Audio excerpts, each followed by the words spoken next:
Really like the idea of this round for G2 Ares. The double up, you go into B, you're playing off each other.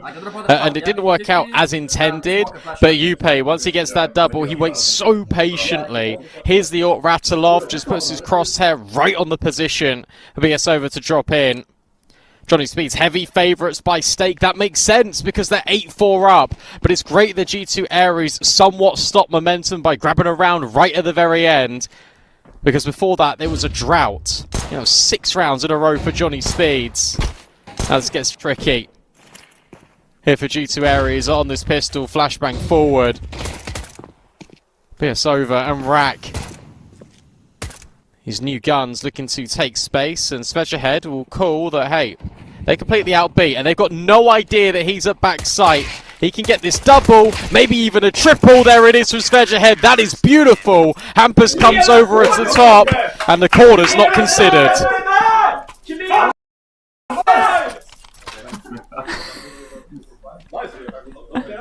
Both pistols going through for Johnny Speeds, not clearing.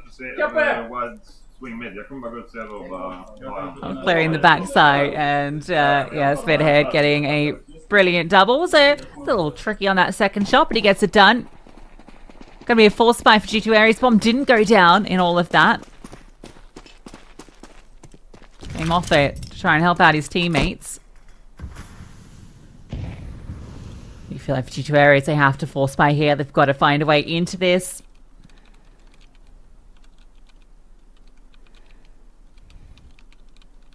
Maybe Tak has a chance here. Oh, he's spotted out Draken.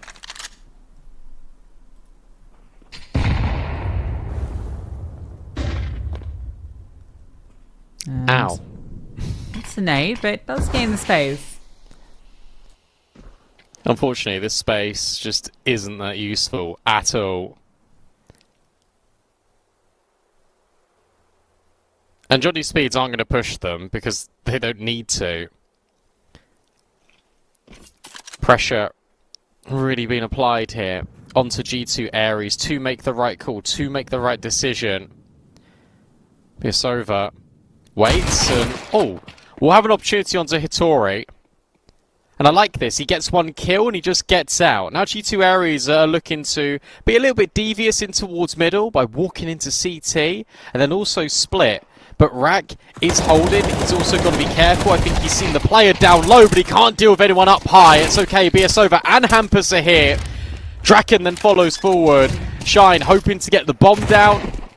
But it feels like that is going to be impossible. Clever round out of G2 Ares. It's just a shame that every single angle is being considered. What is this face about this? Yeah, it's all covered. And the force spike, no luck, unfortunately, for G2 Ares. Feels like that becomes the all-in, and now you kind of feel like this one's going to slip away from you. It is your opponent's map pick. They still have Inferno coming up next to rely on. You'd really like to build back into this. At least we've gotten some great performance out of Yupe. True. He's been really solid, and whew, there's that Unime Deagle. Alright, maybe I was a bit too quick to write this off. They have been deleted by the Deagles. And a bit of a humbling moment for Johnny Speeds as it's the sidearms that undo them. Scream at them, G2 Ares. I wonder which one's going to do it. That was ridiculous out of Unime. That being said, don't give Svedge a chance to make this a 1v5. Maybe there's a kit on the way. There is. There's one right in front of him. Oh no. Don't get humbled yourselves.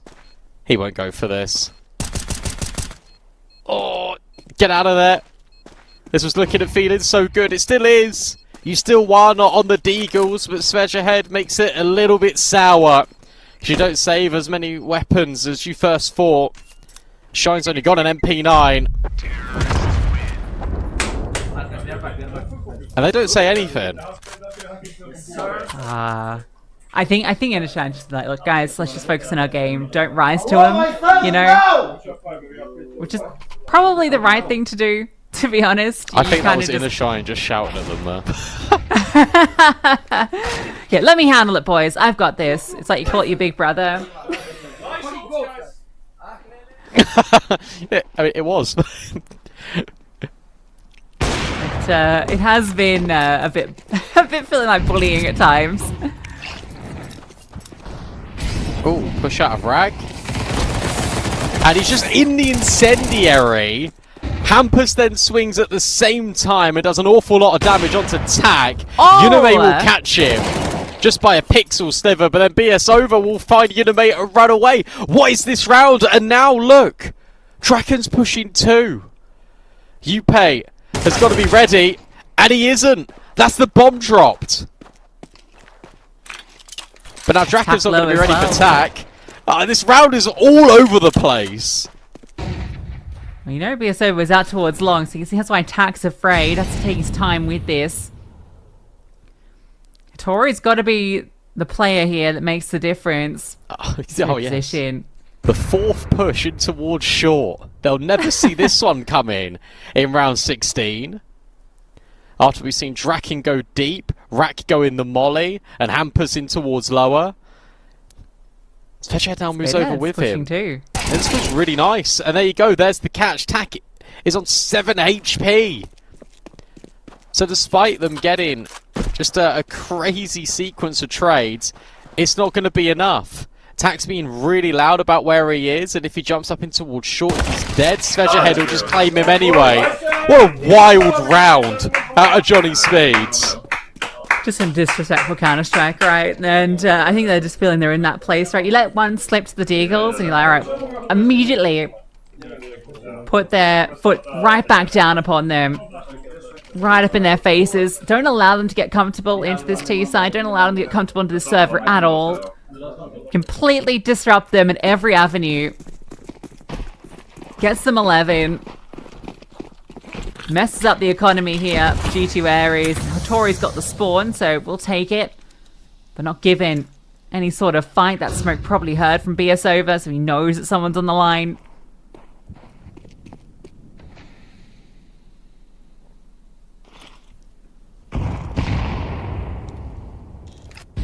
Going to be a long push coming out. Bomb starts to move over.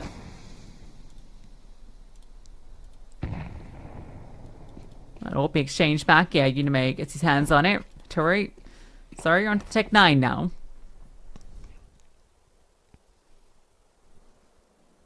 That's fine. You want your AWP on the AWP. That is the reality. That's how these rounds work. Will Unime have a chance? I don't think so. Johnny Speeds are going to play this one quite passive. They'll just drop their block utility. They are ahead of it here, G2 Ares. The flashbang, oh, it's brilliant. But Unime's also found BS over at the same time, so player advantage right now for G2 Ares. The scaling attempts to come in, but it's a lot of damage on towards Shine, and you need to get that bomb over. Been thrown over, but you need to plant it as well. There's one player on site trying to plant this bomb. And you know what? Tack's gonna hit it down. He's done his job.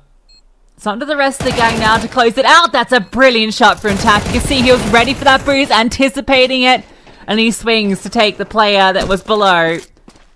Nothing for Draken to do here. G2 Ares will get that 6 and deny that point. This is what you want. This is exactly what you want out of G2 Ares, and it's about being competitive and winning rounds that feel very unlikely. And this one felt unlikely just because of the amount of players that Johnny Speeds had.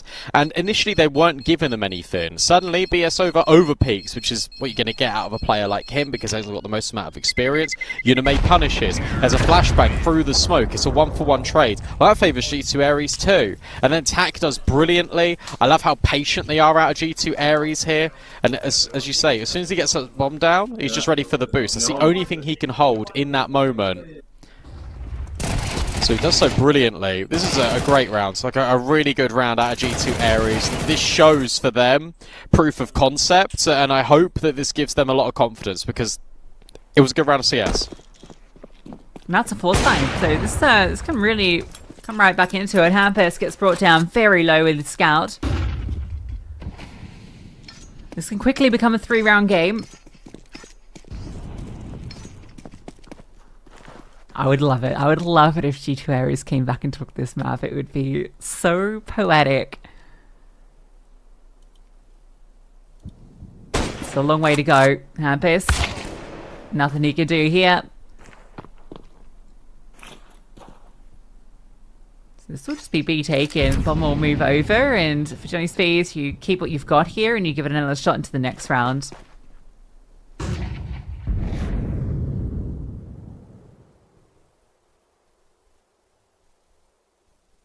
You don't want to be hunting too much here if you're G2 Ares.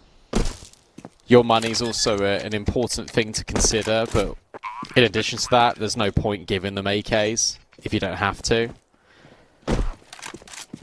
Don't mind sending a couple if they're grouped up together and you can guarantee trades, but one player going by themselves doesn't feel great. Hampers 20 kills deep, Svedgehead has 16. Now we need to... 17. Now we need to start seeing that Draken AWP to close the game.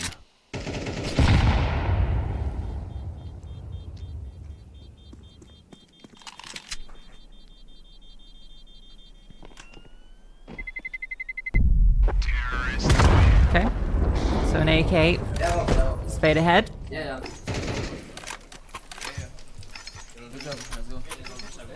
It's a pistol that can be dropped over. And then keep it threatening into the next round.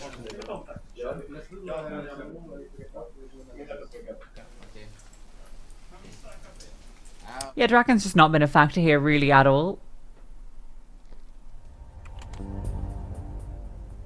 You kind of expect that to be the case on the CT side, that he should be able to find his mark. It's been avoided more often than not.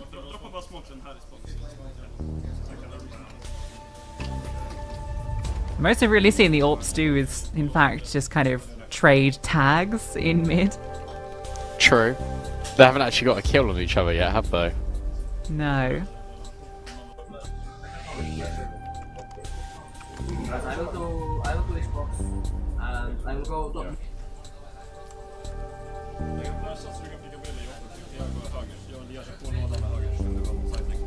See, if I was there, I'd be absolutely screaming at Hampus, by the way. Because Yeah.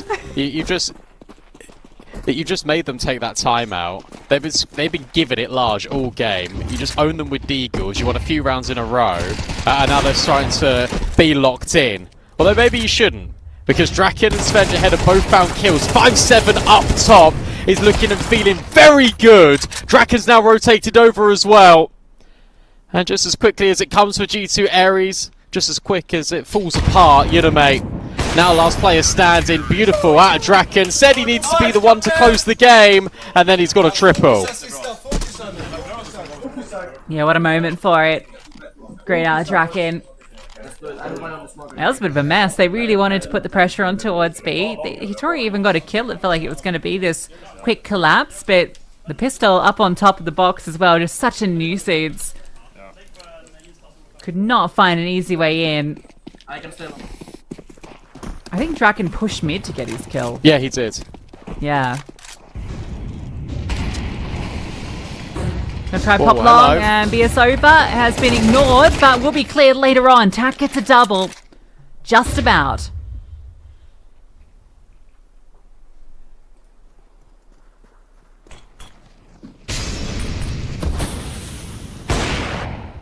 Oh, Hitori's also got rid of Hampus. You know that the orb's out here. I love this out of Hitori, putting so much pressure on short right now. They molly. Oh, Johnny Speeds break the smoke, but G2 Ares, they'll just plant the bomb. That's another round over, and Hitori's looking to get rid of Svedgehead and Draken's weaponry. I think they've got a fair bit of money here, so it's not a big deal. You don't want to spend too much resource. In fact, you can't spend any more resource hunting this. It's not worth it. And I hope they don't extend any further. That's a nice explosive round. Good double from Tak. Hitori's lurk as well. That's back-to-back rounds where he's been able to get that success.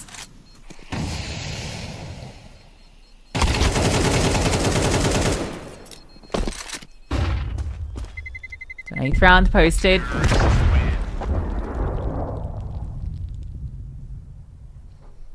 And you're just wishing you won either pistol round, really, if you're G2 Ares. Like, this game is a lot closer than you'd think.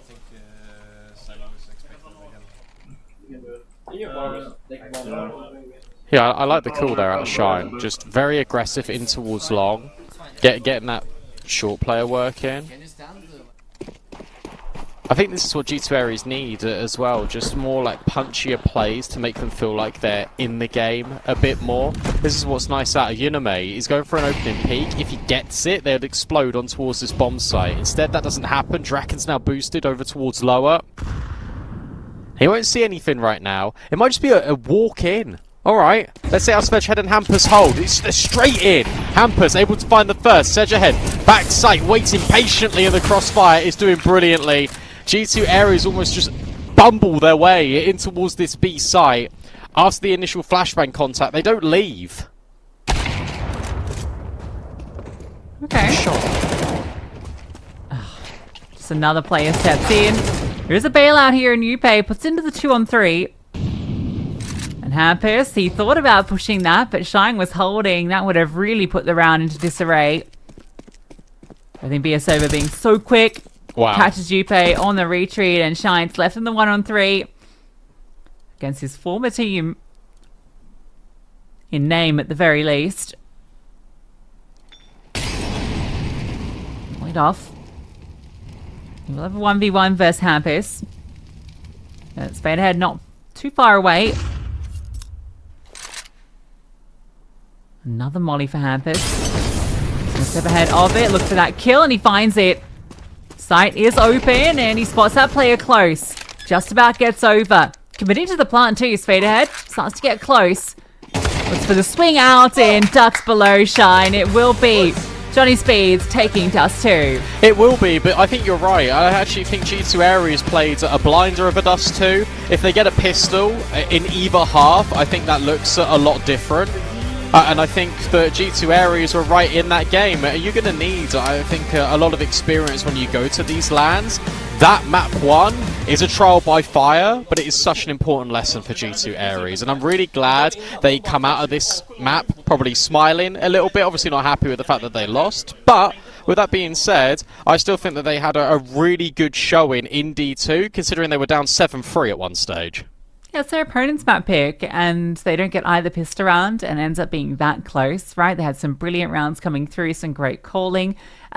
But for Johnny Speeds, I mean, it was a really good showing from them. That T-side from Hampus called perfectly, and we have Coach TP on the sidelines. Now, you got in their heads a little bit this game, I think, and you're ice cold giving interviews, but you're screaming like a crazy man when you're playing. Yeah, that's our game plan.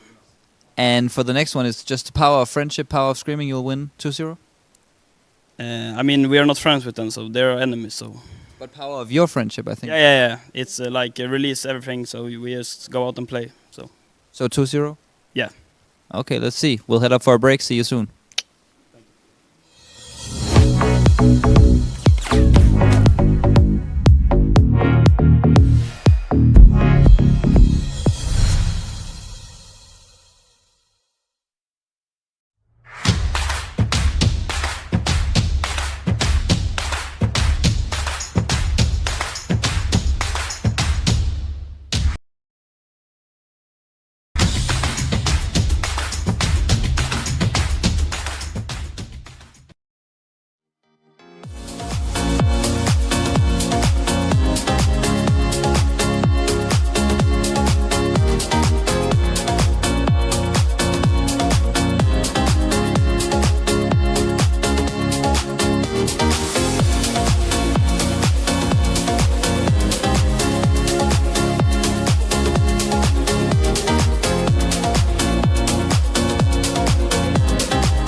tom.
I'd say competitive Dust 2, but Johnny Speeds ultimately take their map pick. We now head to Inferno, that's the choice of G2 Ares, and the stake odds are now favouring Johnny Speeds. Obviously because they took map 1. I'd agree with them though, Lucy. I do think that Johnny Speeds, they've got the experience right now. Hampus was playing a brilliant game. I think Draken's going to be very influential on Inferno. It's a long way back into this series for G2 Ares right now.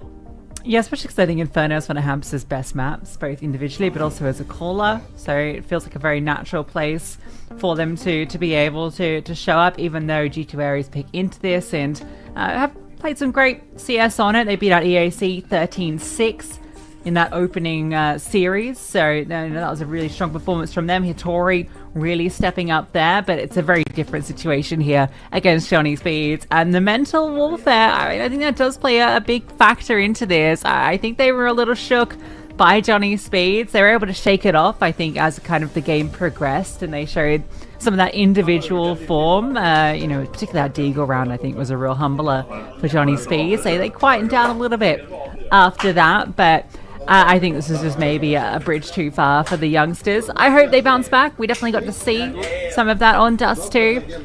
But Inferno, even though it is their map pick, is going to be tough. Let's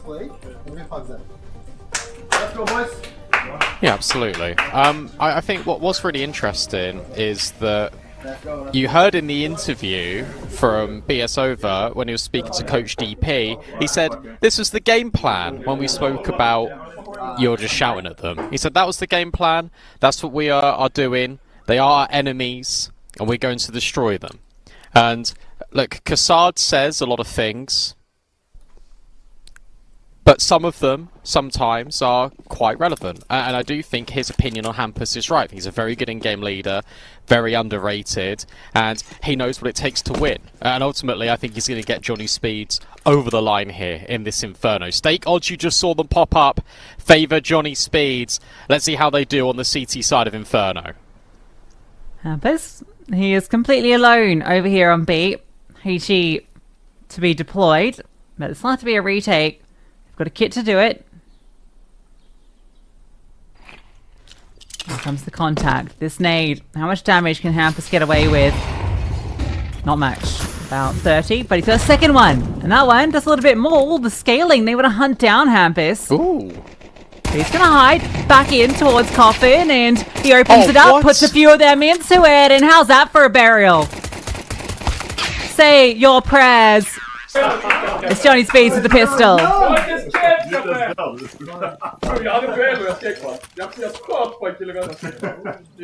Just wanted to get his full reaction. What a round! What a round from Hampus. The fact that he just ignores the second player and he just completely swaps targets, hits the instant headshot. That's phenomenal. And that is a pistol where you like the idea out of G2 Ares. The scaling towards CT feels really good. To wrap coffins, to get the frag. And all of a sudden, it just comes crashing down because of one man. And this is going to be the game plan as well for Johnny Speeds. Full banana, all the time, very aggro, in your face. You're just putting your foot down and stamping out authority and demanding respect from G2 Ares. And that's the last thing that G2 Ares wants to do in this best of 3, by the way. It is just almost get dictated on where they can go on this T side. He's the sole defender, and he does almost 400 damage. Brilliant stuff. Force by. Just like they did on Dust 2, even though there's no bomb plant. We want to keep applying the pressure, but again, it's going to be this 4-player lead towards A. It's Rack left alone on B. So Hampus has moved over. It just feels like with the bodies here, this is going to be so hard. They're already been brought down very low. It's a bit blind for Speed ahead, but the rest of the kills come through from his teammates. And it's all fine. There's an SMG. They keep the force by at bay, and they get Inferno off with a blistering start. Yeah, very nice, very simple here. Let's go, let's go, let's go, let's go. And in a shine, just saying, look, let's go, that's fine now. Look, we get all the guns. That was just the eco. Who cares about an eco? Let's just get these guns in. Actually, that was a force, I suppose. But soon you'll have the gun round. Johnny Speeds can get off to the best possible start on Inferno here. It'd be nice if these two areas could get a bomb plant. And look, they were able to humble Johnny Speeds with the Deagles for a round. However, it doesn't feel like this is the case this time. Fully blinded, hello. That's a kill here for Hitori. But look at how aggro this is from BS Over. He just wants even more kills. He's got to be careful. Otherwise that will happen. 2v3. M4 to be scooped up. I'm not stressed, but it can get a little bit dicey. Yeah, when Johnny Speeds get a little too loose, it does get a bit scary. Two areas can hit some blinders at times, and I love that flash play to get the opener over at Banana. Draken is very low, but he's holding a very passive line. Oh, he almost got caught too. Shine considered it. Attack will find it. 1 on 2. No, he doesn't have any armor. That's the big problem for him. But he does have time. Does have this M4 and a smoke as well. How does he want to play this? Hoping to catch someone in rotation. I think for Johnny Speeds, they're just going to keep a player rooted on each side. Too late now to make any movement. So it's on attack to take the initiative. He's going to progress up through short side. Svaterhead has the angle in from pit. So this timing looks like for him. Attack. Is he going to catch it or is he going to get in? Spots him, but comes a little too late. Head was on a swivel. Couldn't quite find him, and it is kept under control, but got very dicey there considering it's just a few upgraded pistols. It did get a little bit scary, but Johnny Speed's able to win the round. And I actually think that's an important distinction to make here, because they were victims of their own downfall in that round. Overpeak, overpeak, overpeak. Especially from BS over. He did that a few times in Dust too. But Svedgehead with a beautiful angle in towards pit. Draken now with the AWP. Unime doesn't have his. It's just pure AKs. And massive nade damage in Banana. Good counter molly. That's going to force Rack back. And it's him and Hampus that look to occupy space on Banana. G2 Ares very interested in taking it. They'll probably take half wall and then get out of there.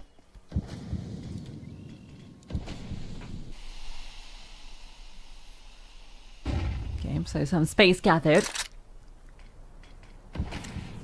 Okay, putting a bit of pressure on over at A. Not to be not that awful. Get a sense that Draken is here, but he doesn't bite.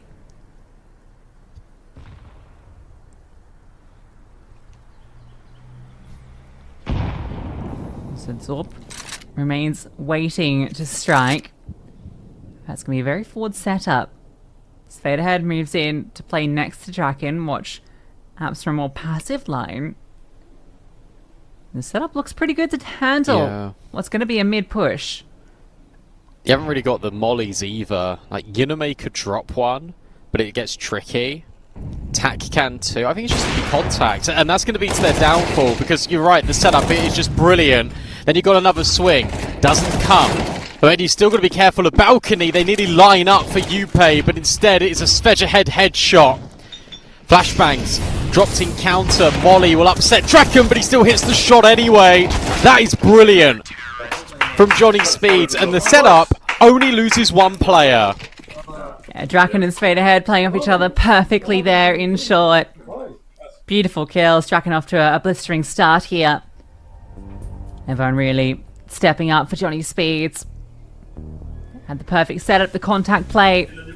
The unfortunately the worst possible way to approach that. One flashbang might have gotten Draken off the line, or a molly if it was deflected off the wall. But he's just able to get one, fall back. Hampus plays off the contact, and they're just anticipating that push out from Apps at that point. Could have got a bit scary when the Apps push came, just because they were lined up on site, and obviously one of them was an AWPer, so there was the potential for the lineup, but Svaterhead provides the very critical coverage in that moment. That's a great shot from Draken. Just didn't see him. Sorry for block. Yeah, all good. Didn't cost you that much. I don't think they've had a single bomb plant yet, G2 Ares, which is now starting to make you feel very stressed. This is all without Rack having to do anything, bless him. 0-1, that's how much he's seen. It's just been the Hampus, Draken and BS over show. Maybe Rack can get some kills in this round. G2 Ares, that's going to be quite quick. It's a half by here with the hero AK amongst the weapons, and see you later, AK is dropped, and so too is Tack after one. Rack low HP.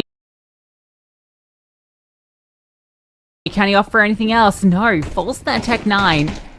It's over, looks to step in and does some good damage. Can't quite make it the kill though. So damage down onto players, bomb to be planted, Upace just spammed out Draken, unlucky.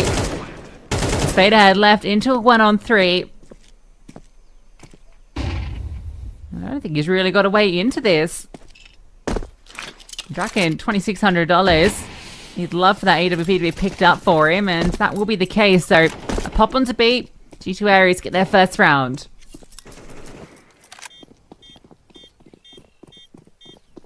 Look, I understand that you're 4-0 up. I understand that the communication would have been a couple of players low, but that is another overpeak from BS over. He doesn't need to be that wide. Drops the nade in towards new box, sure. You don't need to commit there.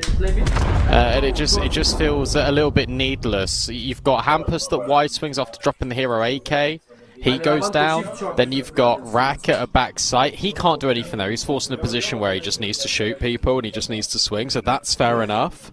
But yeah, there's a lot of overpeaking. Draken, to be fair, gets owned through the smoke. That's not his fault.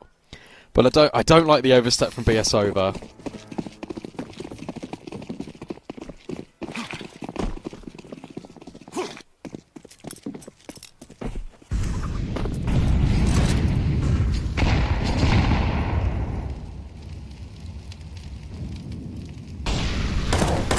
Oh, Gresham, BS over. Goes for the peak, but look at this timing. It's absurd from Yupe. Can't make it the double, though. And then Tag tries to punish with the long lurk, and, well, maybe 2 smoke pushes was a bridge too far. So now it's a player advantage for Johnny Speeds. I rate the idea, though, and I actually really like the decision out of Yupe to leave the guy at Boiler. Look at this push, but BS over is now taking second middle. Draken hits Yuname. It feels like you've lost your time in here. Flashbang, very good, but it doesn't work. And now you know that Draken was over here too. BS over, I feel like should definitely have a kill. Oh no! Oh dear! Shine tries to punish but can't get it done. Draken then hits Hitori. This is a complete mess, and yet somehow it's just fine for Johnny Speeds. BS over, staying alive somehow through all of that. If Shiny got the kill. Okay, that was enough clapping. It wasn't that good. Nice shots from Draken as well. That was pure chaos. They managed it just about.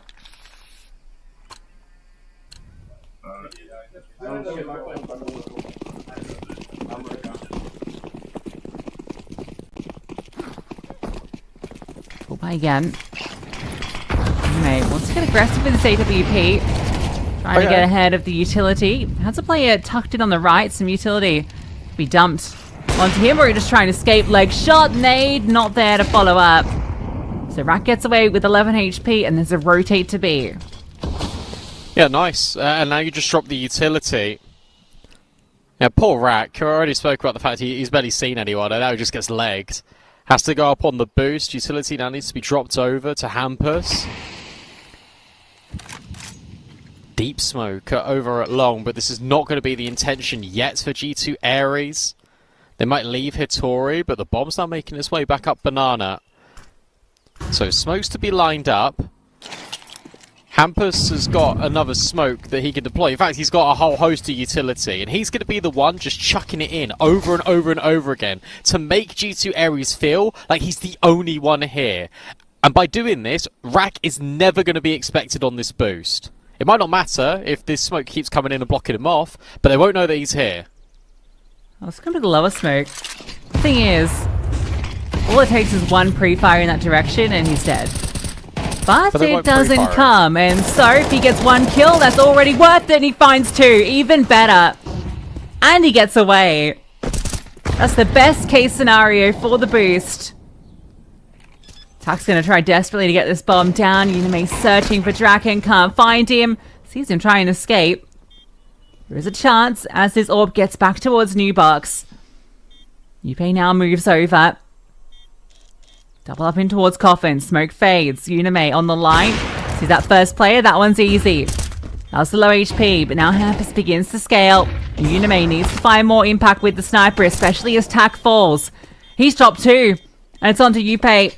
A 1-on-3, they know exactly where he is. Draken just gets on the bomb. The coverage from the riflers is there, and it is a good retake set up by Rack's performance on the boost. Yeah, and all set up by Hampus. And as soon as you see all those nades on the floor, I'm thinking to myself, no one on site is going to throw a single piece of utility here, and he's going to sell this to the best of his ability. That's why they don't drop that boost smoke, because they don't feel like there's going to be anyone there. Really well done from Hampus. To be fair to G2 Aero, he's got to give them a lot of credit, because I thought once they got in that site, they were going to win that after plant. I did not think Johnny Speeds were going to be able to retake that, especially especially because the fourth player, the guy that is your player advantage, was so far away from B. But it works brilliantly. Low HP player goes first, spam out, instant headshot onto Yuname, who then feels like he needs to get more active after his teammate tack falls. It makes sense, but this is really well orchestrated by Hampus.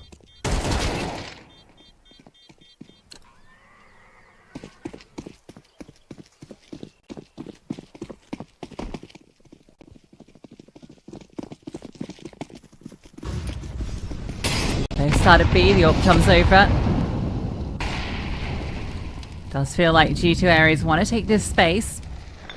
That molly actually didn't go where you think it would, but the leg shot actually comes through. I think the nade will finish the job. No!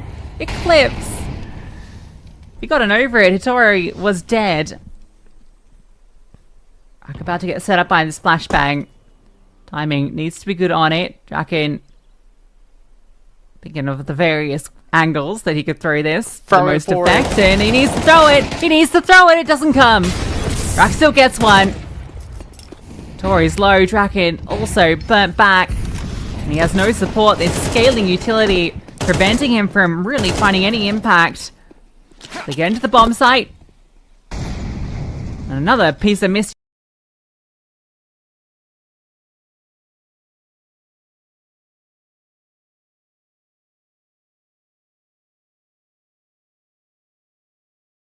utility allows that bomb to go down. How's this nade? Oh, I don't think it's going to do actually much damage because Hitori is already elevated. Oh, okay, that's a crazy shot. Svedja head on the spam. Yuname dead, dealt with. BS over. Is he going to be ready for the player up high? Yes, he is. In fact, it's Svedja head that gets another. And Hampus just spams out Shine. It's all up to Tack. He's trying to fight his way out this corner, but he just runs into Svedja head, who effectively gets 3 kills through that smoke. Johnny Speeds can't lose a retake. Looks so good too for G2 Ares with that scaling. They get in, they prevent Draken from finding the impact. It's a single kill coming through from Rack. That flashbang just too late to help him. Love the scaling utility. But these retakes have been phenomenal. And the rounds just keep racking up for Johnny Speeds. 7-1. G2 Ares coming very close, but they just can't break through. At least they're getting bomb plants, right? Like, at least they are, because at the start of this half, they weren't. You just feel like something's got to go their way. Shine hasn't got a kill. Yuname's only got a couple. I know he's the AWPer and it's on T side, but come on. Just need a little bit more. Tack's been playing well. And they've been given a lot of space. So I thought the pressure was going to be relentless. That's what I said over towards Banana. Hasn't been whatsoever for Johnny Speed. So it feels like they're playing off of the sights more than anything. Flashbang into top brackets this time. You've got Hitori that's taken all the way up towards the half wall. BS over spams a little bit, but doesn't want to get caught again. This feels like A.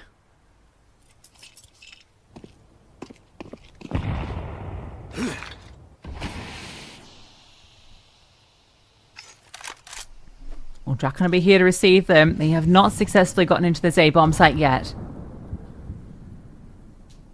In fact, even Hampus now starts to move over.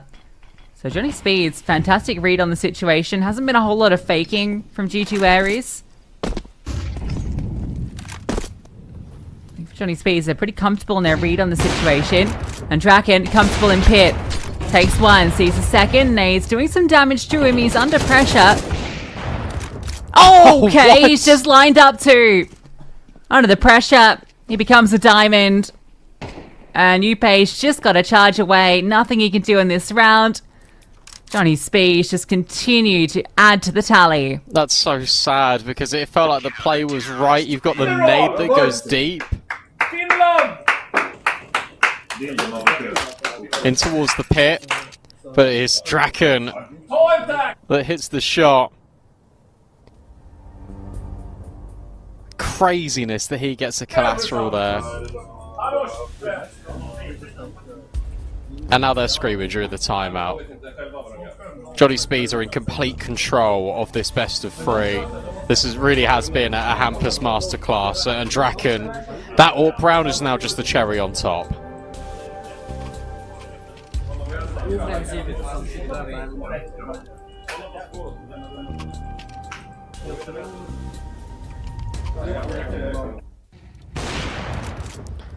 How did this happen then?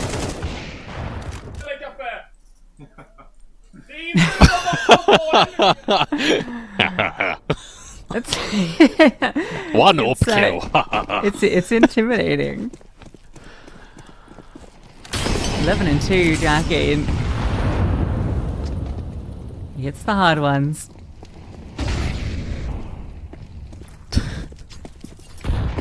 Oh, that nade. Chance. And another one. You've also got BS over right here on this long angle to cut down Shine, who still is empty-handed, but BS over certainly isn't. A mow down in towards top brackets. It's going to be 9-1 for Johnny Speeds, and G2 Ares, they are struggling, and this is their map pick. Nice, come on! Let's keep going, boys. Let's keep going, boys. They're kind of just yelling at each other now rather than G2 Ares. I think you're just having a fun time. I can give a shit. This was my concern with Inferno as the pick. I almost would have preferred if they got into the Mirage instead. No, Inferno has been solid for G2 Ares. It just feels like such a natural map for Johnny Speeds. Yeah, they used to play it an awful lot. An awful lot. Obviously, a lot of the players have changed, but this is a very comfort pick as well for Hampus, for Draken. Sedge Ahead used to play this an awful lot, so they'll be completely fine with it. And this is a map that you can call quite freely on, especially on the CT side as well. There's going to be another pop, there's going to be another commitment. I feel like it will work out a lot better than it has before. Hampus with the spam, did see one player cross, it doesn't work. Rack now called into action, has to dodge this utility. The smoke deep, it is really nice. So G2 Ares are in, but getting in hasn't been the issue. It's about holding on. Great lurk. That's the difference here. They have that lurk towards top mid. Yupei catches out BS over. Gives them the man advantage. Plenty of money. Johnny Speeds are going for this. You still got to hold on. No utility left for the T side. Plenty for the CTs. They scale out from coffins. Great elevated angle. And this player in towards oranges, but has to remove Shine. No. Rack removes oranges, and they just keep on killing. Oh, it's disastrous. A 5-on-4. No one falls for Johnny Speeds. Hey, boys, whatever it is up. I can't believe it. They had you set it up so perfectly because they had it perfectly. Elevated angle, double up in pit, crossfires, player in banana, and you just lose every kill. And also, how is every kill an individual gunfight there, G2 Ares? How's that even happened? I can't believe it. That's so frustrating. Shine just sinks further and further back in his chair. A disaster of a first half, and it gets worse for him. He might come up empty-handed in this entire first half. The in-game leader of G2 Ares, as he gets legged. Hitori will fall instead. It's over. Oh, just walk through the smoke to catch Shine. Pack it up. Unfortunately for G2 Ares, their time in this competition, it feels like the light is fading very quickly. Yeah. The Shine's gone out.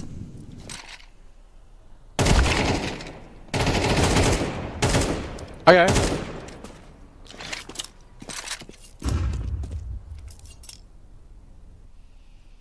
To start Rack. Draken starts to scoot over because Hampus is pushed all the way through middle. So Draken's going to get here. Smoke will land, but he can't do anything about that. He's just going to sip a flash for Rack. That's going to be the play here. It's going to pop above, and he's just going to swing in front of it. but doesn't find his mark. His own flash deployed, and that one does find success. Tack caught by it, trying to scale. Yupe on the reload will be removed. It's 11-1. Johnny Speeds, very comfortable here on their opponent's map pick.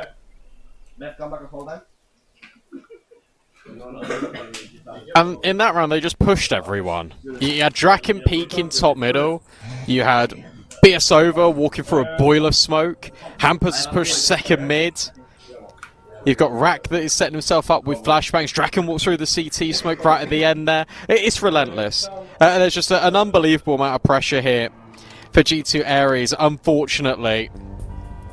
It's one of those where they were able to hold their nerve on Dust 2. Scoreline becomes competitive. Here, a few rounds just completely fall out of factor and favour for them. And they were close. Like, they were really close rounds. They were able to get in the bomb sites. They just weren't ever able to hold on to afterplants. That has been the biggest detriment so far for G2 Ares.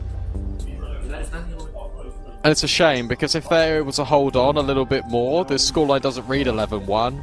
I think it actually looks and feels a lot closer, but the situation that you are in, as that you are down 11 rounds on your CT side now of your map pick, and you need to win a lot, otherwise you're out the tournament.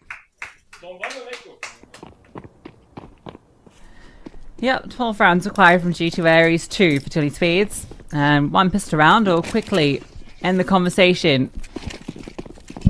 If they can hold on. A push out from long. Hitori, he's hearing all of this, so he'll comment over. He'll find his timing, but no, can't hit the shot. They try and scale through CT. May actually gets one frag before he goes, and now this double setup, trying to hold on. Shine needs to find this, and he does. Enters the server in the pistol round. Oh. Immediately sent packing. And Tack being considered. Oh, but it's over. Gets off the line and tries to scamper away. Take a look at Hitori. He's moved all the way around. And now it's just him. 2 guns against 2 players, and they've read it. They've read it perfectly. No way. Oh, Hitori's just fighting a losing battle. He's just chasing ghosts. If they smoke Moto here, oh my goodness me. And now look at this from Draken. Oh, you're never anticipating this if you're Hitori. Oh, I say that, he reads it. But how about BSOVA pushing through the smoke? He decides against it. He was right there. And now this could be the play. This could be the winning move. Look at this from Hitori. BSOVA's got no idea. A back turned. Short. Does it ever get considered? It does when Hitori starts sprinting. And BSOVA just plays around the box. Hits the headshot. And gets 12 for Johnny Speeds. Oh, if only he just walked around that corner first before he starts making the noise. He really had the timing. It looked like it was being played so well. But that's now every single pistol round in this series for Johnny Speeds.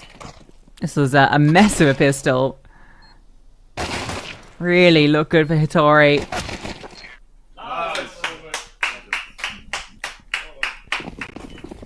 You just feel like you're just going to trip over the finishing line here if you're Johnny Speeds.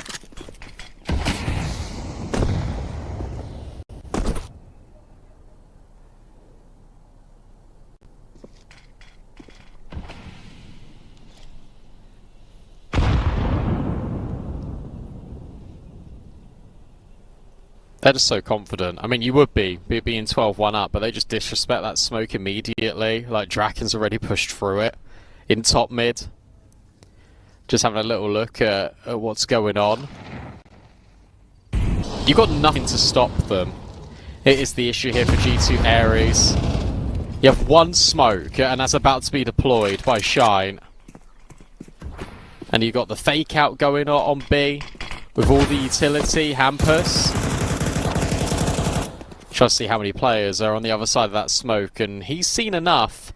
Double layering over towards long. Yupe gets dinked. He's really trying to bait for Yuname, and instead they somewhat line up.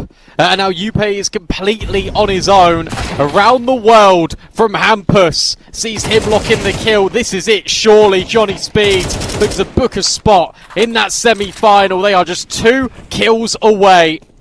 It's all up to Hitori, and in fact, now it's just Tack. And I think they know exactly where he is. Everyone from Johnny Speeds converges on his position. And this Academy team, they took down Ho2 in the group stage, but Johnny Speeds, it feels like they're one step too far.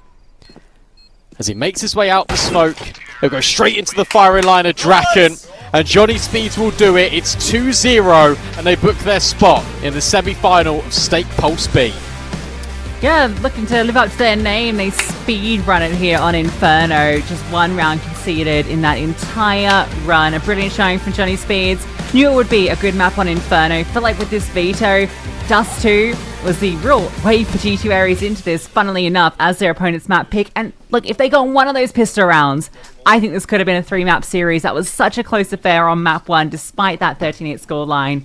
Inferno, sadly, not at all in G2 Aries' favour. But I've enjoyed what I've seen out of the youngsters. They've been plucky underdogs throughout this. The fact they beat Ho2 in such dominant fashion in the group stage shows what they're capable of. And I'm sure we'll see more of them in the future. And look, we spoke about the screaming and the mental fortitude on LAN, and it really is relevant because they're going to need series like that. They are, because they're going to learn a lot from that one series, let me tell you, than beating Ho2, in my opinion. I actually think that is probably worth more value. You've got playoff experience as well there for G2 Aries. They should hold their heads high. They're going to be feeling obviously really down in the dumps now, but what they've achieved here, I think, is very impressive. Yeah, absolutely. It's been really fun watching their story, some of the individuals too, but we've got Coach DP on the sidelines with the winners. Yeah, I'm here with one of the winners, big winner today, 13-1 on the last map. You've had an amazing game today, also an amazing CT side in particular. Can you talk me through also what you went through yesterday, where you started off a little bit rough and then, you know, during the day and then today being so much better? I mean, I feel like in the beginning we like, for me it's my first like official for a year, pretty much. Hump is almost the same. We have been playing for quite some while. We only played a week, never played official together. So I feel like we just got comfortable, got into the same groove like me and Hampus had before. Maybe he was good from the start, but I had a little rough start. Just remembering how you used to play and all the good times. And what was it like to be part of this? Because it's got to be a lot of fun. You sound like you had a lot of fun winning like this. You came in with no pressure. No one even expected you to maybe be here today. Now you're in the semi-final. It's got to be a lot of fun to come back like this. Yeah, it's a lot of fun. This is why I play the game. This is why I like to do what I do. So yeah, it's great. That is really, really nice to hear. And maybe you got some Swedish fans out there. You wanna say a bit of stuff to them. You can do it in Swedish even. Tack för att ni kollar på oss och stöttar oss. Go Speedsters. Go Speedsters. That's going to be it from Svedja. You can head out to your team, and we'll be back to the casters. Come back! We're not done with the interview yet, Special Heads. Come back, poor Coach DP. Yeah, I mean, it's true. He hasn't played a game, really. He played one in, like, May, and then he played one in November for Migo Short, just standing in. Special Head, it's been part of the outfit for Johnny Speeds for quite a while, though. And this rebuild looking very good. They got some youngsters in there. You got Hampus that's come back to competition. It's looking and feeling really good for Johnny Speeds. They are our first semi-finalists. We can have a look at the schedule, Lucy. There's some fun games coming up, isn't there? Yeah, so we're booked in that one semi-final spot. We'll be seeing who of Ascend and Betclic Apogee will be going up against Johnny Speeds. So I think their run gets a little trickier there. That is our next game of the day. And then later on, we'll be deciding who will be battling into semi-final 2, which I think is a very stacked side of the bracket when you just look at, I guess the name value alone makes that very exciting. But yeah, Johnny Speeds into the semi-finals. I'm very excited to see which team of Ascend or Betclic Apogee joins them, because I think for Johnny Speeds, that will be a bit of a tougher battle. Won't be able to get into their heads as easily. No, I don't think so. And you're right, our next matchup is going to be deciding who will join Johnny Speeds in that semi-final. It's going to be Betclic Apogee taking on Ascend right after this break.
And welcome back to Stake Pulse Beat. One quarterfinal down. Johnny Speeds make quick work of G2 Aries. We now move into our second semi-final. It's going to be Ascend taking on Betclic. Yeah, it's going to be a fun one, I think. I'm really looking forward to this game. I think it's actually one of the more competitive best of threes we've got here today. So I think pound for pound, Ascend and Betclic are very quite similar to each other. I'm really looking forward to it. Already seen Johnny Speeds take down G2 Aries. Map 1, competitive. Map 2, complete blowout on Inferno. And also coming up later today, we not only have got Ascend versus Betclic Apogee, we've got 9 versus Liquid. That's a banger. FNATIC versus EAC as well. New look FNATIC take on new look EAC with Fessor. It's a really interesting dynamic of quarterfinals here today, and I'm really excited. But before we jump in, we need to jump down with Coach DP as he's on the sidelines getting ready for the game. Yeah, I'm just about ready for the game, B-Dog, as I've got the second BO3 of the day coming up for you. It's going to be, I think, as well, a bit more competitive this time around, because we've got the Polish versus the Bulgarian. And first of all, we're going to be looking at the guys from Betclic Apogee. It's going to be the Polish guys just getting the last bit of setup ready before the game is going live. And yeah, they're going to be looking to make a bit of an upset happen here, as it's going to be against a, well, ranking-wise better team, but we'll see if it is a better team. It's going to be the Bulgarians from Ascend, and they're getting ready. They're getting pumped up on the Red Bull. We've got a bit of words here with Scrimo, if you're ready for us. How are you feeling, man? Pretty good. We're ready for the game and to smash. And the last couple of days, have you been doing some celebrating? We were practicing, so yeah, we were getting ready for the game, so yeah, because we want to win. And Only prac, celebrating no after. drink? No, celebrating after the tournament. Okay, that's full serious. I respect that. And you guys have been smashing people on the CT side. You as well. You haven't really been able to play the T side yet. Are you ready with the strats as well? Is Spellin ready to call you guys? Yeah, he is always ready. Okay, he feels good. No, he's denying that a little bit. I think he's going to be feeling pretty good. And it's going to be Bulgaria versus Poland. You two teams are some of the few teams still left, you know, full national lineups. Do you still think it's an advantage for you to be with your countrymen and not having to speak English? Yeah, of course, advantage. You speak your natural language, and you have always the words that you need to call strats and stuff. So yeah, it's pretty nice too. You're not afraid to speak too much and shoot too little? No. Okay, that's good. That's good. And just one last question. Looking at the bracket, and we spoke to Spellin as well. He wants to face Liquid in the final. He wants to face your countryman Jorko in the final. Are you also hoping to do that? Yeah, that's the script. That's the script. And you're on the right side of the bracket, so you just need this one. And tomorrow it might be Johnny Speech. You saw their game today? Yeah, we watched, but we are not scared of them. So yeah, like if we're gonna win here, we're gonna win them after, and we're gonna play the final versus Jorko. So. Well, that's gonna be it here from Ascend. We're ready for game 2. Take it away, guys. Loving the confidence that we're getting there. They're going to win here, going to win in the semi-final versus Johnny's Feet, and then take out Liquid in the final. That's the script, apparently. Apparently. He's got it. We definitely don't. But I love Scrimo's confidence, and I think there's a really good question by Coach DP about national language versus common in English. And as Scrimo gave, I think, one of the best answers as well. You've always got the right words in the moment. And another man that normally has the right words in the moment is the in-game leader of Ascend. It's Spellan, here with some content. When I was going to my village to visit my grandma, there was a really good computer club in there, and she showed it to me. And then I really liked when I was looking at the older guys playing CS. I really liked it, and then I started playing there. And then I bought my own PC, and that's how I started. I'm Spellan from Bulgaria, and I'm representing Team Ascent. We've been playing a lot of tournaments in the past season, and we finished with second place in Super Draculan in Romania. So we had a 1 month off in the off season, and we've seen Stake Pulse as the best tournament as the first option for starting the season. So that's why we decided to sign up here. Right now we have the right players inside the team, the right roles and right personalities to become the best team in Bulgaria. I want to face Liquid, but in the finals, because we have our countryman Jorko. It's their new oper, and I want to beat him on the final. Honestly, my whole life has been CS. Like, I've been playing since 6 years old, and now I'm 28. I don't know, I just love the game for my whole life, and it was always my dream to play professionally and play on the big stages and stuff like this. I just hope all the Bulgarians are watching us because we're the only Bulgarian team representing our country, and I hope they support us, and I hope we make them happy with our result here. Well, the Han versus Jorko head-to-head could come to head, but we've got to get to there first. We've got to get through 2 series first. Got to get through Friend. Got to get through BetClick Apogee first. And the Poles, they're ones to be feared because they almost took down Liquid 2-0 in that upper game in Group D. Yeah, but they also nearly lost to TLR as well in that decider game. Sorry, Third map, not so much. So swings and roundabouts, I think, for BetClick. Stake odds are certainly favouring Ascend here. That's where I place my trust as well, if we're doing like a little tongue-in-cheek prediction. Reminder, guys, if you want to sign up, it's above Lucy's head. If you use the code PULSE35, once you deposit $20, you'll get $5 reload every day for 7 days. And below the stream, there'll be a banner. You can click on that and learn everything about that offer that we've got going on here at Stake Pulse Beat. Yeah, it's interesting because I think you've got Red Star and Han for Ascend that have been looking really good. Scrimo on the CT side, Coach DP was saying as well, right? That the CT sides have been brilliant, absolutely brilliant for Ascend. It is just the offense, and sometimes they just can't get things going, and that is a little bit weird. That can't happen today against BetClick because BetClick have reinforced their roster. They dipped into Kalesi, and they said, okay, we'll have Exist, who's been playing really well. We'll have Friend, the Orpa too, and you've still got the core of Closu, Prism and Demo, who've got significant firepower. This is a team that has got a wealth of experience, ready to go, but the fact that Ascend finished second at Super Draculan, that's going to be scary, and that places them as a significant favourites. Yeah, it's very recent changes, right? It's only, 2 weeks since existing Closu come into this roster, so it is a pretty big change. In fact, I think for the 3 of them, right, it's a big shift recently. But yeah, those T-sides do concern me a little bit for Ascend. We saw in that Mirage match versus Brute right there, Matt Pete, they get 2 rounds in that entire half. So it's going to have to be something that they improve on here. And we'll get to see where this plays out on whether they do want to take it to a Mirage. I think that would maybe be a bit risky against BetClick Apogee. They're quite a solid Mirage team. Your options may be a little bit limited here. Inferno ban. You imagine Nuke will be banned here by Ascend. Cash floated. And that could be a punish pick. It could be, but I reckon you can maybe go into Anubis here if you BetClick. They do like to pick this a lot, but okay. They will just immediately go for this cash. I kind of like it, but also at the same time, I think Ascend would be expecting this. But now here's the big question. Where do you go? If you're Ascend, do you just lean into your Mirage? Do you go for your Dust 2? Because they did say in interviews that Dust 2 has been feeling a little bit more comfy. I really don't mind this. I really don't mind the Mirage pick because you're not playing your opponents. You're not overthinking it. You're just going with it. And I really like this ban out of BetClick too. That the Ancient is going to be this decider, which I think is probably the fairest. So you've got somewhat of a curveball in cash.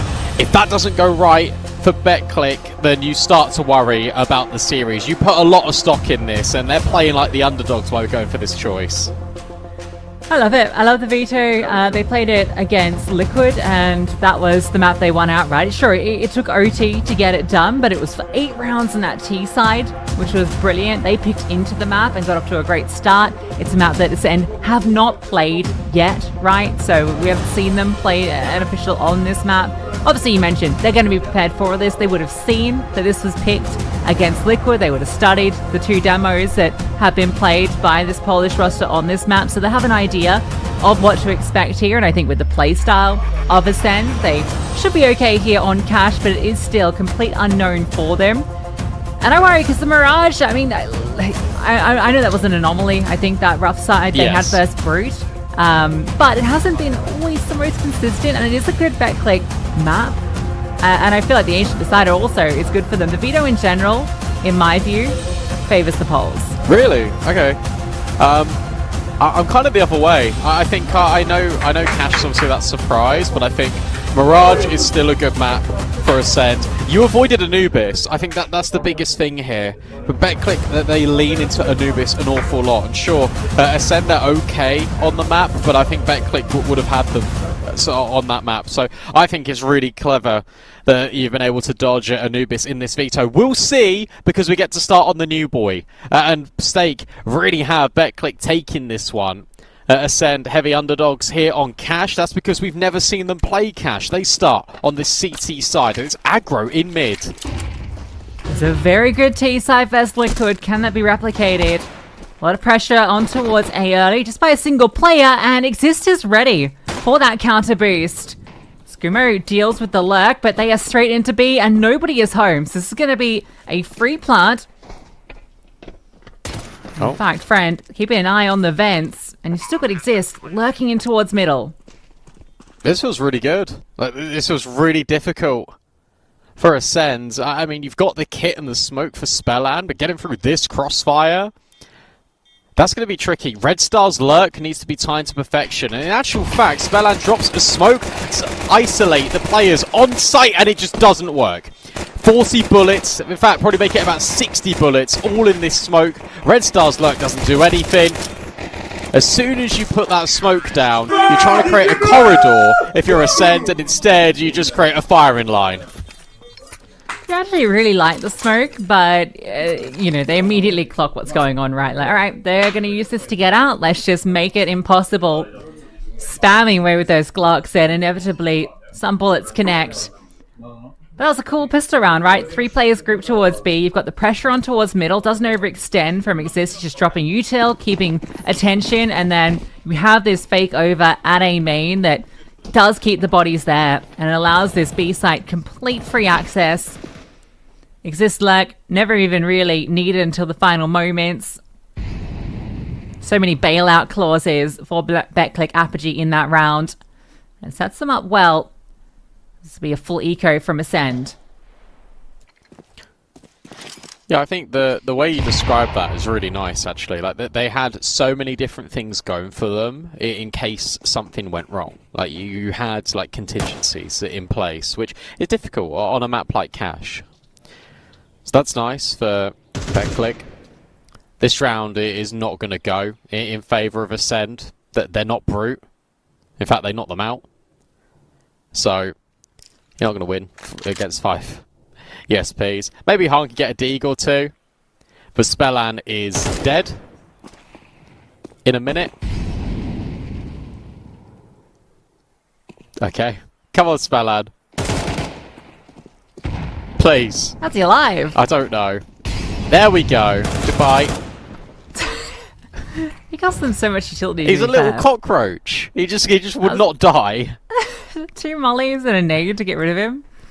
The bomb's going A, and this boost for Kaluba is quite good. He's only got a USP though. Oh, and they fell off and were really loud about it. So that's not ideal. You still had the deagle, but that gets removed. Door now swings open. Spam doesn't do as much damage as it normally does, but Red Star's USP will. 10 seconds. They need to get the kill, and they'll manage it. Woo! Big sigh of relief. Time was the biggest concern there. Red Star, nice shots with the USP. Okay, 3 alive though. Yeah, there's 1 rifle lost, but it's fine. Good start to affairs. Now we get the guns out, and we'll see what this is going to look like for Ascend. How aggressive are they going to be on this CT side? You'd imagine pretty. And the util comes out in middle. You gotta be wary of these spams. We know how deadly they can be. Kaluba already boosted in the vent, just holding the angle. Yeah, you can see how many bullets are being fired through that window. For a second there, I thought Exist was going to line up like a crazy spam onto Red Star, but no, he's just holding, I think, 4 Kaluba. So 1 minute left on the clock. This T side is now going to hedge the bets in towards A. Good molly, that forces Kaluba away. Timing of this smoke, I was going to say is good, but I mean, BetClick are just in. Look at that, they completely disrespect the A main smoke. Ascend trust it a little bit too much, and now you got to save. Oh, you might not even be allowed to do that. Exists lurk, gets rid of red start. This is not the start you wanted. Let's just even look a little further. I think the angles being covered here should prevent another catch. Especially just with the smoke off. Nice and direct. Feels pretty simple. Or backlick apogee. These guns will be held on to, but the rounds slowly begin to tick up.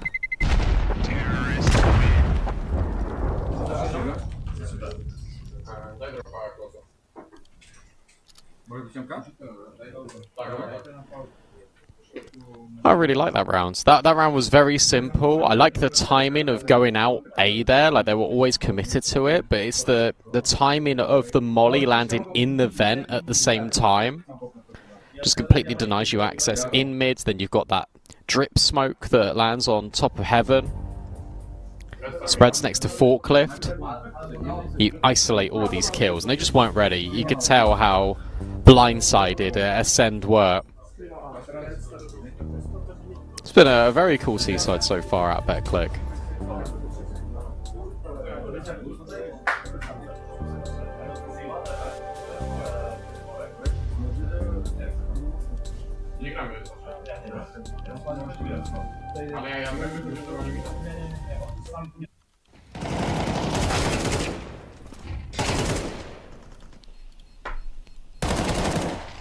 A nice test this A side early. Everything goes according to plan. They're ready for each of the fights to come their way. And we have these 2 rifles saved over with pistols around them. Han keeps money for an AWP. What we've seen on this map so far, AWP has been a big factor. Nice kill. Spellan caught trying to push as well. That's one of the rifles taken out of the equation.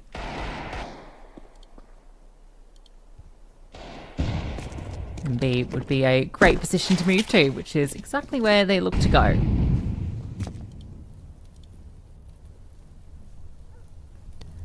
Yeah, I was going to speak a little bit about Mr. Exist, and then you got the opening kill on Red Star, so it feels like a good opportunity to start speaking.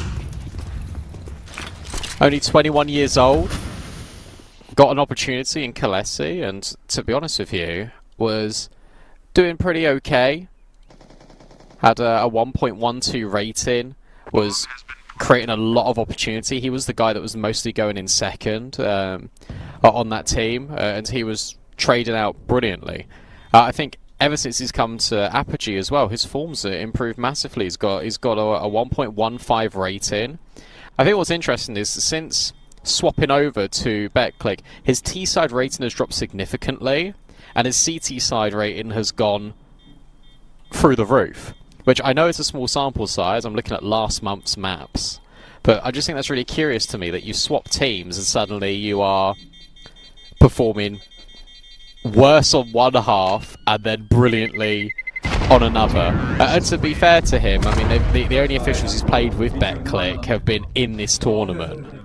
He's played against TLR and Liquid. And on Liquid he did drop a 1.3 rating on cash.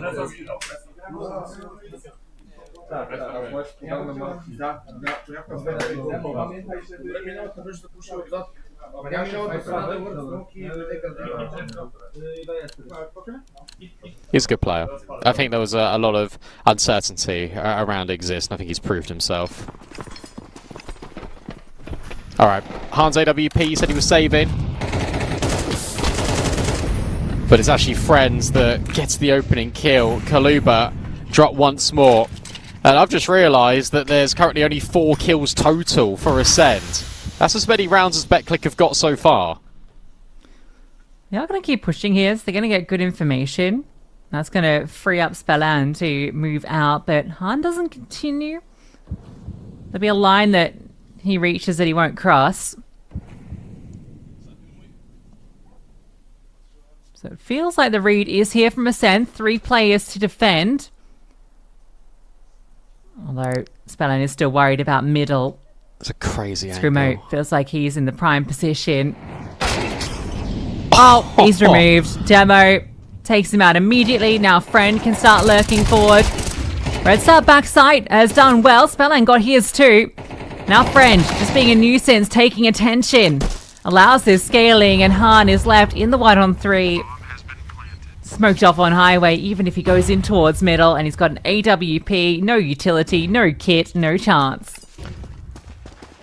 This is now the third round in which Betclic have had a player pre-firing or at least pre-aiming forklift, and 3 rounds in a row that they've won the fight instantaneously. And I was a bit nervy for Scrimo when I saw his forward position on the right-hand side. He was very one and done. And then he moves back into forklift, and actually he's none. He just gets removed. Han's going to lose his AWP. Demo spray good enough to hit the headshot. And he lets him know that he can't save.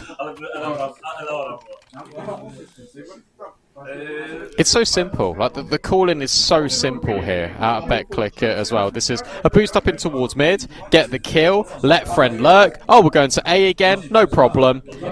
Easy collection. And it really looks like they are targeting the A bomb site on buy rounds, and then when it's a half buy or like a cobbled together buy out of Ascend, that's where Betclic go B. Well, on that metric, this should be a B hit. I hope I'm right.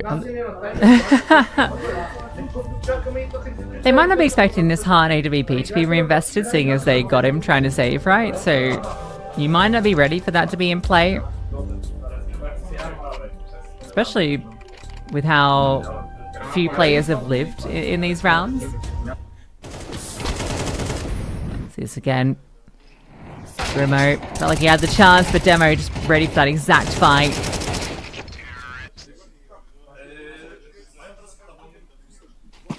And Red Star dropped over that AWP. In fact, they managed to get a full buyout. It just comes without utility. Okay, so that means A, Betclic, right? That's wild that they've been able to get all of this.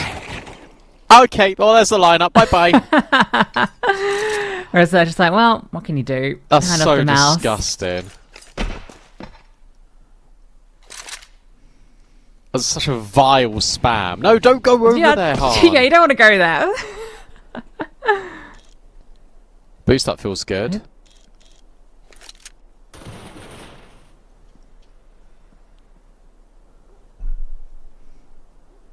Han has a lot to worry about, though. He can't really hold this boost. He's kind of caught between multiple angles, especially as the smoke fades. Now it'll be all the mid-take utility. He'll be burnt off, can't contest it. Oh, look at all So the mid mollies. will be taken.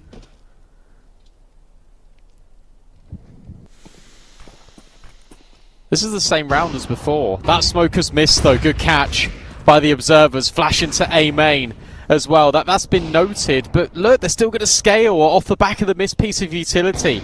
30 seconds left. Scrimo, the only one here. This door can swing open at any moment. They can step in from main at any moment. This starts to feel really uncomfortable. There's no one near him, so he just tucks in the corner at this bomb site. Smoke now gets replenished. Molly in towards quad. He's fighting, he's spamming. He's doing an awful lot of damage, but Kaluba to the rescue. Scrimo will finally fight until his last breath, but Demo will also find Kaluba.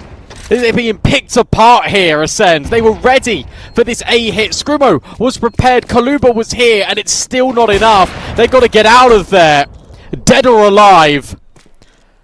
And Han, yet again, has to be forced into saving this AWP, and they're not going to allow him.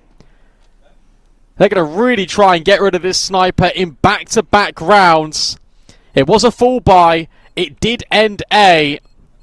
And Betclic a 6 for 6.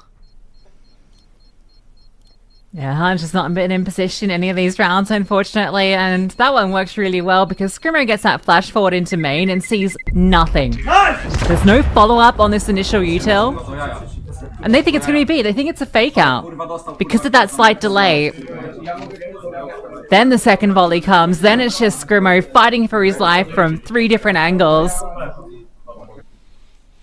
A beautiful variation to this A attack. Obviously, it started with that gift.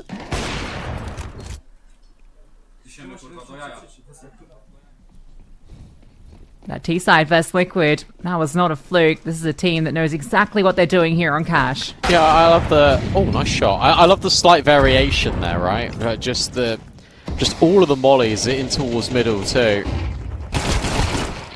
Oh, and Scrimmo's beating out Demo. Well, now you have to go B. Kaluba up close. Is there a flashbang here to set him up? Potentially, but he might not even need it. Now you go. That's beautiful. Ascend are going to get their first round here off the back of a hero AWP that gets the opening kill and an MP9 that lays waste to BetClick outside B.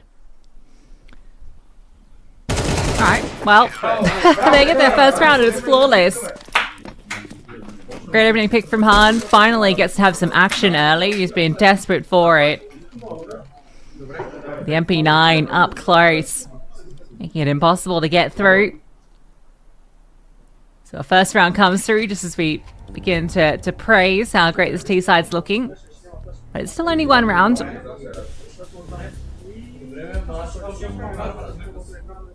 We've spoken about Ascend's struggles on the T-sides. We don't know if that extends to Cash. I still feel like you really want to build a decent haul here, just something to work with.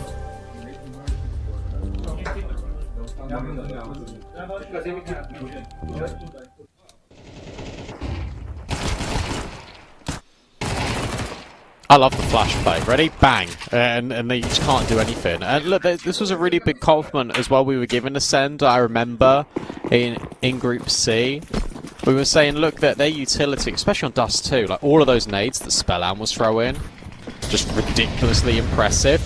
I think he saw him. I really think he saw Kaluba. We'll have a look in a minute. Yep, he saw his feet. Good trades though out of Scrimmo and Red Star. And Red Star spotted a player on the boost. Scrimmo will get rid of Prism. Friend will find Han in that AWP head-to-head. And this is a chaotic now. 2 versus 3. You can see the scramble back over towards A. Check this out. Scrimmo just immediately runs into Squeak, recognizing there won't be a sound cue given over because of the positions of these final two Ts. So he's got this brilliant position. Has left A main open a bit, but that's kind of fine because he'll just have a really great post-plant position. So that's the risk you take. Oh, I don't like this Red Star. Okay, I like this more. You don't have to play that far in. So they are playing off of everything right now. And because, as you say, it was Scrimmo's advanced position, it can now go for a walk. This might be misinfo, though, because these players are about to pop up highway. And this timing is going to be wasted. Oh, he's going back A main. Okay, brilliant. Yeah, no need to go anywhere else, right? Because Red Star and Spellan have that side of the map covered. Thing is, you might be more worried about main than you would have been Squeak. So can Scrimmo get this timing? Oh, yes! Thought the AWP had him for sure. Friend was staring straight at him. Demo will get the bomb down, and a 1-on-3 begins to come together. He knows where Scrimmo is. Would love to isolate just one fight, but instead opts for the smoke off. And looks for Red Star, but Red Star finds him first. Great round from Red Star. And from Scrimmo. That reposition is everything. We get to see this build from Ascend.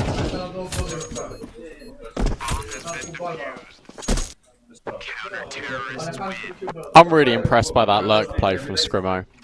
Because you're right, like there's nowhere else to go in that situation, yet so many players will walk back and go through garage there to clear middle.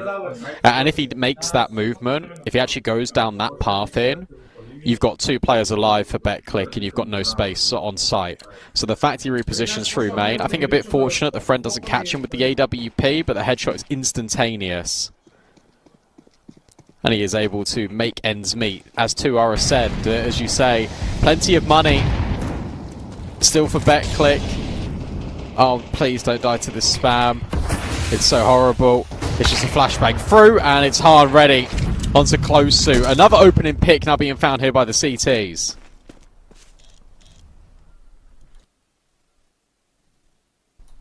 Yeah, great shot from Han. Even a little bit caught by the flash.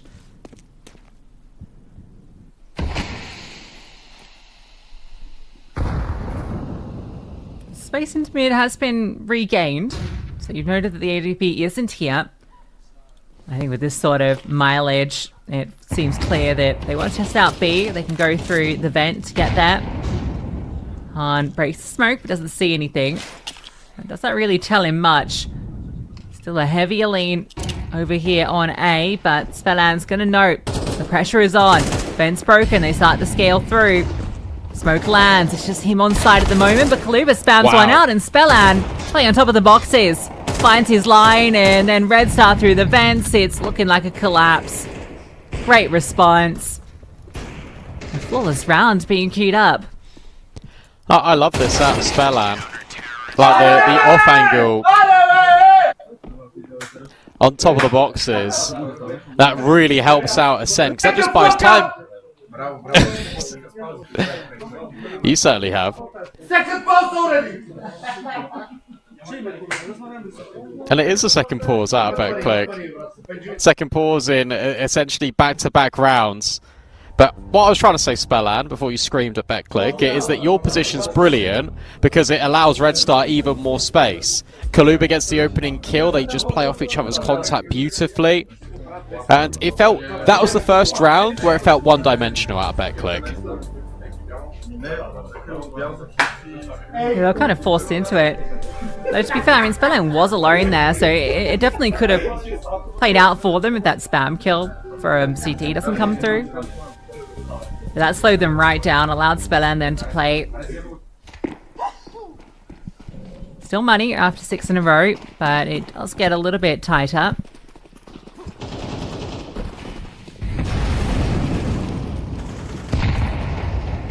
A lot of util in towards highway. They want to prevent that space early. They're not looking to immediately take advantage of it. And Kaluba's gotten ahead of this smoke that was dropped deep in towards B main, so he'll see. There's no forward presence here at the moment. I think Spellan's setting up a flash for a peek as well. That means you can keep your setup on A. Look, there's 3 players on this A bomb site right now. Spellan will, I think, will only flash if Kaluba takes contact. You've currently got this booster employed as well in towards mid for BetClick, but mid is not heavily defended right now by Ascend. They're just playing off it and off each other. And this is a really smart round, but being called in by the CT side, in my opinion, because if they go through mid, it doesn't matter, because you've got so many players. Another replenishment of this smoke as well is timed beautifully. So in towards mid, we've seen this utility before. And now with 35 seconds, you're walking into B. So at least you got the AWP anchored on A. But that means you've got to get by Kaluba and Spellan. And this is where that flashbang becomes relevant. Lack of info in mid is a bit of a problem because now Kaluba's a little bit stressed. He has to focus on that, but here comes the flash play. Looking for a strike, and it's perfection. But now he's stuck in this corner. Can't get any more from it. Spellan playing it headshot. Looking to find one, but it goes the other way. So the kills come well for BetClick Apogee. They get into the bomb site. Utility thrown out, does a lot of damage. Wow. If only they knew. There is this lurk. Keep your eyes on Exist as he slowly prowls around. He's going to be in the back lines very shortly, and it feels like Ascend are wanting to give this a look in. They're about to lose players. How many can Exist take? He's going to go into heaven. That's a guaranteed 2. Although he goes for the AWP first, but it might not matter. Scrimmo was dealt with, and now Red Star needs to find his way out. Will do. So it's damaging, but it's a 7th. Yeah, I think Spellan overplays it a little bit there. I think that the way that he sets up Kaluba for the flashbang play is brilliant, but there's a little bit of miscommunication, and I think it's more out of Kaluba than anything else, because Kaluba peeks before that second flash is ready. There's also a beautiful counter flash thrown in by Friend. And Spellan then over-peeks in towards the headshot angle when he didn't need to. Smart shots from Red Star on the way out. But ultimately, it's BetClick that will stop the momentum, because that was 3 rounds in a row from Ascend. Now BetClick have replied, a double AWP, and it isn't Red Star on it, it's Spellan over at B. And this is quick, this is so pacey. Out of BetClick, Scrimmo needs to hold on. He's got the support of Hahn, and there we go. How about that? A collateral straight through the smoke. Kaluba and Scrimmo find their mark, and Friend thinks, what on earth has just happened here? He arrived at Squeaky, he opened the door, and now he's got to lock it behind him. No, they're not going to let him get away with this. Of course not. Spelland's got him stuck in the corner. And he'll nail him. Secondary up does get the strike, but it's high, and it takes the spotlight there. A double. Don't know what he even saw, because it looked like they were both in the smoke. Was there a break on it? Must have been collateral as they try and scale. That was dicey situation. If Han doesn't find that double kill, that bomb site was going to get overrun. Oh, most definitely. Like, Scrimmo was on his own. Scrimmo completely on his own. Crazy round. Out of Hahn. Needed that, because before that he only had 2 kills.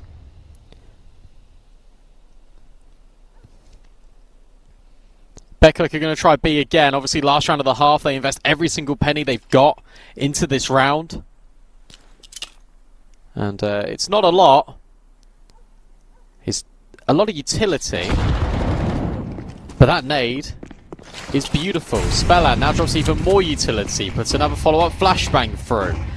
Is really just trying to punish and get rid of these players on the way in, but it doesn't work. Kaluba and Hahn, though, able to get kills back. And maybe this B-bomb site is a lot more heavily defended than you realise. Ascender going to make it 5. Considering they were down, what, 6-0 at one stage? You take that every day of the week. That's a massive resurgence. That's ideal from the situation that we're in, as you say. I felt like this was just going to be a walkover. But they managed to find their way into this map. First showing from Ascend here on Cash. And a 5-round CT side, a much better outcome than what it was looking like. Gets a little trickier here, and the stake odds certainly still with BetClick Apogee, even they now go into the favoured CT side with that advantage. That's an Ascend that we haven't seen on Cash, and whose T sides have been a bit strugglesome in general.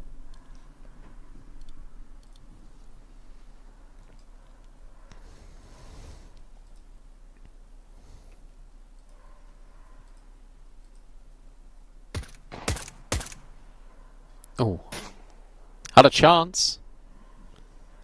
Maybe Exist has got another opportunity. How about that? Or onto Red Star. You know he's going to keep swinging. The side's against it. He's had a little bit of a fall off, actually. It Exist. He started off this game incredibly strong. I think he was 8-2 at one stage. Still hits the opener on this one.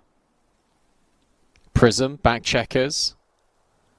Waiting in the wings, but this hit is always destined for A for Ascend. And basically, Demo is by himself. You'll have some support from Exist, but it's somewhat far away. And Demo manages 1. But now so much pressure upon him, and he rises to the occasion. Thought he was going to get an easy kill there, but Exist plucks hard, and now Spelland, you know exactly where he is. Look at that 1 kill. But no chance to get this bomb down, as he will find another. But that's both pistols now going the way of BetClick Apogee. Super. That's been a word I've been hearing a lot in Krakow this week. So now we're going to listen for it in team comms. We got it there. I mean, it was excellent. I suppose you say it was super at a demo. The fact that he's able to get 2 kills there, craziness. Like, he should have been traded about 8 times over. But they'll take that. That's another pistol for BetClick. The jumping burst fire Glock, whilst I have respect for it, it's not happening. I hate to be that guy. I hate to be a downer, but that is never working. It'd be fun if it did, though. True. We like fun. Spelland's Deagle afforded off the 2 kills he did get. but not offered up the fight. There's no reason for Backclick to really give over anything here. They're going to hold some off angles where the deagle won't be pre-aiming.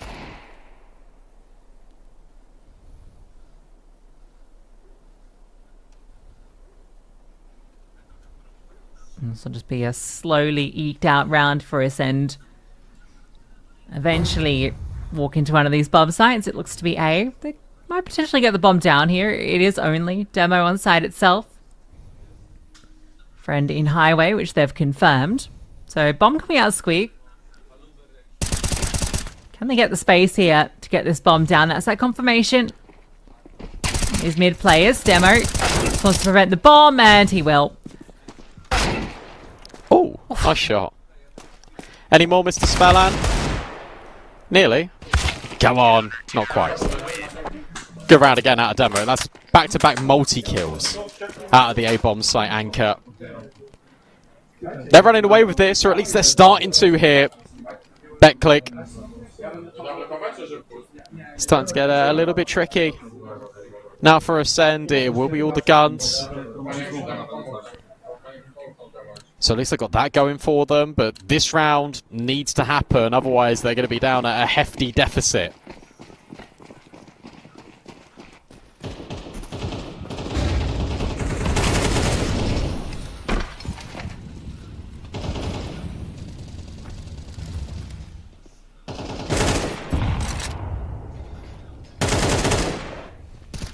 We get the spams, we get close, so getting up close and personal. Thought he was maybe going to get flashed through, but instead he just mounts himself on top of the box. Gets a line above the smoke, and in practice just Prism just spamming out that gets the opener. So close his position. Never even needed or noted. So he might be set up to take out Red Star. Goes around that corner, but he leaves. Oh, and that is gross, but Spellan adjusts. Good kill, Spellan. And you don't have to commit in towards this bomb site either, and he knows that. You can just leave Hard to lurk. Demo and Exist are going to be really concentrated over here. So now we get this walk through middle. You can tell they're a little bit unfamiliar with Cash because that smoke has missed the mark. But the highway pressure is noted by Exist. It's just whether he can hit the headshot or the timing. That's good enough. You understand where they are, and in fact he's able to hit the headshot too. You know about Red Star, but it's a great shot onto Demo. These players need to start coming out of main, and they will, but Exist on the swivel just gets rid of both. 15 seconds left. Spellan, remember, he got dinked ages ago. But maybe he can still make things happen. The issue is time, so he's just going to save. And he's not even going to be allowed to. Great shot out of Prism. In-game leader finds two. Exist with another multi. And Backclick, they ascend to double digits. Yeah, it's the Exist that we're expecting to see here. Brilliant sequence from him. You mentioned he cooled off a bit. Well, he certainly showed up here on this CT side. It was a crazy kill from Spellan. Good adjustment, but unfortunately, no capitalization on it. Especially as Exist is ready for every fight that comes his way. Double digits now on the board for a Backclick and for Ascend. They take their first time out. And they're only going to have pistols into this. This is a mental reset. Tactical pause if ever I've seen one. That split just didn't work. Red Star's the only one to get the kill. You really need Hahn to find that trader on site. Then it looks and feels a lot cleaner. Like Exist shouldn't be getting a multi-kill there. That is a reality of the situation, but Hahn's timing's too late. Exist able to also get rid of one of the players up highway. It was a good call, to be fair, for Ascend, because there wasn't anyone there directly. But with this smoke continuously missing, this is starting to be a little bit of a concern now. Scout out for Hahn. I think Backclick are realising that they're probably going to get this map over the line. Spellan went all in. So here's a chance to do some damage.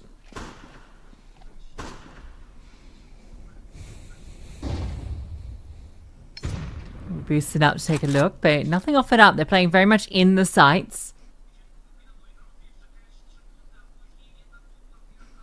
Going into A is going to be a deadly affair.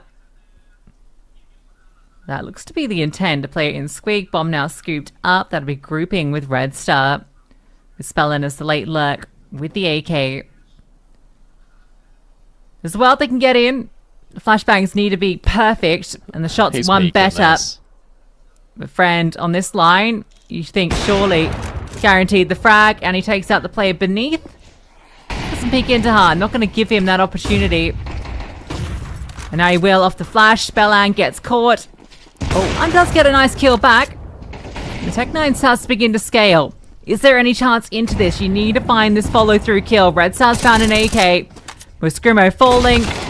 Red Star follows and Prism comes through to complete his triple. Yes, Scrimmo found a nade, unfortunately, and that's not the friendliest thing for BetClick. Yeah, Ascend are getting trounced on this T side. It feels like they're really struggling to get into these rounds. I mean, that makes sense considering they had a scout in that round and pistols, but you're starting to see it again, the missing smokes, the boosts not being directly out of line of the AWPer, so Friend just gets the freest kill in the world on the Ascent player trying to be the table for Han.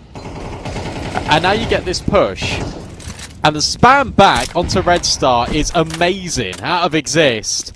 He takes 1 damage, Red Star takes a lot, but Scrimmo has been able to find Friend. A little too aggressive on that push.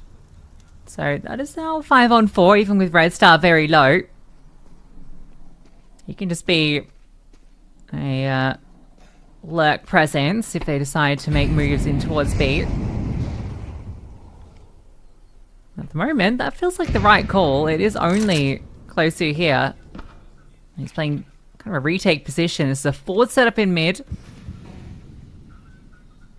Prism's just playing close to main. In fact, he's going to walk through on the back of this smoke.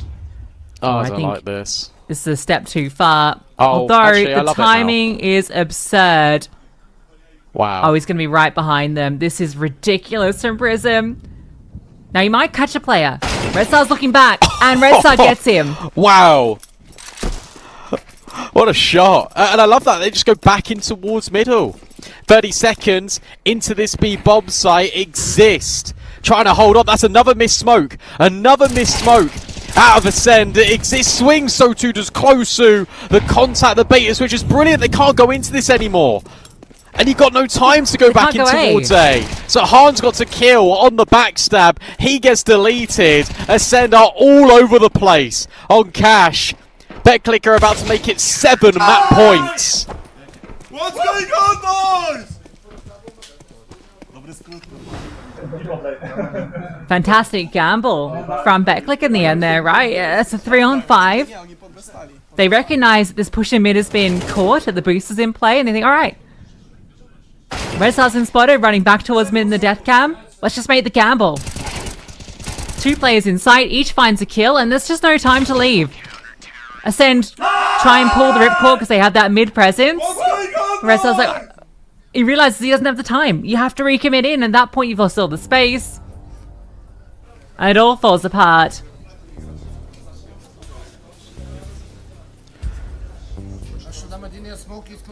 And this doesn't get any easier. Because you don't have a bomb plant. You've got loss bonus. But you just don't have that bomb plant. The buy isn't going to be amazing here. I don't think Han's going to have the AWP. Ascend all out of whack, and currently this cash is looking incredibly good. I was worried about the Anubis. I was thinking to myself before we started, oh, okay, well, Ascend dodge the Anubis. That's really good. Maybe they should have played Anubis. This is looking really dicey. Look at the boost up as well for Prism. Han will have a scout. Spellan loses his gunfight. The in-game leaders go blow for blow, and BetClick take a step in the right direction. Demo. Oh, he's right next to the doorway. He's so lucky that he took that step. Exist will now come up and look to peek in. He won't see anything, at least not initially. Now he gets that information and Prison's been caught. Still 2 more. Still, yeah, 2 players here. But are you ready? Demo is, and Demo demolitions them. That is it. Backlick Apogee, lockout cash. It feels all too simple. Nothing to be said on this T side for Ascend. That was just a lineup. That was just a lineup for Demo. You're never expecting the 4th player in that A-bomb site. Brilliant pick out of Backlick. Nothing that Ascend could do. They were all over the place on that T side. CT looked okay, but it took them a very long time to build back in. But I'll tell you what, the fact that they were able to make that 7-5 from the position that they were in, it's impressive, but that T side was very lackluster. Yeah, that was always going to be my concern coming into this, right? It's a map that they haven't had the reps on at all. It's a map that Backlick RPG have been leaning into. They look so good. They beat Liquid on it. Just so many things in their favor going into this. They take cash, and we have Coach TP on the sides. Yeah, I'm here with Exist, the man on all the bomb sides, getting all the multi-kills. The CT side for you, man. Both on A side, you get 3 kills, then you go to B, stack B, you also get kills. You everywhere. Yeah, I mean, we had like game plan for this match, so like we wanted to run everywhere on the map to make them surprised. So yeah, it worked really well on first map, so I hope second map is gonna be the same. And how do you take momentum? Are you getting like more confident, and can you bring it into a map, or do you feel like it resets? Yeah, we bring momentum with us. Like we feel really strong after first round, so we just keep the momentum through the whole map, and it worked. Well, that's awesome. Well, I'll let you go to your team, and we'll be heading for a break. So you can head out, no problem. And thanks for it. And not congratulations. Good luck. Thank you. Yeah, bye-bye.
Well, Cash ends up going the way of Betclic Apogee. It's been a bit of a trump card for them. Ascend's first outing and an official on the map as well, right? It's always going to be a bit of a trial by fire when you're doing it in a playoff series. So a great lean for the veto for Betclic. They are now favoured by Stake to take the series. Makes a lot of sense given they're a map up. And also because Mirage is actually a pretty decent map for them. They've not played it in quite a while though, but you're right, the odds massively now favour Betclic. Last time they played it was with a different roster, and it was against OG at Super Draculan, and that's where Ascend finished second. We've spoken about that a little bit, but Betclic did beat OG in OT on Mirage there. They've also beaten EAC 13-4 on this map, which is another team in the playoffs. So I think they'll be feeling confident. I also think it exists brings a new level to this team. I think Friend will also be pretty good on Mirage, and if Ascend get into the same trap as they did before, where their T-side never got going, you could start to be concerned. Like, you really could. And that T-side on Cash never really got going. And look, Mirage is a completely different map to Cash. They're going to be a lot more familiar with it. But given how solid the individuals looked for Betclic, it does get a little bit scary. It does. Yeah, absolutely. Especially what we've seen from Mirage so far from Ascend at this series. But yeah, that CT side was brilliant. Demo with a casual 3.53 rating on the CT side. Not too bad. 12-2. Very, very good from him. And overall, just great performance from all the individuals you mentioned exist. The one thing we didn't really get was much out of the AWPers. We had that Han, sick collateral, a couple of entries as well on that CT side from him. Friend, kind of just plodding along, wasn't really a required part. That's going to be a different conversation here on Mirage. So it's going to have a very different dynamic, and I think these AWPers are going to be at the forefront. You know that Han in particular, we want to have a lot more impact here. Yeah, definitely needs more impact out of Han. But we can get into this. We can come back to this best of three. It's Mirage. Stake Pulse beat #1, second quarterfinal between Betclic and Ascend. And Ascend favourites to take Mirage. And Scrimmo will find Prism. It's immediately going to put the pressure on, but you've still got a two-player lean here on this B bomb site. Closey just going to tuck in and eat the flashbang, but they scale past him. Oh, he's spotted. Wow. The clear back, and Kaluba charges into the bomb site. So it's looking like already this T-side's going to be a different affair. Yeah, brilliant. Really good consideration here from Ascend. Diligent clear on towards the player on the balcony. And I love the scaling it in towards the site as well. Certainly going to be different. This is a pistol round already claimed here by Ascend, which is already a stark contrast to what we got out of them on Cash. And this was very simple, very direct. Set Kaluba up to go and kill, and he will. Not a whole lot to say apart from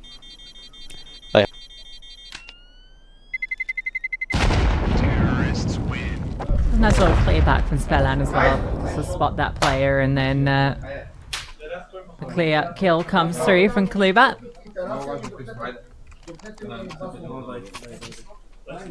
Great start. He got one kill on the entire T side of Cash. He's already doubled that. And Scrimmo, just a beautiful opening kill, just really split that map in half for them. Force Spy coming through for Betclic Apogee.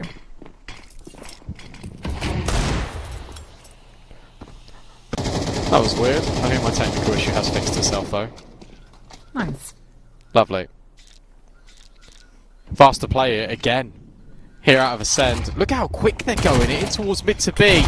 MP9. Oh, and 5-7 starting to do some damage. Prism able to get 2 kills, and I love the fact they just ignore him. See you later. Chuck a molly up. Spellan, Red Star want to get in, but that's actually proven to be really difficult onto this site. Spellan's the last one left with 40 HP. Finally dealt with Prism. But getting into the bomb site and picking up the bomb, a completely different matter. This feels like a good ante, right? Just knowing kind of what the second round could look like from Ascend. They go for this double short setup with the 5-7 baited in towards ladder. Double short setup, you're not expecting that, and it's the perfect remedy to this mid to be. And sure, you get past Prism after he takes down 2, but then you're straight into a stacked bomb site. Closu coming in with 2 of his own. For Spellan, I think just saving the AK is the best possible outcome in the round. On tag from the scout, and he's out of here. Yeah, I think he has decided time to leave. Okay, Galil taken out of the equation. That's fine. They didn't want it. Yeah, they've got AKs, bro. It's okay. I think you're right. I think that was a very good anti-setup from Beklik. Oh, and there's a Galil right there anyway. All the hard work undone for Spellan. Let's go! And now this is probably the worst case scenario to a T-side start, because you get the pistol and you lose the force. So you just gotta win the force back and you're fine. Well, true, but that's a lot easier said than done. Got an AK at least. And a scout. Yeah. AK scout, no armor on it. And 2 Tech 9s and a deagle. Okay. Okay. Good start. Great timing shot. Oh, I'm scared. I'm scared. Okay. It's fine. It's fine. Exists. Bails them out. Close. It looked like he was gonna get blindsided there. It's fine. That's why Exist is there, because he holds that bit whilst Close clears close. It's fine. That makes complete sense. I honestly didn't clock Exist there. Right up until we swapped to his POV. So it's all good. Bomb gets scooped by Scrimmo. They're now heading towards B, but that means going into, sure, a wounded Prism, but also Demo. And Demo was relentless on cash, especially when it came to that CT side. It was just multi-kill after multi-kill. And Prism's even boosted. You're not clearing this. It's good utilization of the injured player. Rotation's not too far away from Friend either. Demo does need to get at least one here, or it can get out of hand. He's kind of just jiggling between the 2 angles, so either a sound cue or a timing. There it is. Defensive smoke deployed. Prism, can he offer up anything from this position? There's his one. He'll get cleared. The Red Star immediately traded out, and Han, scout in hand. 1v4. Doesn't get started. Friend gets his double. And the force fight is dealt with easily. Now this is the best case start for Beklik. Absolutely. Now you've got no money. There was no bomb plant there either. So it starts to get very tricky now for Ascend. And you're right, look, I feel like the way that Beklik have been approaching a lot of these rounds, especially on the CT side, has been brilliant. You've got double layering coming in very consistently. You've got utilizations of boosts. You've got different layers of contact. It's been really awesome to watch. And now it's just, what, a desperate gambit into this round just to go underpass. 5 under? Is this the stack that's going to come in? Looks likely.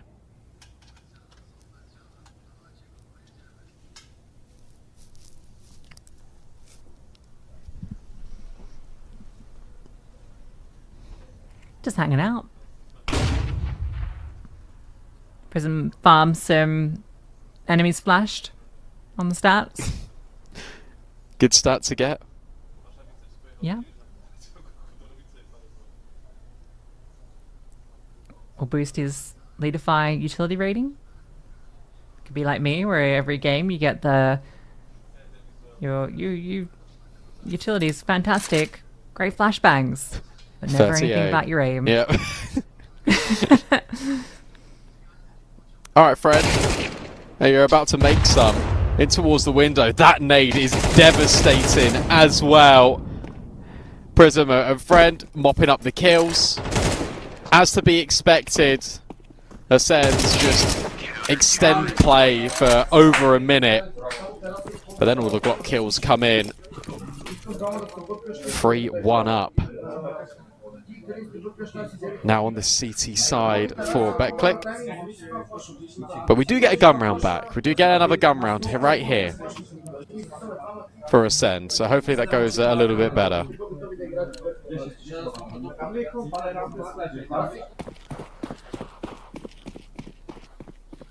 No warp. All right, though. Obviously, no one died, so Friend didn't have a reason to invest. Oh dear.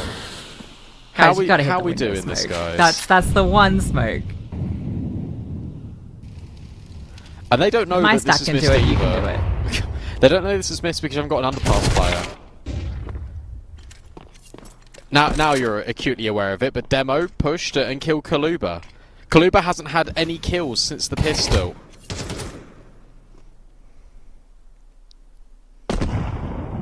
Well, this is fast but loud. He's surely going to be aware of this, but Spellland still bests him. Let's play here. He smokes himself off to go, I guess, just to keep that position locked off. Yeah, keep the focus on it. Yeah, the bomb's been sitting in apps the entire time. Yeah, this is nice. So what you've done here is you've kept players on A, interested.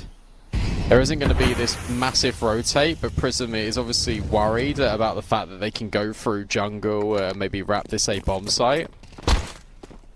Demo has spotted the bomb. That is such a key piece of info. And with Friend winning out the fight on Scrimmo, with 30 seconds, you gotta go in towards this B bomb site. That's the danger right now. Prism just sits and waits over a bench. Red Star, what's this timing like? It's pretty good, but he only finds one kill. 3v2, player advantage, time now getting even lower. Right here for Ascend, they need to find Prism at the bench. They can't do it. It's just Spellland, but he gets traded immediately. Very much like on Cash, this T side falls incredibly flat. Yeah, 4 on 5 to begin with. It looks like they maybe find a way back with that kill onto Exist. A lot of space with that smoke on towards Murder Hole. It kind of gives them a lot of avenues, but Scrimmo can't find his kill on his lurk. I think that's critical. If he gets that frag on the CT player, that's the space to go B. Red Star just cannot find an easy way in. And I love the way BetClick play that as well. The replenish on the smoke, the double up. Repositioning in at Van, playing bench. Red Star's really struggling to find this second kill. Never feels comfortable for Ascend. Comfortable for Friend. 7-0. Finally, we're going to get this hit on the A bomb site. Just an immediate crunch coming out of Ascend. So Exist and Closu have got a lot to do. Exist has got the incendiary. Closu's just going to fall back, actually. We'll drop a smoke in towards the middle of the site to be annoying, but they're in. Huge gap. At least it's not being covered, but spam comes in anyway. The jungle smoke was meant to block it, but instead it's left this huge avenue. Bomb's not down. Up and over. Closer comes in and gets one, does damage. Spellland finally offers something back, but now it's just him. And, well, not a lot of chances to do it. CT is going to swing in tandem. He's spotted. He's overwhelmed. I can't believe you get so much damage falling off a ticket box and spamming through the wall.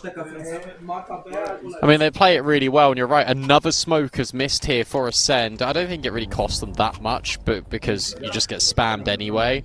But you've got players that can form a crossfire in jungle. You've got, I think the player in at CT was brilliant. He had that step in as well with the quick rotate. Everyone's there. Everyone's ready to react. I think that's the biggest difference that we're seeing out of these two squads right now. And the script that Scrimmo was talking about to Coach DP, it might just be in a storybook, because right now you're losing heavily. You've lost the first map 13-5. You're currently losing on Mirage 4, in fact 5-1. There's not a whole lot you can do, and you have to try and reset and salvage this situation. You can write the script, but he's still got to make the movie. At the moment, the actor's just not showing up. Aggressive from Friend. He gets AWP out and continues his reign of terror. Didn't bite last round knowing it was a halfie. Gets it into this one and immediately gives them that man advantage. And, well, some space in middle, short. Spelland's able to lurk pretty actively here. But now third player rotates to help out A. This is so desperate. Might work. It doesn't. Exist just walked back through the smoke, and now Han spotted, but he's yet to get a frag, and still won't. Bailed out. He's close to, and he swings. Will still get a kill on Scrivo before the nade finishes him off. Desperate's the right adjective, because that just felt like Ascend were just trying hopelessly to throw anything at this A bomb site, and they hope that one player is going to get a kill. Nobody does, apart from Scrimo's nade post-mortem. And now if you're Kaluba, not only are you still searching for a kill since round number 1, but you may be just looking for a safe luxury place just to save this AK. And you can't look at Friend. Friend is surely going to make this 11-0 on the scoreboard. And for BetClick, it goes 6-1. Yeah, I didn't hate any of the individual moments coming through there from Ascend. It's just nothing connected. Exist plays the perfect counter, right? Sees that smoke, anticipates that lurk through, and just catches Spelland before he can do anything. He was primed to get that kill on Closu. Then Han gives it a shot too. And again, it looks good for him, but Prism rotates over, and this feels like everything that gets attempted. There's another CT that catches them off guard. Closu swinging as well. It's just outrageous that he gets the kill. He's hunted by 3 different players, and he still gets a kill before he goes.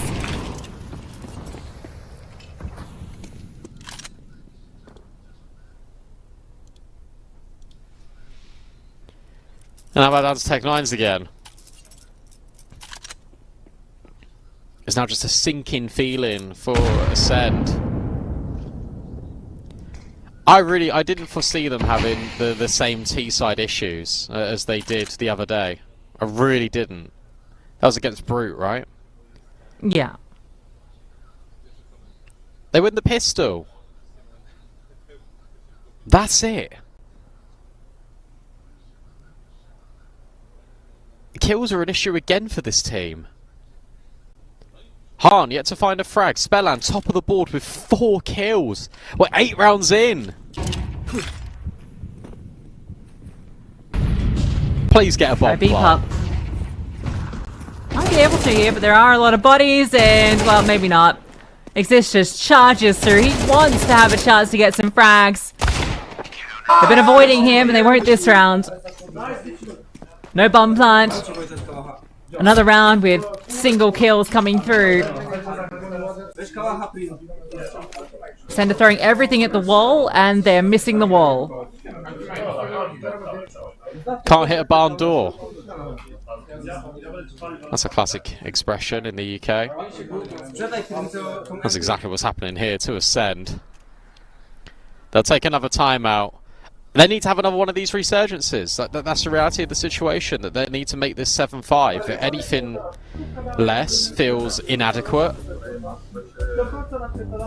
They've tried A. The thing is, they've tried a lot of things. I'm just looking back, right? You've had very fast scaling in towards mid to B. Low buy, you've tried a B execute. Full buy, you've tried to go and split con and go A. Previous full buy, you tried to go A. Half buy, you went A on the execute. We've seen a boost up in towards the window once. I just feel like they've got to take space in towards mid that little bit slower. It currently does feel like they're jumping the gun and rushing things. And they are taking the L, quite currently. Han gets the AWP. He got his Deagle kill last round. Gets him into the server, and now he needs to see what else he can do. So AWP has to find a way to make a difference, because Friends certainly is. He'll be here in middle to contest. Going towards short, Prism. Obviously in sentry, just as Spelland skirts in, and ooh, Friend a little too late onto the line. Can't punish that fallback, but now we can just play. Wait for someone to walk through. Exist takes the classic counter setup, and Friend misses the mark. Spelland comes through and takes 2. That shouldn't have happened. I think that was actually quite fortunate, really. for Spelland, but he doesn't care how it comes. He'll take it. Double opener.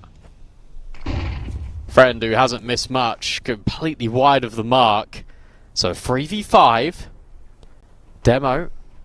Waiting in short, has to deal with apps. Spelland. Oh yeah. Now he's in ladder. The bomb is making its way through the apartment. You got a lurking con, a lurking ramp, but Beckklicker are making the read, and Demo is able to find Spelland. The rotates surely are going to be here. Yeah, Closu is. But with Demo finding Red Star, this now gets weird. And Prism is still worried about the A play. You hear the fake out run to A, but it's a fallback. Hans faked it out, and so it looks like this is going to work. God, the bomb's going to get there with seconds to spare. 5, 4, yeah, you've got no time. They haven't got any time. Oh, no. What? What? That wasn't free. That wasn't free on the time, but okay, well, they've got it. And Demo has got his. Han will trade immediately, 2 versus 2. No time to waste in this after plant. I felt Ascend didn't have time, but they certainly do, and now they're working on Borrowed. Scrimo, Han, trying to clutch up, trying to give Ascend a round back in. There's got to be a new clip in this AWP. Bullets rejammed in Prism. Bullet connects onto the cranium. Scrimo's lineup doesn't quite connect. And even if they plant the bomb in time, they still can't hold on to the after plant. 3.5 seconds, that's how long it takes to punch in those digits. That's exactly what Han had, it seems like. It had ticked onto 3. And he has the milliseconds to get it down, but it doesn't matter. Even gets the kill on the post plant. But remember, this was a 3-on-5.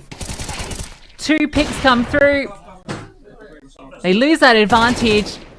And you think they've found a way to recover the round, but Closu, the closer, and nothing seems to stick. Oh, felt like they had everything in that round as well, right? Yeah, that, he just said about the Spelland double opener, like, Fred should have killed him. And then that wouldn't have happened. They get the timing, they pull the wall over Beckklick's eyes by walking in towards B. Spelland goes out mid again. Gets tagged again. Closu will be flashed off, so Ascend really vying for this mid control. Looks like finally they're going to get it. It's an awkward double smoke. 2 players throwing the same bit of util. That's a lot of smokes dropped. Bomb's all the way back towards TV. So it'll have to be scooped up. At the moment, Ascend with the play ramp, but also in B apps. They've got options as to where they go, but the bomb gets picked up and is going to move towards A.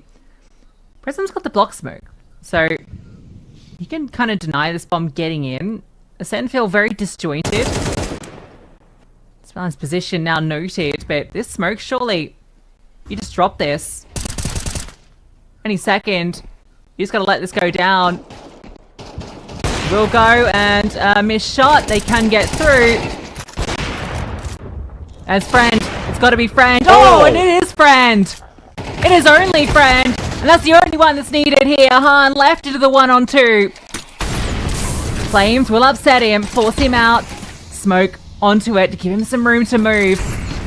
But the pressure's on. Closu closes in and bests him. Friend with an incredible sequence. It's just not your time. It's just not your day today, Ascend. That's certainly what it feels like. Friend has just completely and utterly shone above every single player on the server. He was 11-1, has now made it easily 14 or 15 after that sequence.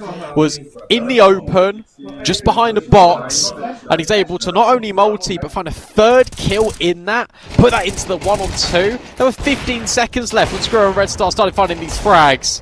The swap to the sidearm, the deletion of Red Star. He can't believe it, and neither can Ascend. 9-1 down, limited util fight in middle. Only one claim by Spellan, but at least Han's there for the trade. 4v3, player advantage. Ascend should go A. Well, they're just going to. Friend again. Hold upon.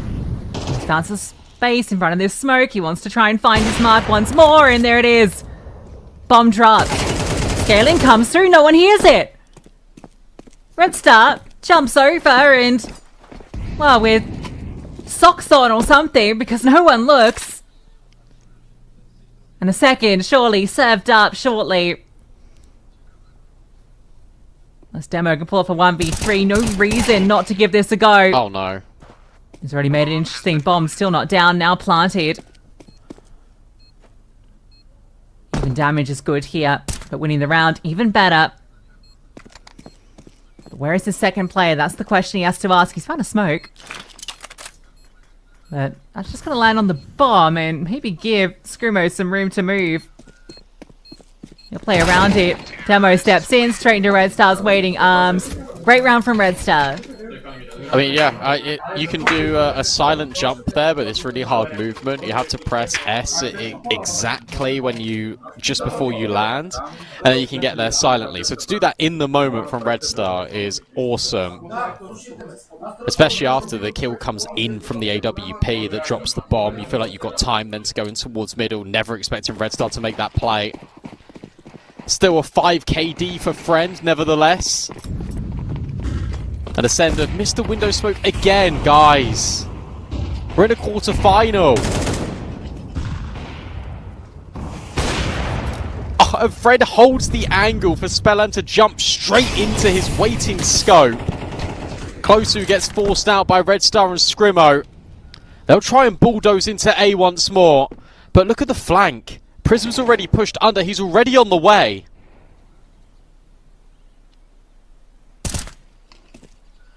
Bomb spotted, knocked back, and Prism. Surely, that's the timing here. No, but Red Star wasn't quite ready. Now Han, trying to get away. Prism's seen him skirt forward. Why is he not looking at him? Well, he does now, and that's when Demo steps in. Perfectly played off each other. And that one Red Star round looks to be just a blip on this pathway. A 10-2 half. Another one Ascend. Another 10-2 half. They're starting to become very familiar with them. Unfortunately for them, it is also against them. Specifically, on Mirage. That was brilliant. I love the little movements they've got in that round. Like the fact that I was like, why is he not turning around? It's because he's waiting for a kill. And then he knows as soon as he does turn around, that's probably going to be the audio taken. So you can swing. Demo punishes. So the one pistol round Ascend got in this series results in them losing the half 10-2. And there's 4 players stacked on this B bomb site and BetClick are going A. Alright, Spellan, good luck. And yeah, Stay Gods say the same. Not looking pretty. Here for Ascend. Spellan's looking for the fight, but he'll scale back. He has the kit and smoke. So BetClick get what they want. They get the bomb site. They're going to drop their own smoke forward. Brilliant smoke. They just got to run through this. Yeah. No flashbang, and they just got to fight their way in. That's easier said than done against Friend. Spellan will get one. There's nothing to be said here. He's down to 29 HP. Friend is 19 and 14. Crazy kill. Unfortunately, nothing else he can do in it. That is 11. I think they play that so well. But they take the space in C2 if they're util, and then you just get close to the smoke as well. That means the flashbang, if there was one, would go high over them and wouldn't affect them. That's really nice little attention to detail there for BetClick. They get everything right, including going to the correct bomb site in the first instance. There were 4 players on B for Ascend. 11 rounds for BetClick. I thought this was going to be one of the most closely contested games in our quarterfinals. In fact, it might just be the most dominant. She's saying something. After how Johnny Spears looked earlier. True. 4 spy here. Spellan doesn't know how close these targets are. Can he catch this timing? Oh my god, they're just gonna walk straight past him. No, he's not going to look back, He is has he? no idea. He has no idea. Oh, he hears util. He hears util. Finally, he spots a player. But the doesn't information matter. might just come too late. Yeah, it They're will. already around the corner. Screamo can't get anything done. And now Spellan steps in. Nice. It's another. It's pretty good. Bomb needs to go down. Great shot from Red Star. Smoked off. Great nade. And there we go. Red Star bails them out. Well done. Really nice, I think, activation in short there for Red Star. He just gets there so quick and they're not ready. Fair play for Spellan because he is able to not only spot these players and give info as soon as possible, I suppose, but he's able to get the kill on one of the lurking players. He's able to get a dink as well with the FAMAS. That nade then finishes the job onto one of the BetClick players. So actually the halves start out exactly the same. CT side lose pistol, reset, and Friend hits that banger. He just smiles, he's just looking at his team and just laughing. That's ridiculous. Stand in, by the way. Come on. Yeah, it's funny actually. It's the exact same kind of mid to B that falls flat for BetClick after they did the same thing to Ascend. So all Ascend need to do is post a 10-round CT side now, Oh yeah. just like BetClick did, and it's all good. I was worried about the Deagle, but it missed the mark. It's weird actually. It's interesting they didn't just force into this. They've kind of like half force. They're gonna have a half by next round. Yeah, and it's then like they'll a Furia buy. Yeah, but worse. Oh no. Oh, they've made the wrong read again here. You kind of want Exist to go and fight to his death within the next 10-15 seconds, just to keep the idea of B on lock. Spellan spots the player, and I think spotted the bomb too. Exist is now going to go for a walk. That bomb is running all the way through. Exist, oh, took a shot. And now they're going to go back towards A again. This is all over the place for BetClick, especially with Friend being removed. Nice shot out of Prism, and that means that there is actually a world in which you can plant this bomb. Spam, not quite there. Prism's now found Red Star. This is getting a little bit out of hand. It's a 4 versus 2 out of nowhere. Scrimmo able to at least wrestle one back. You've still got Exist all the way in short, and he's now picked up a Galil. Player in Palace, player close sight. You have all the information if you're Ascend. So how do you isolate these players? That's the tricky part. Maybe, just like that. Missed shots out of both of these players. It all falls to Exist. And Spellan will hit the headshots. What a crazy round towards the end. But Ascend are just able to hold on. Oh dear, 4-on-3 becomes a 4-on-2. And it really felt like they were going to steal that one away. But Demo misses the mark from Palace. He had a chance there. But Deagle goes wanting. And leaves Exist in a really tricky spot. Some nice shots coming through though. Like, you got a lot out of this round. You got 3 kills. You got a bomb plant. And you got Ascend sweating. True, you do. They'll take their first time out. 11-4 up.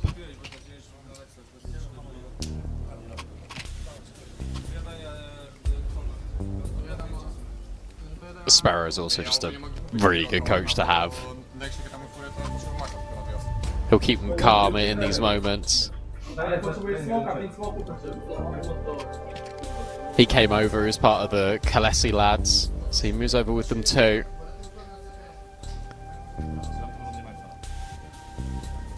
This team gains a lot of firepower and also a lot of experience.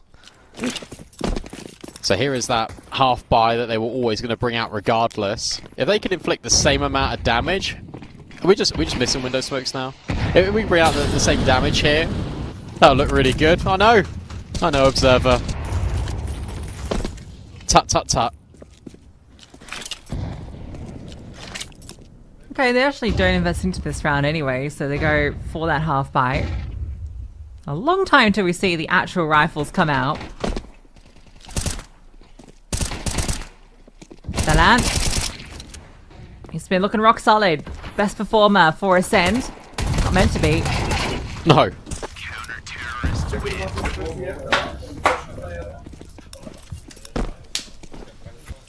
"17 kills deep in a 13-5, or sorry, 11-5. Not at 13, yeah. That was the scoreline of the previous map at Cash. Yeah, very impressive for Spellan. He's almost created room, and now his stars need to step up. Does Han have an AWP? Yes, he does. So let's see if he can elevate himself. No AWP for Friend, but there are rifles, a lot of them, here for BetClick, and they're just going to go A. They're just going to go for this execute. Han, nowhere near. But there are 3 bodies here.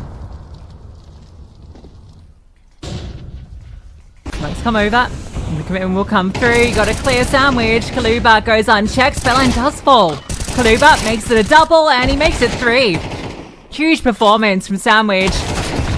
Swing out from CT. Scrimmo, that was a little risky for a second, but he gets the kill. Prism. Swapping guns. Oh. That would have made this very interesting. This is winnable. And I think Red Stars reposition. You imagine can lock this in. Although Prism, with the time ticking, is now considered the possibility. And they're just going to play contain. You can get the bomb, I think. It's in Sandwich, right? Oh no, yeah it is. Okay, so he's got that. Han's got the line with the AWP. If you're Prism, you want to go up and over, but I like this angle out of Scrimmo.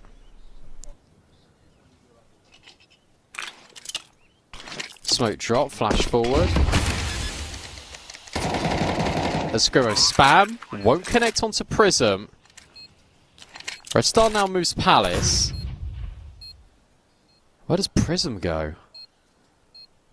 He'll expect a flank at some point. The Scrimmo swings, but yeah, not ready for Palace. Nice try, you can see him piecing it together, but Ascend are able to hold on.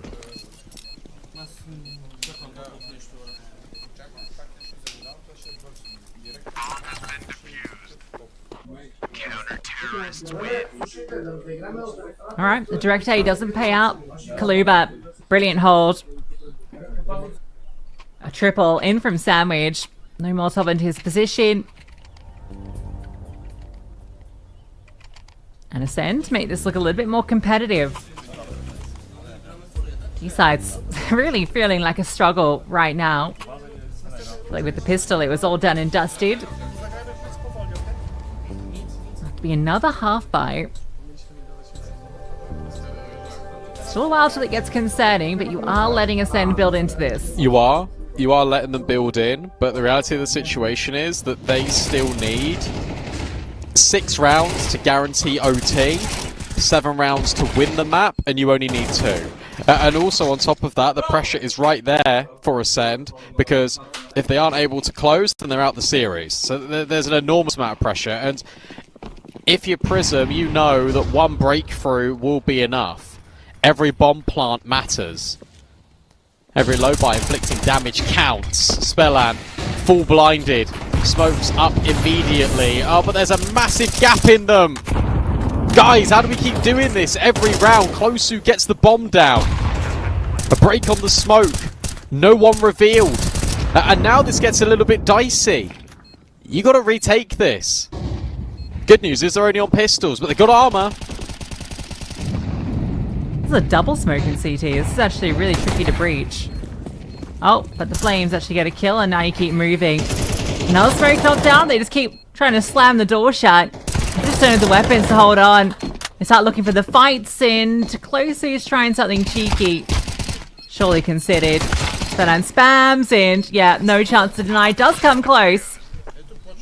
A successful retake, and it really feels like you needed a kill on sight to make that work. You did. Now the vibe's starting to build for Ascend. Alright. Not bad, not bad. But that was a half buy in which they got the bomb down. And sure, not too many kills, but it means the AWP can come out. Friend has cooled off a lot, but that's because he hasn't really been using the sniper. And here the timer ticking down, so it isn't going to be a pause yet for BetClick. But this was 10-2. In fact, it was 11-2. Now this is 5 rounds in a row here for the Bulgarians. And let's do it the hard way. Han starts beat again, and it feels like this time he'll actually be rewarded.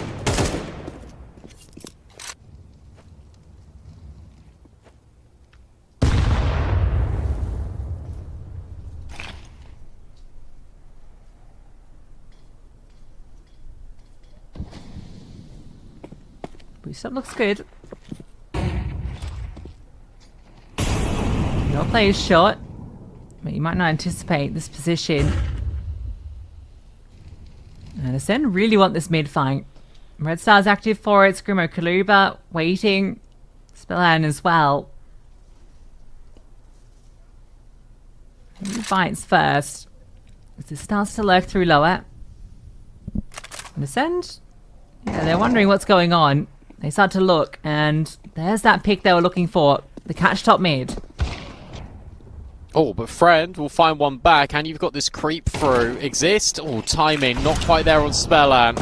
But he'll drop the util anyway. Han. Oh, no. Han has got to find a kill, and that's a really nice bait to at least get one, but the trade, it's immediate. A drop down onto site. Kaluba, is he able to deny this bomb? Yes, he is. And now this gets even more difficult for BetClick. It exists, knows that one is back site. Especially when he can hear Kaluba burning. Friends found one, Exist has got the other, not like this. A fumble, but time, maybe the biggest issue. Exist has now scooped up the bomb. And in fact, Friend will just find him. That's a massive round out of BetClick, and that came out of absolutely nothing. Oh, it looks like they'd really dropped the ball there when they're planting, when the other two players are just nowhere nearby. Oh, you can see that one's not one that Spellan is happy to let drop.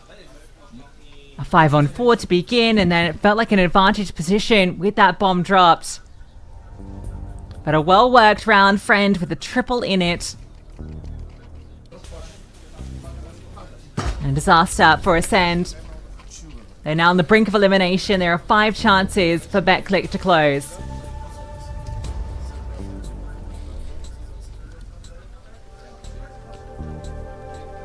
The fact that Friend can just find kills like that. Remember, they got the opening kill. Ascend wanted that fight in towards middle. They got it. They got the opening pick.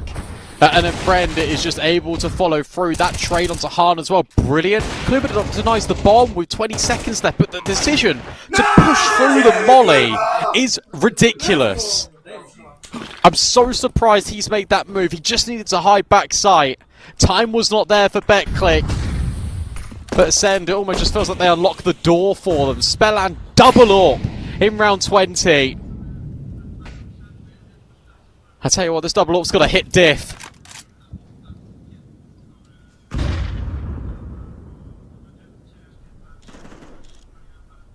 Oh, Friend gets spotted on the jiggle, and Spellan actually gets the kill on Closey. We'll get traded out.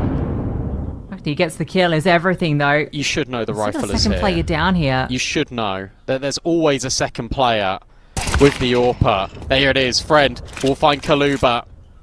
And Red Star now can't do anything in towards jungle because he gets smoked off. 5v3, and look at the demo lurk out of Palace. Red Star's certainly considering it. There's lands. Demo. No way forward. But they've got plenty of time. They can make this work. This is going to take a bit of a look over on B to get a feel for what's going on over here. Problem is, if he goes down and turns it into the 3-on-3, feels like he just wants to put a bit of pressure on.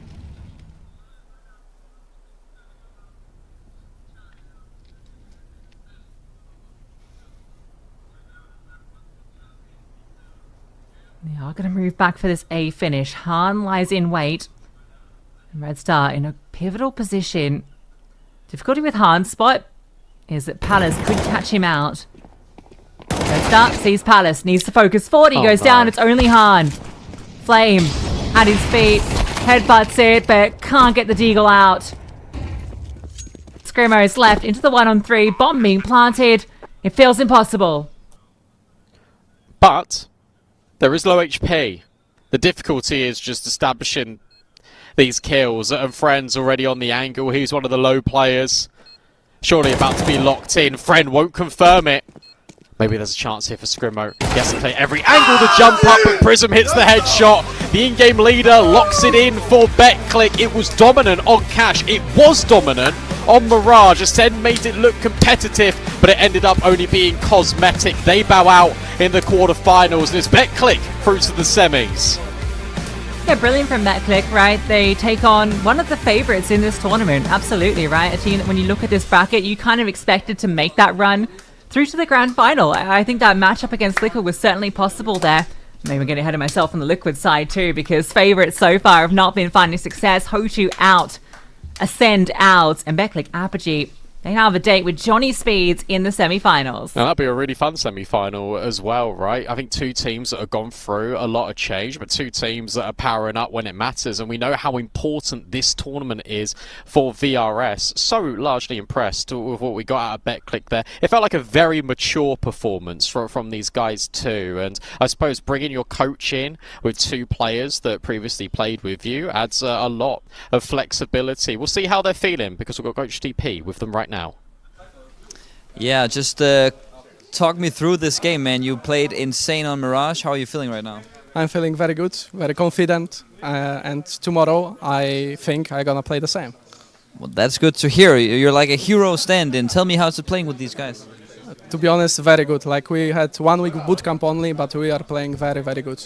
So you are satisfied, and what's your role within the team? I know you're an AWPer, but do you feel like you have the freedom to be aggressive? Are you more holding the angle, supporting? What type of AWPer are you being in this team? To be honest, it's mixed. Like, I have freedom, but also I'm playing passive sometimes because I have very good rifles in team, so I give them space to play also.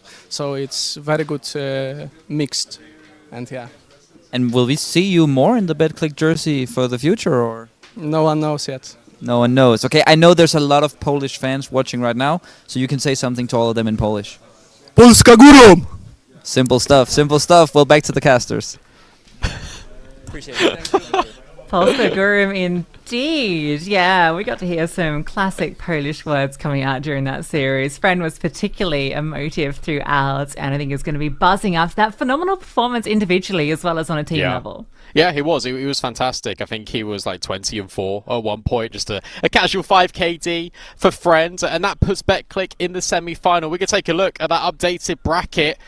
We're halfway through, Lucy. We've done 2 quarterfinals already, and we know that Johnny Speeds versus BetClick is our first semi-final taking shape tomorrow. There's still 2 more quarterfinals to get through. Up next, oh, I'm excited for this one. Liquid versus 9 should be a David versus Goliath matchup, but Kragan said 9 have never lost when he's been in the jersey to Liquid. So we'll have to have a look and see how they do. Another quarterfinal as well to round out the day is FNATIC versus EAC. We've got a little bit of a wait before we jump into our Liquid game, but it's a spicy one. You definitely don't want to miss it. We'll be back right after this.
Welcome back, everybody, to Stake Pulse Beat. We are halfway through the quarterfinals. Welcome back, everyone, here for another quarterfinal. I've already booked their spots in the semi-finals, and now we get into what I would say is probably the game of the day, Brandon.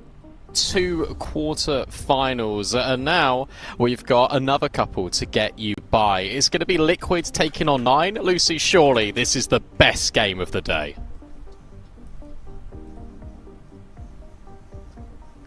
I think I might have lost Brandon there, but it's all good. We will focus in. Yeah, Liquid versus 9. This is going to be very exciting. Liquid, I think, obviously the favourites coming into this entire event. The only favourites kind of still remaining. We've had so many upsets along the way, and I'm not sure if we're going to have another upset here, but if there was a team to do it, 9 are certainly capable. Yes, no, certainly they are, and I'm really interested to see what this 9 looks like. So obviously they dropped down into the lower bracket immediately, then had to battle their way back through. And to be honest with you, that both of those elimination games, both of the lower brackets were, I think, going a lot better for them, and I'm really eager to see how they're feeling. I hope that Coach DP can check in with both Liquid and 9 right now. I'm hoping to check in. We're down here at the Steak Pulse studio. We got Neff crawling under to make sure he's ready for the game, and we've got a banger coming up for you. It's going to be the 3rd game of the day. And on one side, we have the international squad of 9 just getting the last bit of details ready. We actually have the main guy in the frame here. It's going to be Rals, who put up a 131 rating yesterday. Pretty good for an IGL. Maybe we should check his PC. He's been overperforming. It's kind of crazy, but it'll be fine. I think Liquid, they're trying to handle it. And on the other side, of course, we've got the big favorite, the #1 seed of the tournament. It's going to be Liquid with all the veterans that you know and love. But they also have a rookie, a guy you've maybe not been too familiarized with yet, but you will be soon. He's jamming, he's vibing, he's ready. There's no doubt he's in the zone. You can guess in the chat what he's listening to. I have no idea, but I think he's going to be ready to play and teach you guys a couple of tricks. And that's going to be it for the presentation, because I want to hear a little bit of words from Flashy. And Flashy, if I can invite you over here closer to me, that's good. So just first of all, how have you enjoyed the tournament, being here, the community, the vibes? How's it been so far? Everything is really good. It's a nice tournament. It's one of our first Tier 2 tournaments in a while, and it's amazing. And for you, being, I would say, a more of a tactical coach, that's how I'm picturing you at least, what kind of input and impact are you looking to have on this Liquid squad? I mean, we're working closely together with JT, and obviously most of the prep goes on before the match starts, right? And it's just like small inputs in the game. Obviously, you can't have all the impact, unfortunately. You can't talk much, so yeah, that's it. And I know 9 beat you 2 times just a year ago, going up against Barry and I think Kraken and Rals as well. Are there any fears of you, or is the 3rd time going to be the charm? No, I mean, it was a year ago, right? It's a different team we have and a different team they have, so I'm confident. Well, that's good to hear. That's going to be it from Flashy. You can go to your team and make everything ready. And I think that's going to be it from us down here at the... Oh, we got actually... Barry is here. Well, then I want to get some words from the other coach, because Barry... I just talked to Flashy, and he's confident, even though you beat them 2 times last year. I know it's been a little while, but how confident are you? Pretty confident, I would say. We had a rough start to the tournament the other day, but we came back and played pretty good, and I think we can keep it up today. And if we can keep this level up, I also think we have a decent chance to win today. And just tell me about the squad that you've been gathering, because you've been through a bit of a rebuild. What's been the main focus point for you building this squad?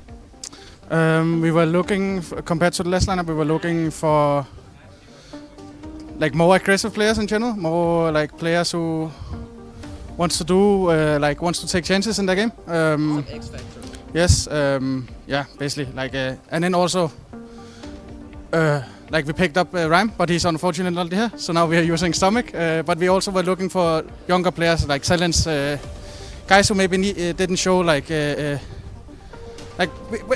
people we think who can take the next step to Tier 1, basically, right? Who is not known yet. And you want to be part of taking those players to the next level, of course. Just one last question. What's the key to beating Liquid today? I think confidence.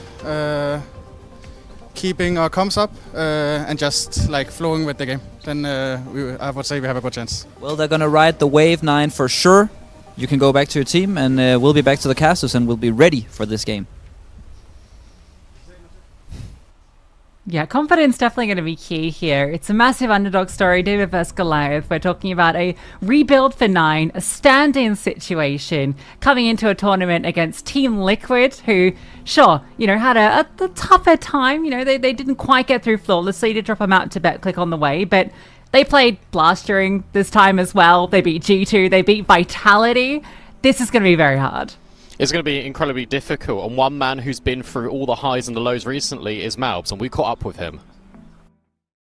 I'm Mario Samayoa, my nickname is Malbs MD, and I'm from Guatemala and I represent Team Liquid. At first I was in love with football basically. But then my dad used to work from home. One day I went into his office and I was like, "What are you doing, Dad?" And I saw he was playing CS, so he taught me a little bit how to play.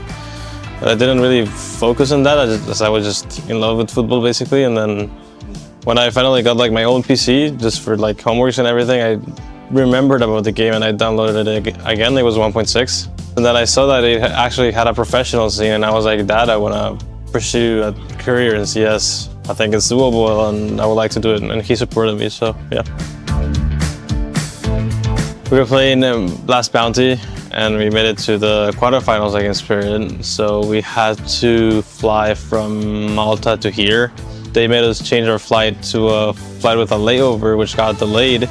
So we ended up flying here until like 11 p.m. and we got here at the airport at like 1 a.m.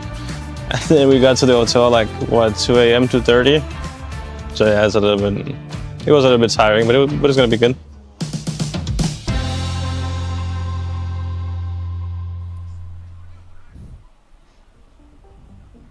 Yeah, cool to hear, to be honest, from Malbs, and obviously the tight scheduling and the fact that you immediately come off a break, you have to go into back-to-back events.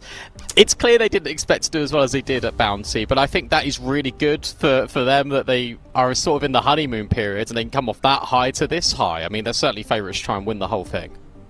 Yeah, and it's a really cool rebuild, right? This roster, the way that they've approached it, it feels like, you know, getting in Jorko, I think, made a surprise a lot of people that weren't following Tier 2 scene. But we'll get into that in a second, because we've just got to touch on the odds below, which I think reflect the situation, right? But Stake are definitely going to be favouring Team Liquid in this. Hard favourites for the reasons I kind of identified. 9 coming through with a stand-in situation, and yeah, only just rebuilding this roster. Same for Liquid, I suppose, but there's familiarity with these pieces, right? It's the reuniting, G2 and Elige, back from the Complexity days. And Jorko comes into this team and felt like immediately, if you've been following his journey, that he would be a perfect match for the style of calling that GT likes. That aggressive type of playing that really sets up players like Elige, like Jorko, who want these fights. It's really going to play well with him. We saw it with Holzak, and I think Jorko is a very similar player that JT can implement. Yeah, completely agree. Malbs really fits into that mold too. On the other end, you've got an in-game leader that is fragging out of his mind. Rolls had a brilliant day within the group stage over in Group C. Stomac, he's standing in, and yet he's doing a fantastic job. Was getting so many multi-kills and clutches.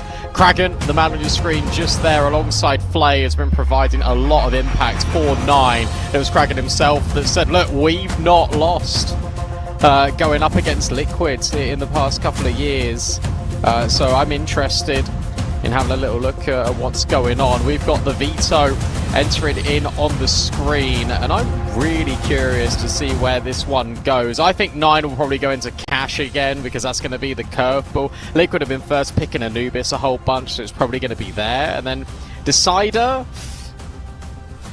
I don't know, but there's the Cash. There's the Anubis. Lucy, you got the Decider quick?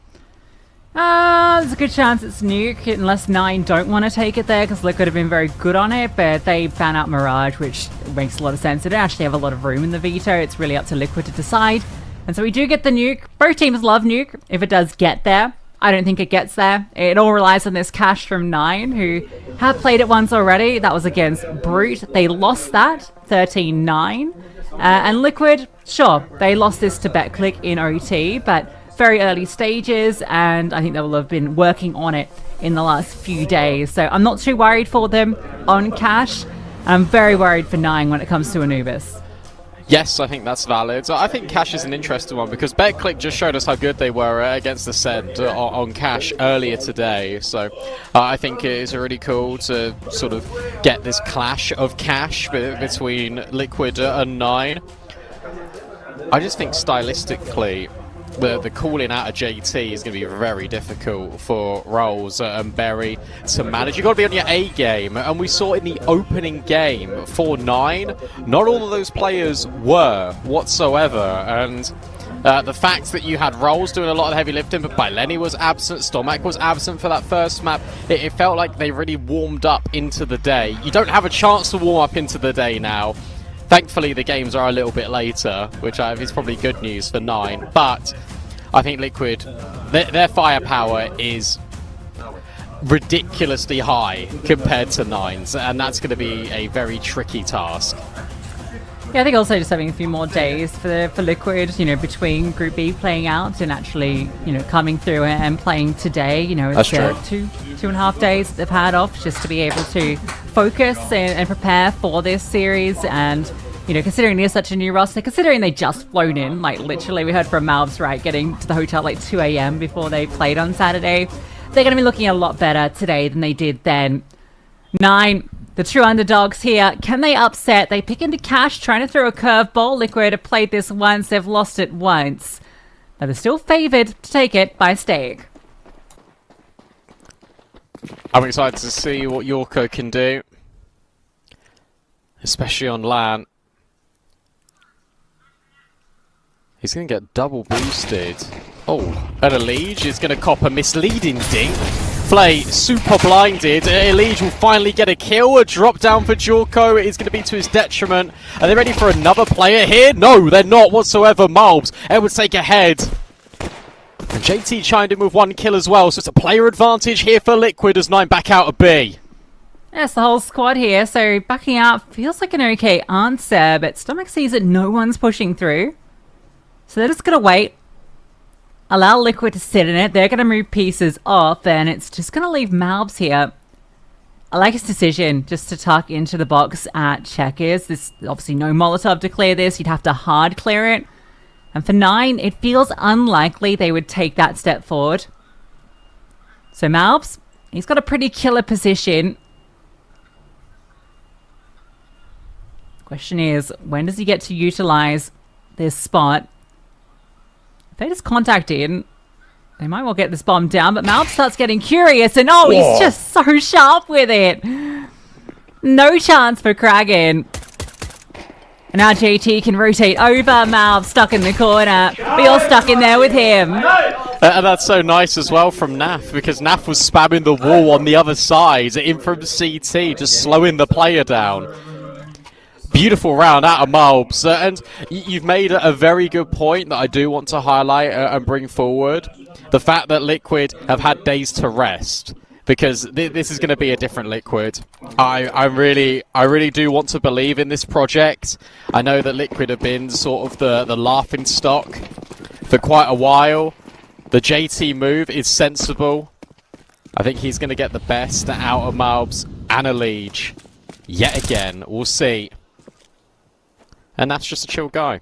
He'll do his job. You need a chill guy on this team, because now you've got a lot of personalities. JT also being chill is important here. Because Jorko brings a high octane as well. He's an excitable young player, as many desks know. Although, to be honest, what I've seen with him so far with Liquid, he looks very chill. This is a force fight, and Jorko's actually been taken out early.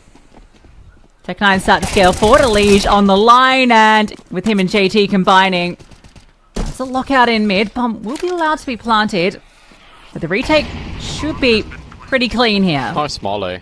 Brilliant molly already. Elige able just to get rid of Flay. So Baleni with the Tech9. Oh, is able to get a double. This shouldn't be scary, especially after he gets dinked, but I like the idea to looking towards heaven. It's expensive, but it's fine. Liquid survived the scare, but that is 3 kills and a bomb plant for 9's Tech9s. That's a tongue twister. 9 Tech9.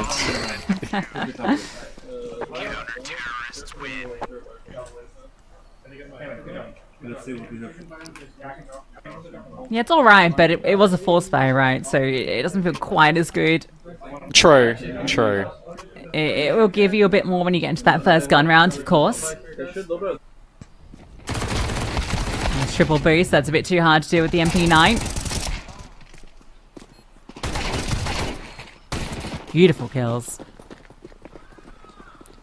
Oh, you know what? Actually, off the back of those frags, they're like, you know what? We got the bomb down. We did damage. Let's buy in. I don't hate it. I really don't hate it.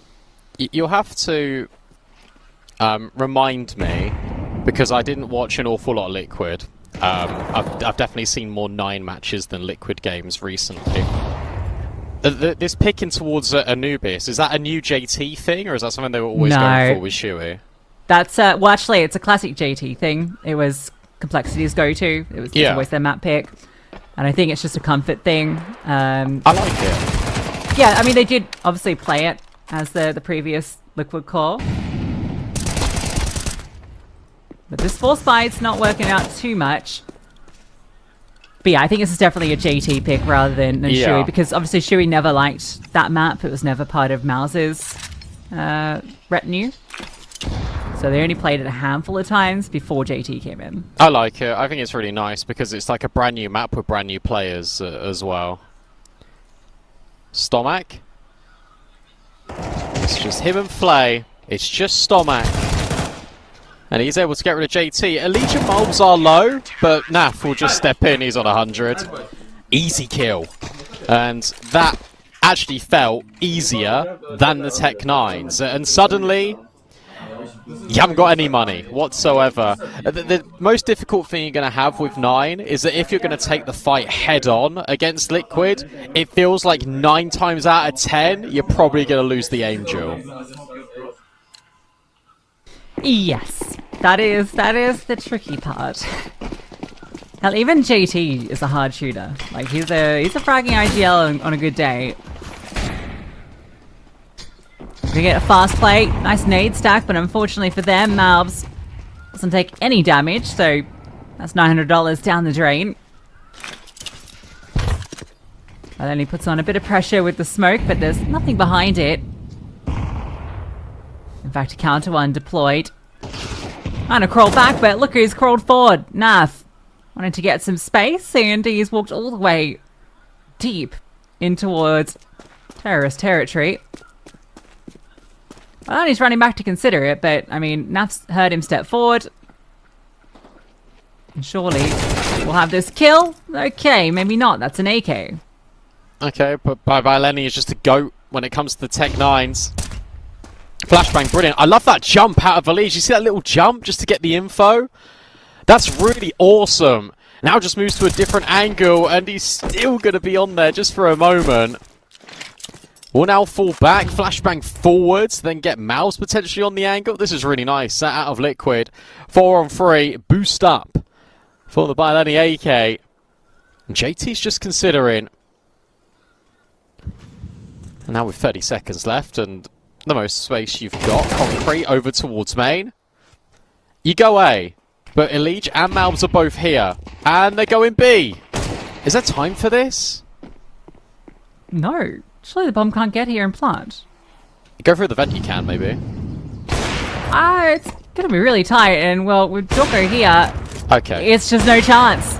Good luck. There wasn't time. I don't think. Like, gets the kill, gets the AWP, but round's done. That was silly. That was very silly out of 9. I mean, great shots from Jurko as well. Just to find that double, especially the second kill as the player immediately drops out of the vent into checkers. But that feels rushed. That feels a little bit all over the place. I'm not surprised that Berry's called a timeout here. 4-0, first proper gun round with Flay on the AWP. Liquid needs to be ready, but so far it feels like they've been ready for everything. Now, one thing worth noting as well is like Elige and Naf on this map, because Cash was a really, really good Liquid map back in like the Grand Slam era Liquid. I feel like Elige and Naf are probably really happy to have it back in the pool. Like Naf in particular was a beast on this map, and we're seeing that confidence already from him. As he gets Tech 9'd. Yeah. But your point makes sense. Like, he is very good on this map. I think JT will be comfortable calling on this too. Like, this is quite an easy map to call on, to be fair. Just Jorko and Malbs. Would Malbs have played this? I need to go look. I don't know if he's old enough to have played too many games on it. He played in February 2019 on a team called Full Send. They played Cash and they won 16-0 against Drunk Co. Okay, well, that's his only official Cash. Hey, your first Your first and only official on cash with a 16-0. You take that. That's not bad. It's not bad. That's good. Jorko was like 10 years old. Oh, he killed Stormak. That's the lurk taken out. So now all you've got is this playing towards A. Great timing on that smoke too. Malv's in the perfect position. Especially with that smoke down. Should be a liquid round. Yeah, Calling it feels right very now. difficult. Because you've also got a lead who can spam door from highway. Well, they clear. Was there a sound cue? Something given up. Rolls comes through, but there's a leash. Makes it a double, and Flay left into the 1-on-3. And oh, how's that for a flick up? Alish thought he had it locked in. And maybe, just maybe, it won't be a liquid round. Not if Flay has something to say about it. That's so Falls awesome. back. Jorko starts to step forward. But this reposition in towards Squeak, not one you'll be anticipating. Jorko's waiting for a step out. It's not going to come his way. He has to take the first move. Flay won't budge until he hears that bomb tapped. But time, it's ticking. Jorko's hoping something's given up, and now he has to make that move. Well, here's the scope, but Flay hits the shot and comes through with an absurd 1v3. That's so brilliant. That is so good out of Flay. I can't believe Rolls hard clears the boost. That's so awesome. That's so clever out of 9. It really felt like that was never ever going to be their round, especially when a leech hits that multi-kill. But the flick up from Flay, the running out of ammunition in the M4. Awesome. Out of the sniper. A 1v3 to give 9 hope. And look at what it's done to the economy. And JT's dead.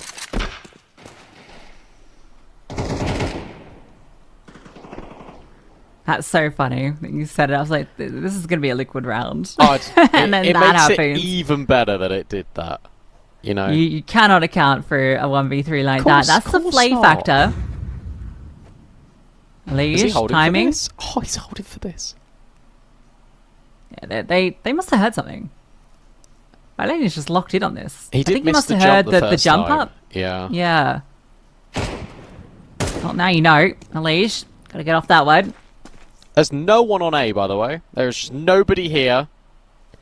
Malbs will actually make it in time with a lead, but Flay on the angle, looking up high rather than down low. And as Rolls will creep and crawl his way forward, it is going to be Malbs. Oh, not revealed. But surely Rolls has just got the lock in. Yeah, easy collection. You don't know about Elige, and he announces his arrival, but only good for 1 kill.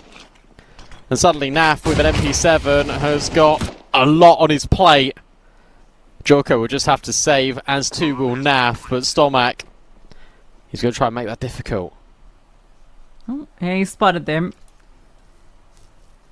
Take away everything here, and you're right into this. I mean, already it's going to be a difficult follow-up round. Naf's tucked in the corner. X-ray a bit misleading there. Thanks for toggling that one. Really? You're holding that angle? Oh, that's so cringe. I love it. That's such a good angle to save. It's actually really hard to flush out the players in CD Spawn. I wonder if they'll change it, because it's like the angle that Naf's in here. What's his crosshair? Is he just waiting for someone to jump around a corner, or he's just staring? He's just staring. Just staring. Alright, 9 get 2. That was a great opening kill from Kragan just onto GT in mid, but it's Rolls just contacting out. Completely blindsides them. And from there, it's pretty simple. I'm dropping this one. Very cool. So yes, these saved guns, and then there's pistols around it, and that's it. Liquid can try and put up some resistance with Jorko, but if he can't manage it, then suddenly this becomes a 1-round game. From what was 4 rounds in a row, the perfect start to a CT side, still can be. So it could be a very good half, as Naf has been boosted with this MP7. The AWP is pushed over at Squeaky with Malbs. everyone else is just on this B bomb site, and it feels like that's where they're going to go. I think the best thing is, but by Lenny, we'll see that the squeaky door's open, and he'll then know that maybe players are here. So you can always get out.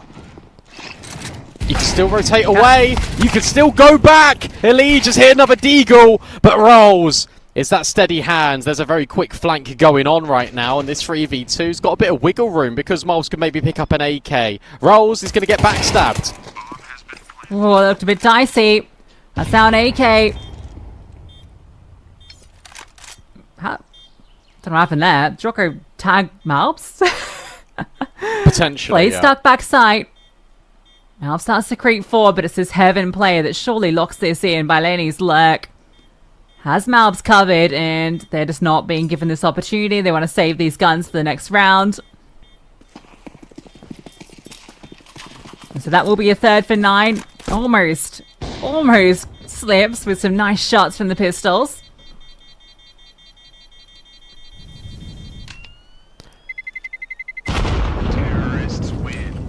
He's hate that. That was a round in which you brought in an MP7 and an AWP, nothing else. You walk away with 3 kills, an AWP and AK. You don't lose the sniper. And then just go into A with Mario. They're actually working slow A. Just try to get onto the left side of A. I can hear a little bit from Elite. Smoke instead. Try to bait them into, like, just throw the normal nades. We're going to see them over at A because he thinks they're going slow A.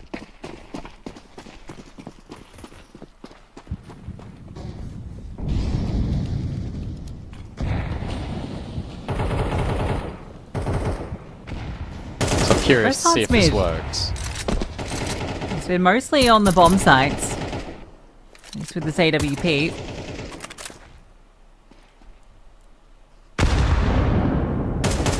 Nade. I think that was what Elise was talking about.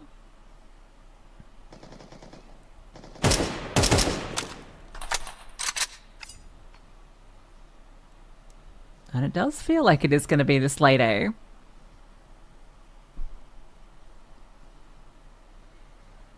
Nine have poked and prodded. They've got main, they've got squeak. Blaze not progressed too far at B, just holding if there is an aggressive push, but now he starts to make his way back. We're going to see a boost up in towards the vent. So that can free up some of these players. JT can help out mid if they do decide to take this, which they might well. As the utility comes out, he'll be forced out of the vent. Flashbang over, and oh, there was a chance there for Elige. The Flay provides the coverage. They're still going A. They're going to wrap quickly. They're going to have this highway pressure. Mulbs is going to feel a little bit under threat. Look at the angle he's adopting. But then he can just open the door. Is there a flashback through here at main? No, instead he just steps in. Rolls dropped, as to his stomach. Mulbs has really put a twist in the tail in this round. There's no time. They got to get out of there. So this aggressive push out of Mulbs, enough just to win the round for Liquid on the spot. Fantastic initiative. Just acknowledging there's a split coming through. 2 players in middle. There's not going to be a huge force in front of main. If he catches them in a good timing, like he does, where they're about to throw their utility, can shut down the entire round with the clock as it is. Brilliant from Malbs. That was a 4-on-5 that he's able just to win single-handedly. So it's looking very good. After a good run of rounds for 9, they take their first pause. Or second, sorry.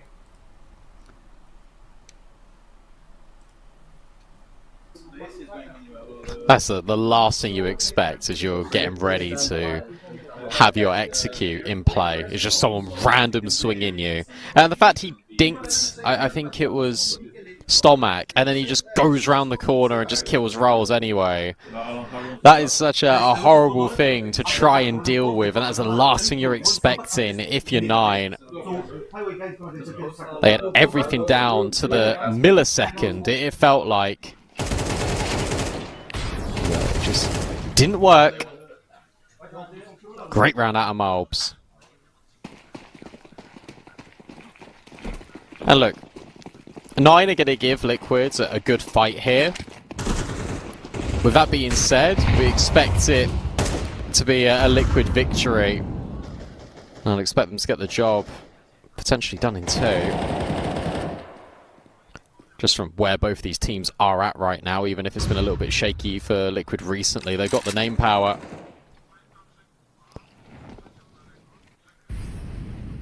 Flay, ready to open the door. Lenny ready to go through main. This could be a much faster play towards this site. Yeah, Rolls is repositioning. Yeah, Joko comes over. He's in towards middle alongside Naf. So they do have the bodies here. It's quite a heavier lean towards A. In fact, Flay just gets caught jumping. Wow. Malbs gets him through the door. He saw another player. Obviously, the smoke's going to give it away, but he saw him fall back, which I think is the most important thing. Elige needs to look at both Garage and the boost. Kragan clearing, but Elige claiming this kill. Meanwhile, over at B, Stomac might have a fight on his hands. He's also holding the boost. 35 seconds. Jorko lets them both cross in middle. And that's now clearer info. And with Stormak finding JT, if you want, you can just reset and go B. But time, another limiting factor as Elige steps into the back of the site. Yeah, he's just going to tuck. He's just going to tuck, and Jorko's going to come over to help. Molly's raining in. There's that AWP. And the swing. Oh, it looked good. For missed opportunity, they look for the fight, but Naf can still end this. Just one more player to find, and there it goes. Nice, boys. They didn't have the bomb on their backs anyway. It got dropped over towards B main. So even if they find Naf there, I'm not sure there was time. No, there wasn't. They had 6 seconds. These are wild rounds now, because what you're getting here is 9 towards the end, wanting to make it scrappy. Yeah, there was no time, even if he gets that kill. Nice, boys. There's that Yorko scream. Hype man for his team, as he was often doing at Bounty. Hasn't got the party popper out today, but might well do if they get by this quarter-final. It's a AK Galil, just Tech 9s. Hit for 9. As they look to scale in towards mid quite quick. Look at how quickly they have highway. 1 minute 30. And they're already round the corner. And with the boost up and the break, gives them the opening kill onto Rolls. And you would have spot Kragan. So walking through Z, that'll be accounted for by Laney. Oh, you out of timing there. And JT just looks elsewhere. Beautiful headshots. Can't get that one with the pistol, but jobs are good in. And now Jorko has the chance and he'll take it. It's JT that provides the rifling masterclass in this round. The fact that JT just completely ignores the vent player in by Lenny, he just goes immediately in towards B main and just deletes them is beautiful. It's so well orchestrated. He understands that he's got that time in to do it, and he just takes it. Brilliant support flashes as well coming out of Liquid. Everything is now going their way. And the only thing you could really say for 9 that they've got going for them is this A bomb site. And that's not going to be free. Jorko's now moving over with this AWP, as to his mobs. Some more space in middle. Jorko, will he see anything? No. I've managed to get out a couple of players. Oh, that could be misinfo. They're going to rotate towards A, so this is looking good again. Elige up high, doesn't see anything.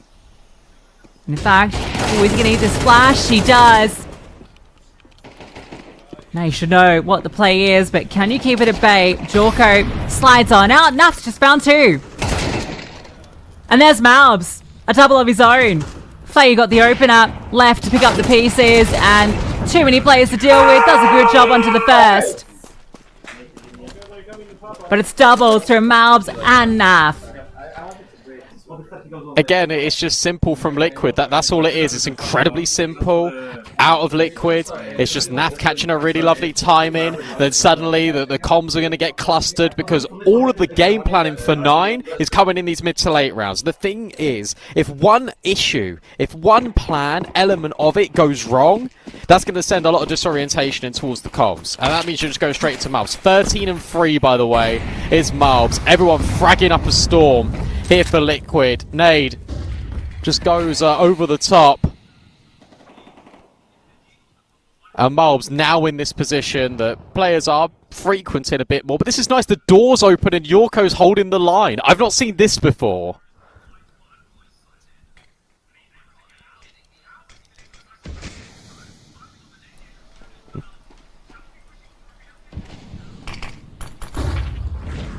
Malb's under pressure again. Mollies are behind him. He swings forward. Gets one. In fact, it's Yorko that gets the kill and then a leash. Oh. A lot of damage. That's one above I you. get the second. Over the top comes Stomach and they've found their way in. Molly's good. Molly's brilliant, actually. Rolls just burns alive, and now that's the bomb denied. Starting to get really tricky. Flay will find JT. Are you ready for the orb? Yes, you are. That's awesome out of NAF. Pre-fires in towards Quad. Ready then for Flay. It's domination from Liquid. 9 rounds on their CT side. And suddenly, 9 need to rebuild. Absolutely brilliant. So many heroic moments coming through, and it's just the individual difference on display. NAF for 2 high-impact rounds back-to-back. Gets the double the round before and the 1v2 to close, anticipating each fight perfectly. No wonder Stake have them taking this confidently. Wow, that's massive odds. I mean, it makes sense, right? If you want to join Stake, you can. And if you deposit $20 and use the code PULSE35, you get a $5 reload every day for 7 days. $35 in bonuses await you. As Liquid wait potentially the map victory. Flay has now seen at least 3 players in towards middle. He needs to leave. Yeah, that's progressing. Malbs takes out Kragan. It's a duel he's dropped. My lady now comes back and he needs to come up big because he's lost all his teammates. And Elise just keeps pressing W. Toko's even holding for rolls and it's lightning fast from Liquid.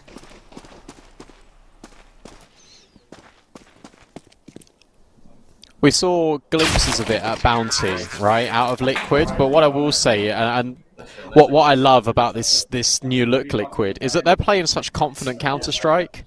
Like, there's no hesitation here. The game plan is over the top with the boost. We're going in towards A. They've been spotted. They still don't care. They scale up. They wait for their utility. Elige is just finding all of these multi-kills. He looks like a completely different player.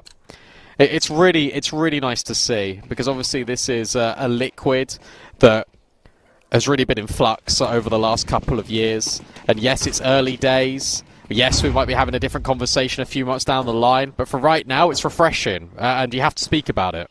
That's all you can do in commentary. You just speak on the moment.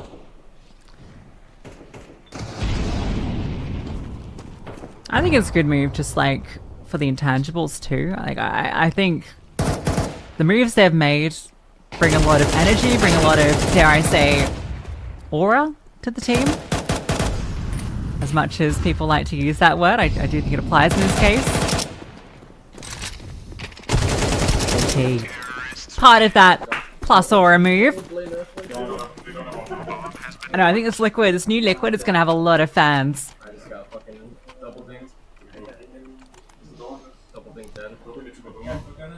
As someone who actively did not like the old Liquid lineup, I am a fan of this new one.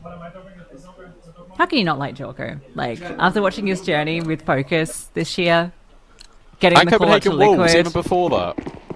Yeah, it's been a ride for him.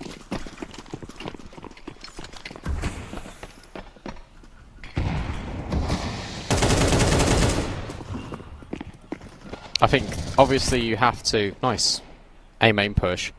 Coming out of 9 here, you've also got the squeaky one out of Kragan. I think that the biggest thing, in fact, I think he's going to catch Malbs here if he's not careful. Oh, hang on. We'll come back to the discussion in a minute because it's a really awesome point in the round where you're anticipating someone to be close A main. You're maybe not expecting someone to be right here in squeaky. Yeah, they're just muddling about with utility. NAF will start to consider this. Does he clear this angle? How thorough is he? He's good enough. It was a dink onto NAF, but a kill found by Kraken. And because he was so far forward, everyone from 9 has left. Yeah, you know, some players will get caught off by that position, especially after the main push, but Naf is not one of those players. Nafany isn't grab the either, to be M4. fair. He didn't grab the M4. Left on the ground. Wants to keep the Galil, I guess. Yeah, he's going to be thorough on those clears. He's a patient player. Leash, they are going for this. He's in the power position of Forklift. The flashbang was good, but the kill's not. And, well, now GT's left alone, and does he need his teammates? Can he do it by himself? They're running over him every angle, can't find the fight, and, well, I was just getting excited for how dominant that round looked, but it looks like the retake has come through. Just out. Let's go, guys. Come on. Fucking go. Just. I mean, good retake. I think they threw utility as if they had it, which I think was nice. Like the flashbang at Forklift almost acted like it was supposed to be incendiary. You can see that Elige was like preempting to move out the way. They just threw bits of utility that they had in order to guise that it was a proper retake, which I really love. All of the kills came in. JT, nice try. If he was able to delay for half a second more, which is tough when you're stuck in the corner, then he would have won that. Liquid would have been 12-3 up, but instead it's 11-4. It's still incredibly dominant here for Liquid. They're just looking to go fast. Straight over in towards middle. This Molly is going to be upsetting for Kraken. And they know he's here. Naf will find Stomac. Rolls is now burning alive and being dealt with by JT. You know, about 2 players in towards middle, you can just go B. And this will have to be a save now out of 9. Liquid are going to get 12. Kraken going to give this a look? I mean, it is 11-4, you know. Yeah, you feel like you just want the round. You just want to believe that the comeback is possible. Some damage done. Molly, we're going to heaven, and now it is the save call. Utility was so good from Liquid there, right? Obviously, we saw the Molotov in towards middle, which kind of got Kraken all flustered. But it was the setup in towards Checkers that looked fantastic. The Molly to upset the first player allowed Naf to line up that spam so he could get his kill. So there was an upset to force the player into where he was aiming through the smoke. And then a second Molly comes through to allow the peek in from JT. So really nice disruptive utility in both mid and B. There's that 12.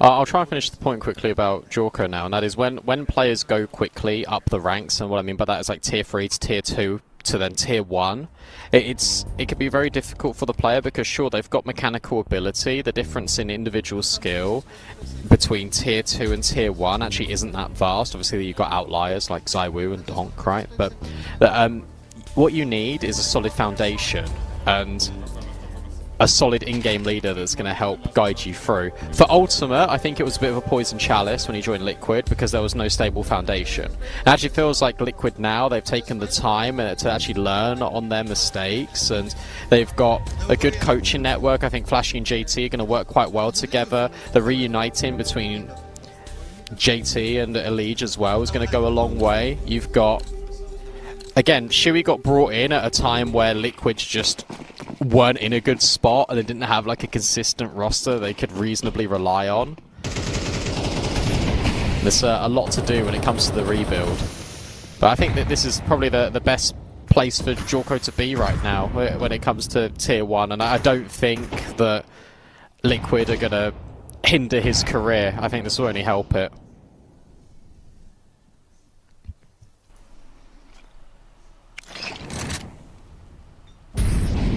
Kraken. Every again, round. Cooking and almost taken out completely by the flames.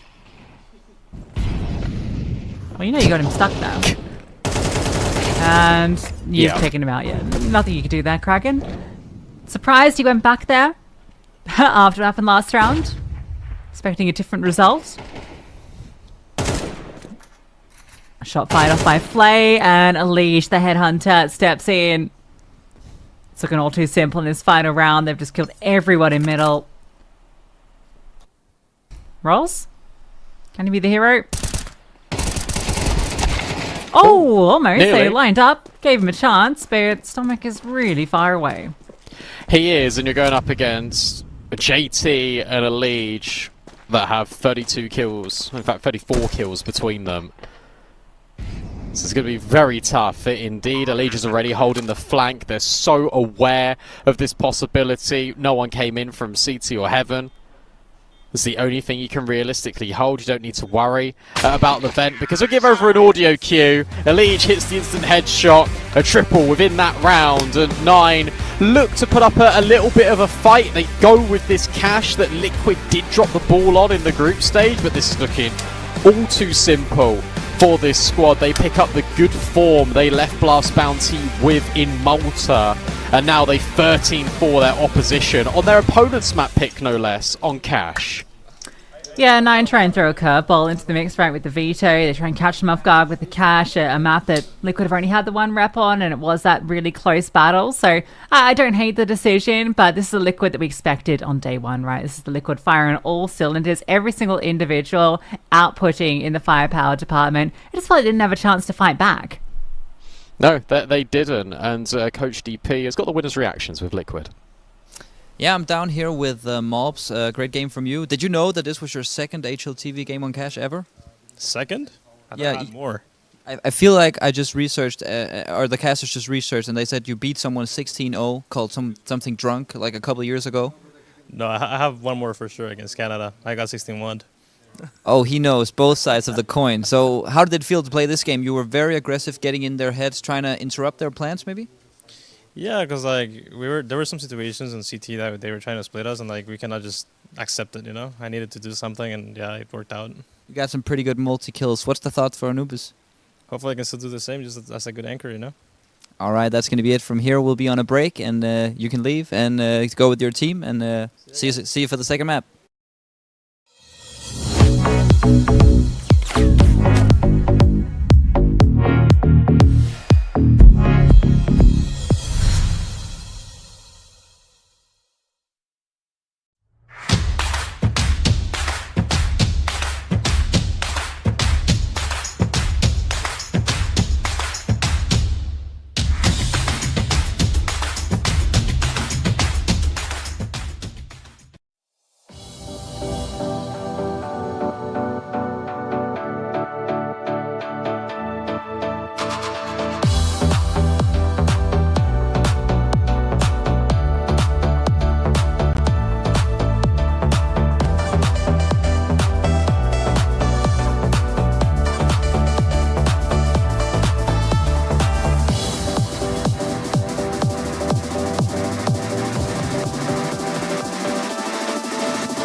An attempted curveball from 9 in the veto with the cash. That backfires. Liquid look very comfortable on it. Get their first cash win since it got reintroduced. That's really nice boon for them. Everyone performing, and we can see now the stake odds reflecting the situation. Liquid one map up in this series, heavily favoured, and now we go into their map pick of Anubis. Yeah, we go into the safe haven of JT. We go into a map that Liquid have looked very good on. They've taken down a number of top teams on Anubis, and the fact that Cash looks so dominant.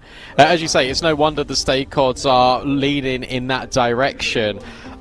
I would love to see a fight back here from 9, and I really don't want to rule them out of this series, but based on what's been happening today, it feels like we're not getting any comebacks in any of these quarterfinals. They have just been smash after smash after smash. Considering the first map was pretty dominant, this is Liquid's, I'd argue, their best map now. I'm, a little bit worried for 9 and maybe their longevity in the competition. Yeah, Liquid have picked this into every matchup they've played, essentially, and the only team they've lost to is Spirit, which is kind of fair enough. But they beat BetClick, obviously, here, but they beat G2 and they beat Vitality. And that is no small task. Vitality are an exceptionally good Anubis team, and this is, by the way, with Liquid, out of all of those 4 series, not winning a single pistol round. Really?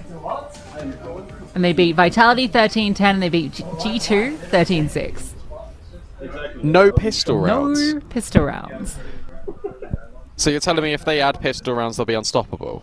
Yeah, if they could just win a pistol round, that'd be fine. That is ridiculous. Alright, 9, you know what you need to do. You need to win the pistol and then win a few more.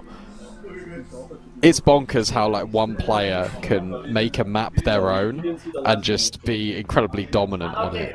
So you got to bear in mind that this team has only been together. This is their second ever event. They've been together for, I don't know, less than 2 weeks. 13 days for JT. There you go. 13 days they've been together. And they are already looking that dominant on a map, looking very good on Cash. When we speak about expectations for this Liquid team, you expect them to win the event. Like that is the ultimate goal for this team, and I really do think with the way that they're playing right now, if this continues from map in, map out, then this Liquid should go all the way and should win Stake Pulse Beat Episode 1. I hope Cash becomes a mainstay for their veto. What I've always liked about JT is he loves embracing maps that are maybe a little off the standard. Like, obviously Anubis has always been a go-to for him with complexity, but before that was Vertigo as well. I think Liquid had that energy as well. Like Elysian Nav from back in the day used to be a lot of maps, that were a bit off kilter, and I think that it gives them a bit of room in vetoes to do some damage. Here are the map win odds. Liquid a favourite here, of course. Not as great as a series, but Malbs, maybe they can win their first pistol. Oh, 4 on 3, but look at the space, look at the scaling as well out of 9. This is weird because it feels like you've actually swapped positions between the Ts and the CTs. Heaven cleared, smoke up, and Flay looking to try and take some heads. Yorko just creeps around the corner here. And JT will remove Stomac. That's the player back sight. And now they start to creep in. There's no kits. They've got to act quite quickly. But pressure is now going to be applied. Can you can you defuse this bomb? Well, yeah, certainly. If Malbs just hits headshot after headshot, Liquid will get this pistol. Lovely shots from Malbs. Hits a beautiful tap down canals to get things started, and the immediate response when they hear that mid scaling, they know what's going on. GG just spams out the smoke, gets one as well. And Malbs helps them get their first pistol round here on Anubis. He has been hitting hot and heavy, 1.8 rating on Cash, even if he wasn't top of the server in the fragging, he was in the rating department. And he's looking to get Anubis off to a blazing start. I'm sorry, Malbs. HLTV lied to me when I was trying to look up Cash during the official for like 10 seconds. He's played it 12 times. Cash 12 times, including that game against 9. He's actually got a very good record on Cash as well. Apart from, that 16-1 against Canada. Yeah, I mean, I think a lot of those, like, national team or, like, it was in Tier 2016. 3 South America. Yeah, it was 10 years ago. How old was he 10 years ago? 13! Okay. This is so aggressive. No, Leash starts dark and ends up mid. That's actually quite funny. Well, that's not JT's funny. dead. But Alicia's spray control is no laughing matter either. That is beautiful. Out of Elige. They're going to try it and maybe trade him. But Elige is now searching in the window, and the timing isn't there. But it isn't for Jorko by Lenny. Will hold and punish. So it is now a 3-on-3. And Liquid have allowed 9 the space to go and get the bomb. Yeah, and with this dark space you've gathered, you just commit to be here. Naf is incredibly passive, but I like this from Elige and Malbs. They're going to take the space in towards middle. There isn't a kit. So actually this round is very concerning for Liquid now. Oh, that's missed. And Molly's missed, so Naf has the line. They're going to have to swing to give Look at the Kraken flank. contact or just throw it over. What? Come on. Surely Elige will lock this one in. Now him and Naf can combine. The thing with Naf's position is he confirms no one has crossed the plat, so they know exactly where these two Ts are. The only spot they can be is in towards dark. Yeah. Just making sure the suspicions are confirmed. A flash forward, a swing out, and it's onto Elige. Looking to get the ace, and he does. Every kill comes the way of Elige. Spray control at the beginning and at the end, and they avoid misfortune. Yeah, I tell you what, Elijah's spray from top middle in towards B main, I thought that was maybe the best sequence of the round, but then you've actually got Naf being really self-sacrificial, drops the flashbang. Look at how wide he swings to try and isolate a frag and make it a 1v1. He does so much damage that also then entices the player in from the canal to peek straight into the crosshair of Elijah, and because he did so much damage onto rolls, he can then just clean up the mess. This is so well handled from Naf. And Elijah will get all the credit because he's the one that gets all the kills. But if Naf doesn't make that play, Liquid do not win that round.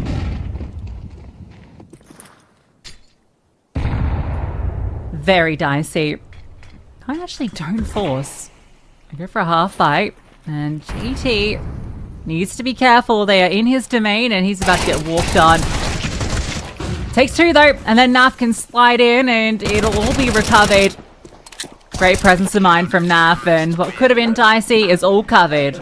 It is, and I think Liquid have actually been doing a stellar job at surviving against these low buys, and especially when it comes to like the half investments. Nine have been getting nothing from them. Nine haven't been able to plant the bomb. Nine haven't been able to get a number of kills and make it costly for the economy. I think the game management has been superb so far out of Liquid. Yes, that force buy gets a little bit dicey, but when it comes to like the half buys, they've been stellar. JT looking to get incredibly aggro and kind of will. He dies, Jorko follows through, and then the step in from Elige. This time his spray doesn't net a multi, but he gets one and he gets out. And look at how aggressive Jorko and Naf are still being at the same time. Nine have got to be careful because Liquid are relentless. Yeah, Naf's just going to walk through and backstab Kraken in a second. And then the step out as well. This fallback will come. You'll see Flay stairs, and then Elige will step in. Just playing off each other's aggression perfectly. No fair fight. Stomach. He will get this kill onto Malbs. But the bomb's not in his grasp, and he has a very, very difficult 1v3.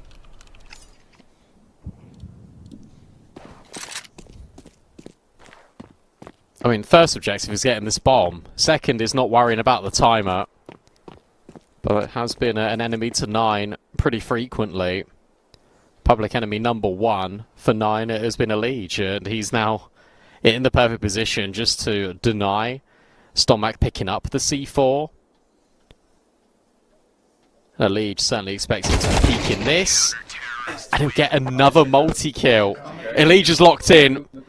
Liquid go aggressive, and then they go aggressive again, and then they go aggressive again, and Nine just aren't ready for the layers of Liquid. It's like a waterfall the way it cascades down upon you. Now for Nine, will have to be another one of these half buys. Which, as you mentioned, haven't been finding too much success, and this is a key thing about Anubis, right? And I think Liquid are a perfect case study of what some teams lack and what the best teams have, and that's the ability to go for these different aggressive postures, right? Because if you just sit back and play your sites, it really allows the Ts to dictate the map so much, which is why it is a T-sided map, right? Because the Ts get so much control, and often if you're a CT, you're playing a bit in the dark. But you can see just the confidence in the way they go for these different moves. Yes. Like they just have perfect setups and bailouts. Always another individual ready to step in if something goes wrong. Yeah, even there, like the fact that Naf steps in and finds Kraken, and then he leaves, and Elige just steps in immediately after that smoke fades. Like, it's just ridiculous. And I think where you've got so many... yeah, sorry. Elige is out B main. Yeah. They're just everywhere. And I think, I was just about to say, like, this setup and these CT sides don't rely and require aggro or pin. So what it actually does do is it makes Elige feel like he's more of a star player. It makes Naf feel like he's more involved. Malbs loves to be aggressive. That's what he's sort of applied his trade in for the longest time. And then that gives Jorko time to settle in. And then he gets confident that he can incorporate aggro picks. Kraken will catch JT. He thought the incendiary was safe. It wasn't. Malbs flashed in. They'll get rid of Baileni. That's exactly what I was just talking about. But 9 are in a weird spot because the bomb's out main. Oh, Jorko's just unscoped and seen them. And now Elige in B main and Naf need to try and hold on. Elige hears them coming. He knows exactly what's happening. Can he stop it though? Nice nade. He can keep control of main, which I think is powerful enough in of itself. So all of the control is here. Naf. Looks like he's in the perfect position and can't quite make it too, but there's Jorko out from above. It's like he's just got a deagle. Never got himself a rifle, but maybe he doesn't need one. With shots like that, can he do another 1v3? Step back, looking for it, and Flay's doing it again. Just one more required. Elige throws the flames forward, and Flay had the chance, but HP, a problem, and Elige will close it out. Well played by Elige, and he's got the kit, so that bomb will be defused. But I tell you what, Flay really gives Liquid something to think about. He's the one with the worst weapon, and yet he has the most impact. I think the biggest issue you've got there is that they just didn't have any space, did 9. Like, you've got the bomb site, but then suddenly CT's marched off. You've got a Legion B main, you've got Naf in Temple. I think there was a player towards the end in Canals as well for Liquid. So it's just so difficult because you've got the bomb site, but that's it. And you need space off of the bomb site, especially in after plants. Elige with the secondary AWP, maybe that's why he doesn't snipe. That was a bit too aggro, mate. Oh, and now you've lost your primary AWP. Uh-oh. Rifle round. This is, yeah, now a 5-on-3, and 9 are in a great position. GT does have a great aggro setup in towards B, so you might be able to catch off rolls, which would put it back into a 3-on-4. There it is. And a re-clear of space in towards middle. The problem is they are going into A right now, and, well, Mouse gets this kill. We're into a 3-on-3. Yeah, they're right back in it. You're going to be obviously expecting a camera player. But Mulbs has just walked ahead of all the utility and catches Kraken on the jump up. That adjustment is fierce, and he knows exactly where this bomb is planted. He just needs to live, and instead he falls. But we're still even again. Naf rotates over outside A main. JT now starts scaling in towards the heavens. There's an incendiary that can be placed. It's all about timing, and this is ridiculous. Out of Baileni, he walks through the camera smoke. Flay just needs to hold on, and he will collect onto Naf and JT. This is too far gone now, and Baileni's reposition has won this entire round. 4-9. In fact, it's going to be Flay on the sniper, but it was always going to be a guarantee. Finally, 9 will grab a round. Yeah, 11 HP is the difference there, right? Baileni so low. Malbs almost puts that into the 3-on-1, which would have secured it. Remember, that was a 3-on-5 that comes down to that moment. Very close. Malbs gives it a great try. But that'll be the first coming through for 9. And already you can see some ramifications. No AWP. We've got a FAMAS. We've got an MP9. This is looking like a pretty direct play in towards B.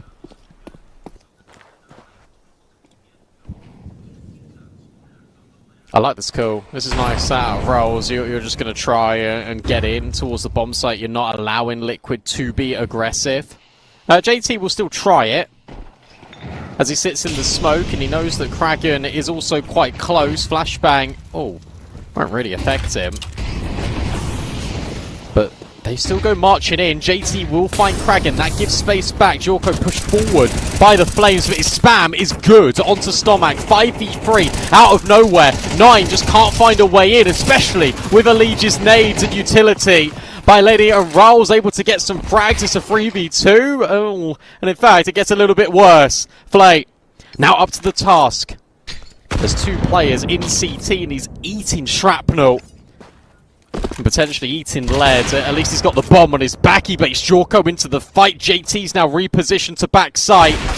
Oh, and with the double swing, it's enough. But it gets very close again because of Flay. I love the way he shoots. He just has this kind of distinct style when he goes for these AWP shots. They're just lightning fast. Maybe it's because half of them are just outrageous flicks. Nice try from Flay. Another 1v3 that comes down to the final frag. But that the rounds are coming down to that speaks volumes. MVP of that for Liquid is that smoke that is dropped between Pillar and Default. I'm not sure whether that was JT or Lige who dropped that smoke, but it completely stopped 9 in their tracks. They could not get out. They get stuck in towards jail. That then gets spammed because you know there's just nowhere for these players to go except for jail or just sitting in main. And it just allows all those sprays through the smoke to be laser accurate because you've limited the space that 9 can take on this site. Yeah, you'll see. That's that spam there. Smoke just allowed all of that to play out. Good double swing as well, right there from Liquid at the very end. They're speaking so much about these little micro movements, and you got to credit just the fact that they do swing together, that they do take the peak independently on the AWP. They give him no chance. And Mulbs, oh, that molly lands a little bit too shallow. He's going to get this peak, and he's full blind. Biletti says, thank you very much. That's an easy kill on the Tech 9, and Elite just got to get out of there. That could be a rifle that could be recovered now for 9. You don't want to give them all of these M4s. Biletti will get his reward. Jorko to Elite, really want to swing again? That's wild. That's information. Oh, and now you know you've got all the space on B. Kragan, I don't think you'll slow down too much here. You spotted two players in towards A main, and now you got this dark kill. And again, he doesn't want to give over his life to Naf. And so now you do have a Lige rotating. You will have a counter smoke dropped on towards main. Good block. Is that actually going to stop them? Lige fires off shots. Flashbang is good. He's under a lot of pressure. No cross smoke. And the utility is very low here, but they just throw the bomb over so Kraken can plant. They save. You haven't got the money. And this is the correct decision. I think Naf could maybe... It looks like there'll be a gun somewhere. Where did the players die? A main, but that's where Baleni got the gun. And Con, okay, so you can't actually get the gun. So there's nothing to save here apart from a FAMAS for Naf. But I like the decision here from Liquids just to pull the plug. You don't need to force every round. You might as well keep the AWP on Yorko. Keep the M4 on a Lige. 6-2, really not at the end of the world. You're still doing brilliantly on this CT side. Come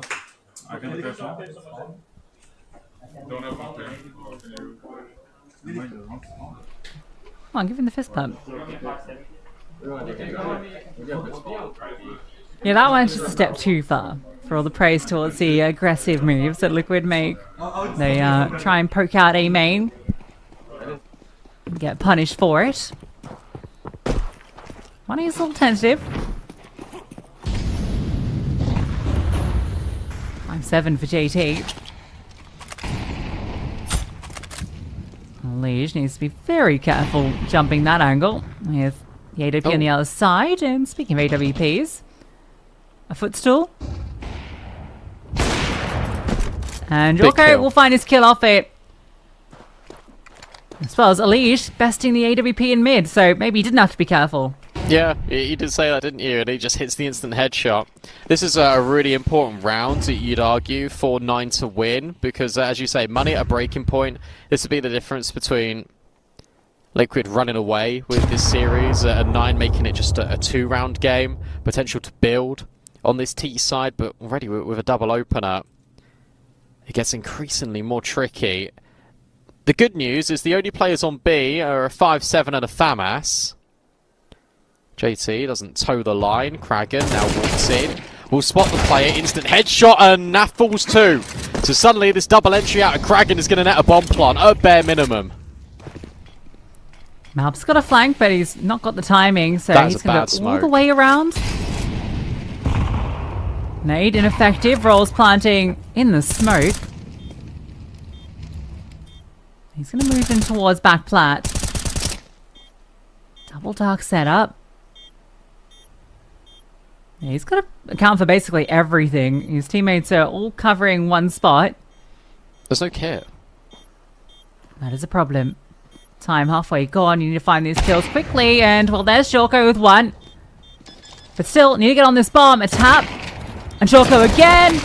And Joko, one more time. Does he have it? I'm not sure he does. It's close. No, he doesn't. Gets off it. It's a quad kill, but it's a round for 9. You just needed someone in that situation just to go behind the obelisk and start sticking. If you're Liquid, rely a lot more on Jorko, rely a lot more on Malbs on that flank to close it. I think that was just a little bit of miscommunication there. Jorko does brilliantly to get a 4K, but 9 able to wrestle that round back. As I was saying, that's the difference between them maybe falling out of favour on Anubis, but now that they've got a chance to really rebuild back, Rolls will understand how important of a round that was. And for Liquid, I don't think you should be able to force around this. I know that you kept 2 players alive, but it doesn't feel good. It really doesn't feel good to invest around this. Yeah, there'll be a lot on Jorko here with the AWP. We got to see that flash out of him there. Do want to make a note of Jorko here on the Anubis because he didn't really play this before Liquid. He played it once on Copenhagen Wolves, once on a roster before then, and now just the 4 Liquid games. So it's a very fresh map for him. Oh, they have invested around it. So another 5-7 MP9 round.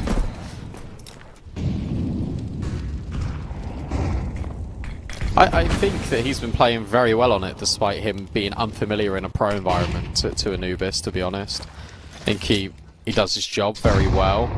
Doesn't go for as many aggressive openings as you'd typically hope for, but I mean, this setup feels really nice. Jorko taking contact here, trying to bait in Malbs.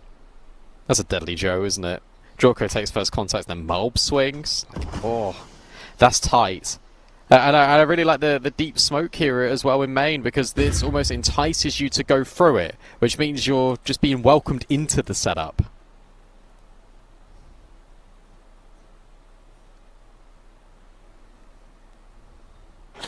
Can't resist it. Look, Moth to a flame by Lenny straight in there. Mollies go both ways. Kraken loves this fight in towards Cave, and this time he'll lose it. No double for Kraken. Don't swing this, JT. There's a smoke on the ground that he really wants to pick up.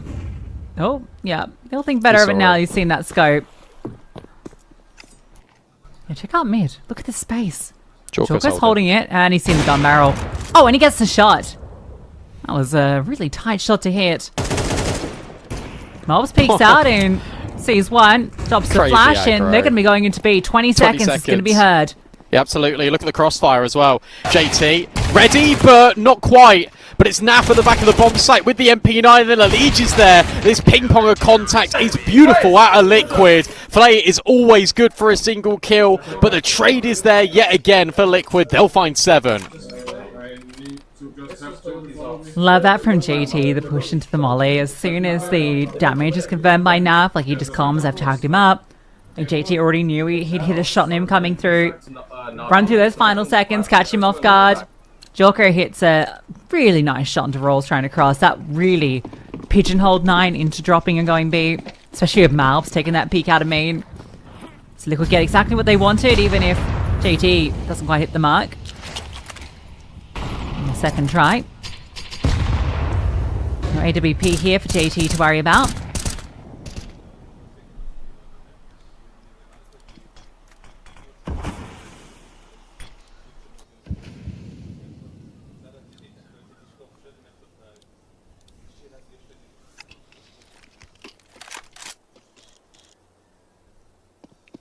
I thought they were going to go back into B again, but no, instead it is deep smokes in towards middle, double flashbangs. Jorko will be smoked off, so he can't initially peek.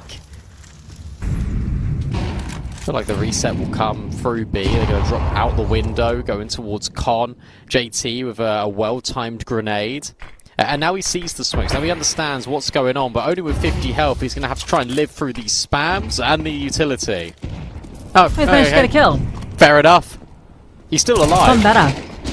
Taken out. Kraken starts to scale through. Jorko misses the mark, but a lot more players here where that came from. It's Elige that eventually finds that kill. Rolls feeling like they need to fight forward. It's Flay, in fact, that does, but Malbs quick on the trade, keeping that advantage. Rolls in the open, and he almost transfers. He's given by Lenny the chance. Low HP for Naf, but he picks up the AWP. A known hand with it. He'll secure the round. Individually, Liquid are just on another level today. Every single time you think Nine are going to break in. There we go. Alicia's loving it. I haven't seen him so happy in a while. It's nice to see. And look, I mean, the fact that you've got all of these players that can just pop off and find multi-kills, again, the layering is so good for Liquid in towards that bomb site. And what's really nice is because they are playing with confidence, I said that on Cash, they're just pushing forward. And what they're doing there is actually giving space for the rest of the riflers to step in. That's a brilliant clutch out of Nav. That's 8 rounds for Liquid. 9 are hopeless and helpless in this series. They are just being overwhelmed. And I'd be smiling too. I'd be really happy if I'm 16-5. It wasn't just here on Anubis. He was also doing this on Cash.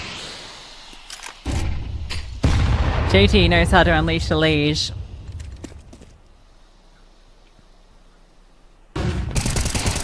Great flashbang. There we go. Flashbang for Elise. Try out this A pop. Utah comes through. Malbs has the line, but gets bested by Mac 10 of all weapons. So Stomach can trade. Let's now go through nuts to break the smoke. They start to move forward and charging in as the Mac 10 can't get it done. Play bested as well. Second attempt, Kragan goes into the smoke. Bailani takes a step forward and suddenly some interest comes through. Can this Mac 10 do any more? Joko says no. It's on to Bailani. Takes in at Pillar. They saw him in main. This reposition, they have no idea. And he can time this perfectly. Oh, they're just not looking. Oh, he's been spotted. His head sticks out. Doesn't find the kill quickly. Does in the end, but I think there should be time here for this defuse. Another one-on-one coming through, and it's another round for Liquid. What a spot out of a lead. Like, Bailani's playing this brilliantly. I think his reposition was definitely going to guarantee him the round, but he tries to get tricky with it. He tries to get this pixel angle, and Elite just spots him. Joko's there for the immediate trade. Another decisive half at a counter-strike from Team Liquid. And just in general, I already mentioned it before we headed it into Anubis. We've had 2 zeros all day long, and I'm talking 13 5s, 13 7s, 13 1s on Inferno. First match, 13-4 to Liquid. Stake think they're going to win it immediately because it's a 9-3 half here on Anubis. 1.01 odds. Yeah, another 9-3 half. Now they go into that favoured T side, and this is where these individuals will really show off, but so can Bailani. How's that for an ace? Shuts them down, silences them, and shows them that 9 are still here to fight. Awesome. Dulberetta's up close, brilliant flashbang as well. Coming in from Rolls. He just annihilates them over at A main. The thing is that's just not going to affect Liquid at all. It's like, okay, cool. Brilliant ace. We don't care. But they needed that. They needed something here. It'll be an eco. It'll be another round. But then the guns come in for Liquid.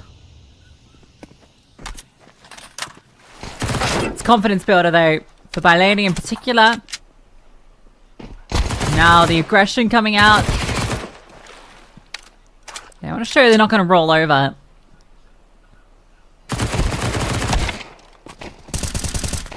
It is an MP9, that's absolutely fine. Now, if you're not getting a kill here, gives it a go. The simple stuff, one player falls. Now we get the guns out, as you say. This is where the real test comes through for 9. Can they stage this comeback?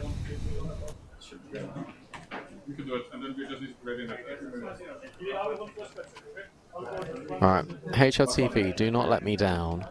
I just want to see something.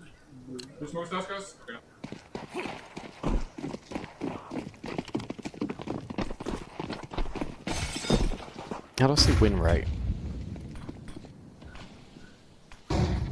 Never mind, it's too annoying to figure out. It's dropped. So, similar to the round before, putting the conditioning on that they're going to be aggressive here. Malbs. Good incendiary. What about going ahead of it? We can only hold this position for so long. Also now drop his smoke to continue to block stairs. They want to kill time here. Dragon, they're going to know you're about to peek this. Flashbangs so come through dead. and he has to leave and he's not allowed to. Yeah, that was tough. That was a situation that Kragan was in and he couldn't get out of because he took a tick in the molly, and where it was reaching its expiry, he just shaved so much HP off of his bar. Naf lurking outside B main, but two players are still in con. One is keeping tabs on B main. Over at A, they're ahead of this util as well. Stomac, MP9 in hand. Not able to find anything, and Jorko just double entries B. Malbs is still holding and securing rolls. So as soon as the guns come out, Liquid get it done. It's time. God damn it.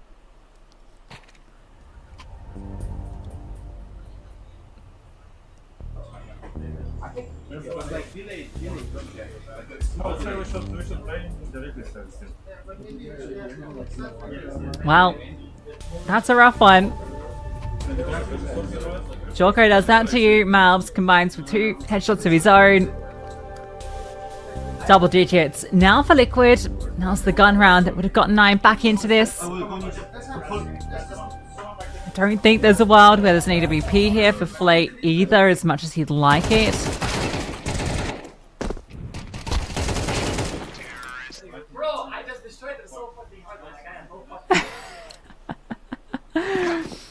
He's just an unassuming looking guy, and he's just so loud.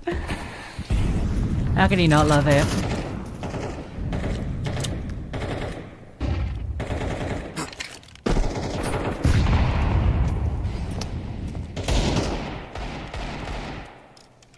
Come on, Brandon. There's got to be an easy way to do this. I'll just manually counted this. Well, JT is going to walk through the smoke as it's broken. Him and Elise just taking space for free.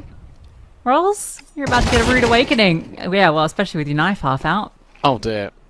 By Lightning, can you get a timing here? This Yeah, is looking like better. What? Well, kind of got for a leash, can you? Kragan, tag him. Go back through? Oh, No, leash just once guys. more. Well, now you know where the final player is. You're going to be. And Flay sets up an ace clutch. That's amazing. Yeah, go on, Flay, do it to him. He's going to hear this bomb go down, and he is ready for Malbs. Oh, instant shot. Flay's cooking with gas. He's got a kit. He's got a lot of utility. And Naf doesn't have much health. Could definitely give this a little bit of a go. Could use his smoke to good effect here. As he creeps in close. Util out. Molly and Smoke are on the bomb. He wants to try and get this kill, and he will. Flay on for the ace clutch. And remember, Naf's only on 5 HP. He's just sticking it in this smoke. Flay, he's going to do it. He's going to defuse. It's a 1v5 clutch out of Flay. Let's go!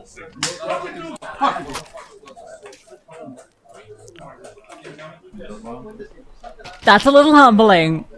A little wake-up call. This map is not done yet.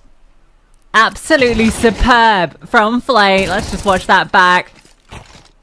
Comes through with this instant kill into Malbs and really takes his time with it. You can see Jorko was ready to leave, thought it was a save. The deep molly, rather than going in towards dark with it, he throws it main so he can peek behind it. And Naf was exiting. Naf had no HP. Oh, Jorko Shame it's not the ace, but you take the 1v5. Absolutely. I think there was a teammate alive as he killed JT. But Technically a 1v4. it counts, guys. It counts. We'll give it to him.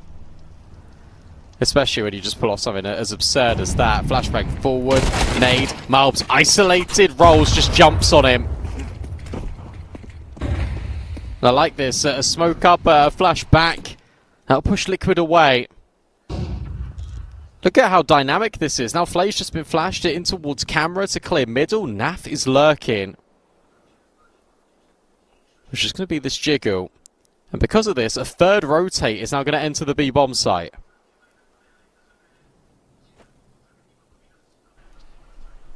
Well, it's not where they're heading though. Like, spots one in middle. Gets a lot of utility out of them, but we can see main is now where GT pokes his head in. He's got the bomb. So this is the commitment through. Jorko comes through from behind, and now Elige looks to step in. There's Jorko, and there's Rels with the timing. A 2-on-3 Kraken growling through the water. Stomach not that far behind him. Bomb will be allowed down. Jorko, how ready is he for this? Misses the shot, but Naf bails out, and Jorko goes back in, not missing those.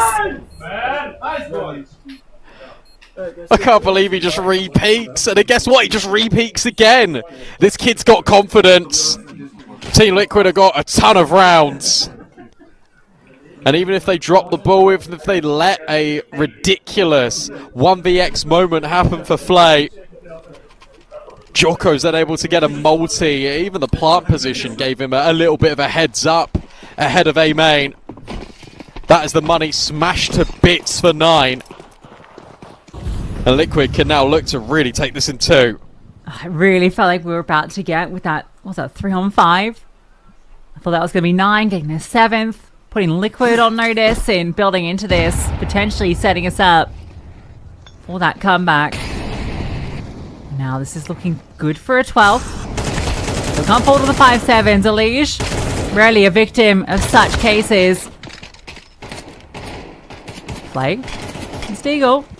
Pretty hot with it. Jorko, pretty hot with his AWP. Just isn't missing, is he? I'm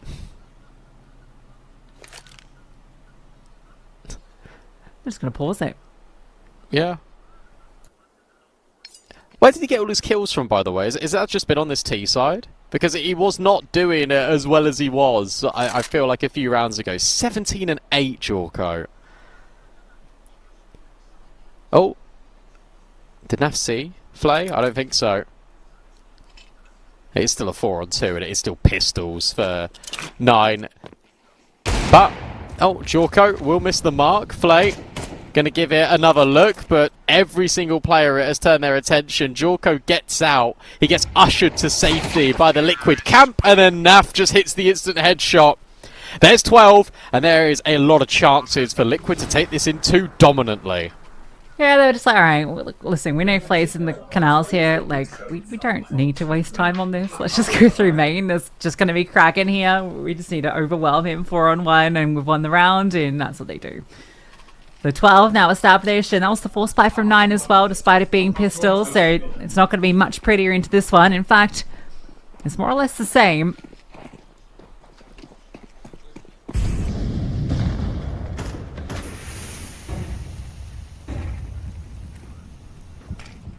And it's a bit heavier in towards middle this time from the CT side.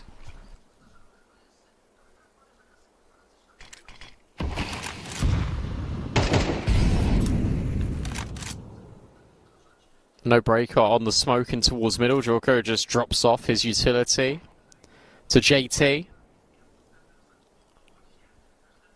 Actually, JT's going to call them back. He's interested in this middle portion of the map. Setup looks quite good for 9, all things considered. Is there a flashbang here? No, it just feels like it's pure contact. JT pushes them off the door, but in comes the swing, and the flashbang the other way for 9. Jorko now has to swap to his sidearm. 3 versus 3. Only 1 gun can be collected. But all of this space gives Miles a little bit of room towards this A-bomb site. And Rolls is a dead man walking. Now you can just escort the bomb over. Now you're not ready for another player lurking in towards mid. By Lenny caught completely off guard. And Stomac has to try and clutch up 1v3 to spare 9's blushes. And they know that he's typically the B player. So this rotate in towards heaven. He might get here in time. AK recovered. Headshot collected. But Naf will deliver, and Liquid will secure a semi-final berth here at Stake Pulse Beat 1. The absolute favourites coming into this, of course. But, you know, it was a shaky game in the group stage versus BetClick. But here, all of that has been shaken off. This is a renewed Liquid. This is a resurgent Liquid. And for the most part, not letting the ball drop. Save for that little round from Flay. A couple of highlight moments coming through for 9, particularly from that individual. But overall, this felt like Liquid's game through and through. It really did. And it's a shame for 9. But I guess the positives to take away from this event is that you're playing with a new player, you're playing with a stand-in as well. You got wiped out in the opening game of the group stage, and then you were able to make it through to the playoffs. And I know that's maybe like a small comfort of like, oh yeah, you made it through the playoffs, but the fact that they were able to recover the situation, given everything against them, I think is good for them. 9 are still finding their footing, because it just feels like they keep making roster changes all the time. Yeah, that's the thing, right? It's a team that's making a lot of moves kind of coming into the season, and they have to adjust to that. And having Liquid as your playoff game is like the worst case scenario, really.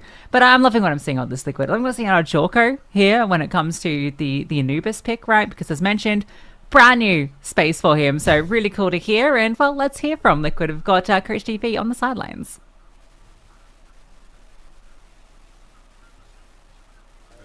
I brought a cup of hot tea for you because, well, you know, you've been screaming so much. Yeah, it's good for your voice, no? Yeah, it's perfect. Thank you. Lots of help. No problem. No problem. Well, so this game was amazing for you. What's with the screaming, man? Well, as I said many times before, I don't want my teammates to feel tilted or for them to feel any negative emotion, so I'm just trying to bring up the mood and just try to get them to focus on the game. And we did see a couple of favorites kind of shit the bed today. And it did seem like they were really quiet, maybe a bit, you know, tilted. Is that a way to kind of battle against, as you say, bad emotions that can flood up when you lose like a 1v4 clutch, for example? Yeah, definitely. You should always like keep fighting even in the bad moments, like that 4v1 from Flay. And of course, that was pretty unfortunate. I mean, he did play it good. Like, I can't deny that, but you need to just keep smiling or else it will all get into your head and you just won't be able to think clearly. And now you've been with the team for a couple of, I guess weeks, but playing official games, it's not been that long. How are you feeling? How are you adapting into the team? Looks like you're having a great time. Man, I'm so happy, bro. I mean, that's all. Like, everything feels good. I'm asking them questions. I'm learning. Like last time we played Cash, we lost pretty hard and I was pretty lost on the map. I felt a bit better today, you know, from help from John and other teammates as well. So just keep grinding. That's it. I mean, if you're this much better every time you play Cash, you'll be a god, right? One day. One day. Okay, that's going to be it from Jorko. Congratulations, man. And we'll be back for the casters. That's so sweet. He's so humble, isn't he? It's so nice hearing from Jorko. He's stuck with the prop. Oh, bless him. It's nice that he's got a little bit of a bromance, I think, budding with Elige, because he said that Elige is the guy that helped him the most when he joined the roster. Obviously, all the teammates have been helping him, but he speaks about Elige quite a lot, and he said, look, I was a little bit lost on Cash, I didn't know what to do. The fact that he is that taking that initiative and saying, I don't know what to do next, okay, how do I improve? That's only going to help it, especially the mindset of JT and Elige too. Yeah, I mean, honestly, both Cash and Anubis being new maps for him to play. I mean, he had a 1.44 rating on that Anubis. It's brilliant to see, and having, you know, a player like Elige who brings that experience and mentorship, I think will mean a lot for him. And I think that he brings a lot to Elige as well, right? Because we know Elige's history, and we just heard from Jorko, right? The energy he brings helps keep the team in a good place mentally, and I think that's going to make a big difference for them. So, again, a good reason why he is the perfect addition to this roster. They go into semi-final number 2, and they'll be facing one of FNATIC or EAC, Brandon. Yeah, it's going to be a really interesting one, because you've got EAC that were able to make it by in Group A, and then for FNATIC, ever since they've made these roster changes, they've not lost a best of 3. They are looking to be in stellar form, and EAC are going to be probably a little bit worried about what FNATIC have got in store for them. We will figure out who is going to join Liquid in that semi-final. It will be one of FNATIC and EAC, and that's coming up after this extended break.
heading over to the EAC squad.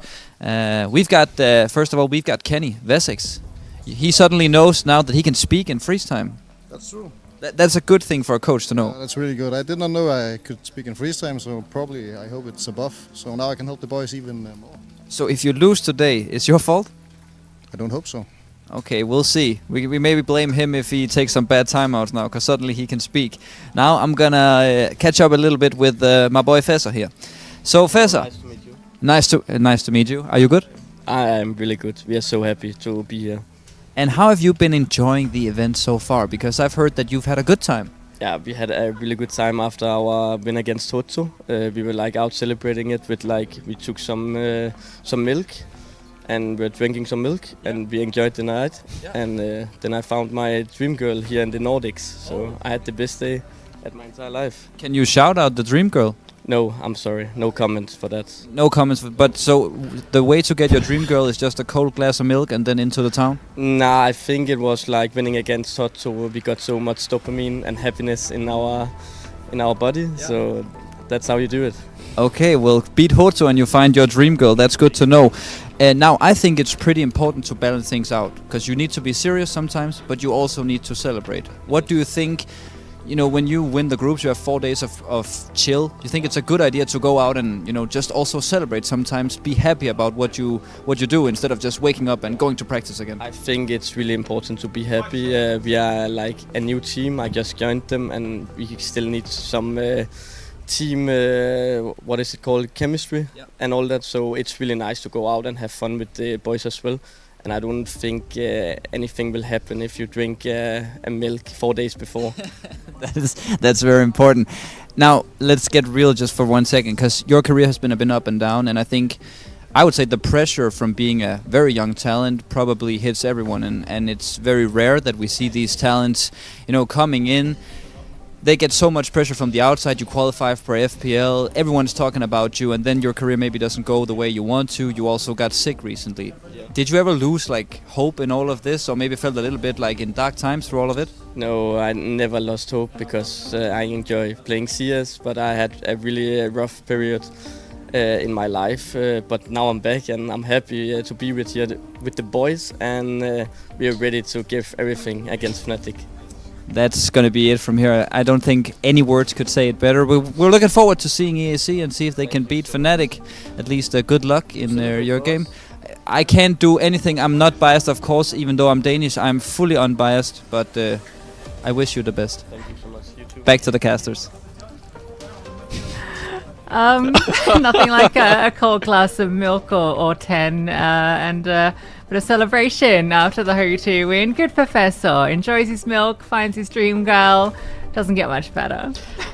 What an interview that is. I tell you what, Coach DP has had some banger interviews over the week. Yeah, shout out Coach DP. Yeah, personal highlight is when he said, "You're closer to the monitor than I am with my wife." Unbelievable self-report. Let's get into FNATIC at EAC, because we've heard a lot, to be honest, from EAC and Fessor. We should probably hear a little bit out of FNATIC. So let's catch up with their captain, It's Fear. Our main goal is to beat some good teams, to go up in various rating, and that's why we sign up for this event. My nickname is Fear, I'm from Ukraine and I represent FNATIC. Me, Jumbo and Jacasmo play, I think, for 2 years already. Also, Nikita was in my media project when I was streaming on Twitch. And of course, Karna and Maza is new for us, but we already spent a lot of time together, off of the server, on the server, so we feel really nice. My dream was to be a football player, and I like competition. And all the time after the football training, I was going back to home to play CS or Dota 2. So basically, I like competition.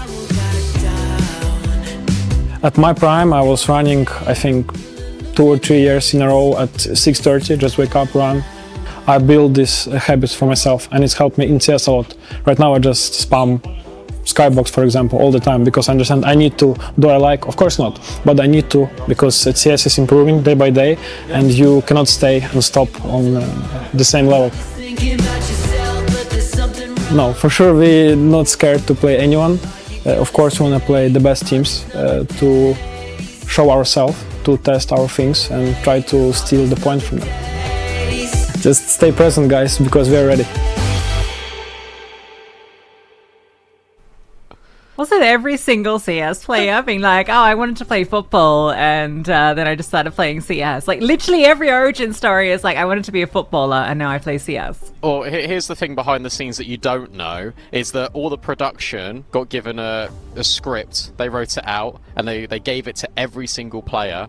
So whenever you do these background pieces, they have to read out, we used to be a football player, and now we play in professional CS. That's a joke, guys. That doesn't actually happen, but it is funny how it just keeps lining up in every single one of these content pieces. Shout out production, by the way, for making them, because it's nice to see a little bit of an insight into these players. FNATIC have been on a heater since making this roster change to full Ukrainian. It gives Passion UA vibes, and that's not just because it's a full Ukrainian roster, it's because Fear knows how to win. 7-match win streak in a row. They've only dropped 3 maps in 7 best of 3s. For EAC, it's a tough task on their hands, but they go in with Fessor, they go in with renewed energy. It's important to be happy, especially when you're beating Ho2. Yeah, absolutely. It's the team that has earned their spot here after a fantastic performance versus Ho2. Certainly an upset by every measure. Ho2, one of the heavy favourites, and FNATIC probably thinking they dodged a bullet, but we'll see if that's the case. With the way EAC are playing at the moment, this could be a contested affair, which I hope it is, because we've had some pretty straightforward games so far. This one on paper is, but EAC, I don't want to count them out. We're going to see this veto. EAC have been leaning into Cash more often than not, one of these teams that has really embraced it, as we've seen. But FNATIC have played a lot of it so far as well, and they've been doing really well on it. Only dropped it the once, and that was their first outing on it, which went to double OT. So I don't think they're going to be too unhappy that the Cash comes through here, and they're going to pick into their favourite of Ancient. Yeah, this veto is so good for FNATIC. This is always going to be difficult for EAC, but because FNATIC have been first picking Cash quite a lot. So the fact that EAC say, do you know what, we'll do it for you, FNATIC, they say, thank you very much, no worries. We'll go into Ancient. Inferno, as our decider, FNATIC have played it 7 times and have won it 7 times. EAC have played it 4 times and haven't won it a single time. So this veto was always going to be a mismatch. These are 3 of FNATIC's best maps by far, and given the run they're on, given the form that they're in, this is going to be incredibly tricky for EAC. I said this off air, I'll say it on air. When I looked at all of the games for today, I thought this was the most 2-0 game of the quarterfinals, going in favour of FNATIC. Stake thinks so too. You saw those odds. Remember to use the code PULSE35. Map winner on Cash, heavily in favour of FNATIC. They start CT on EAC's choice. Yeah, they're going to love it. Great place to be.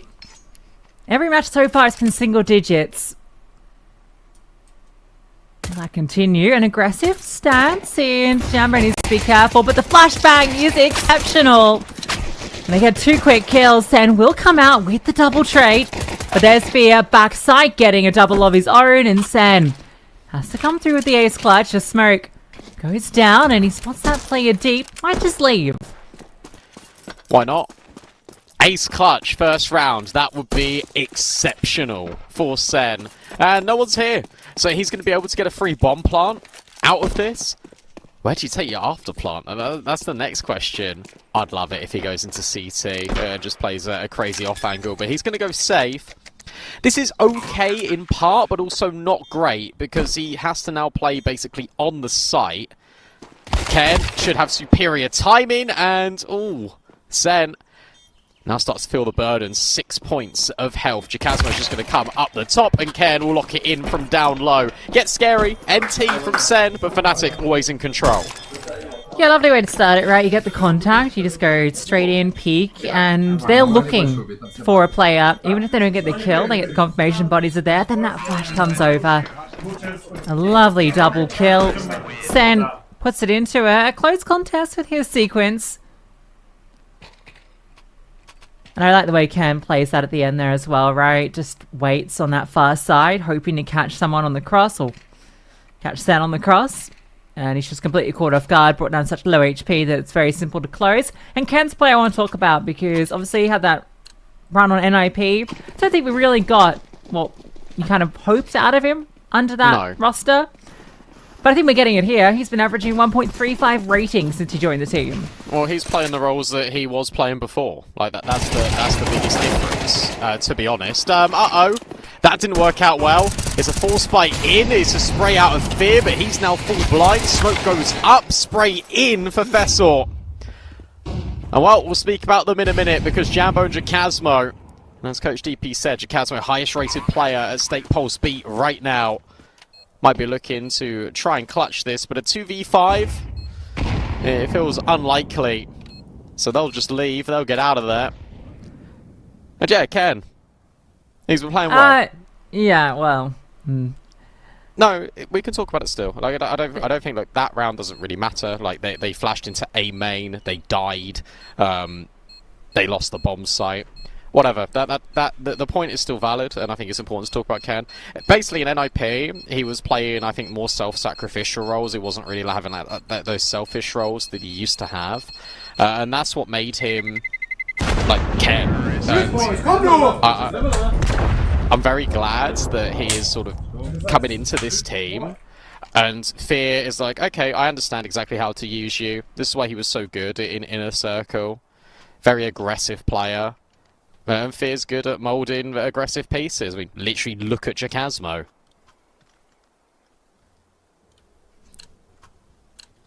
Well, they save the two M4s. They try again to peek into A main, but the full spike completely destroys them. Now what's the play? Nades in mid. Fessor, see you later. A huge stack. But now Amber needs to be careful. Can't give over his life. Looks to try and get a kill back. He has to fall off. It's Sen who instead offers up the kill back. I'd say maybe getting a little too aggressive there.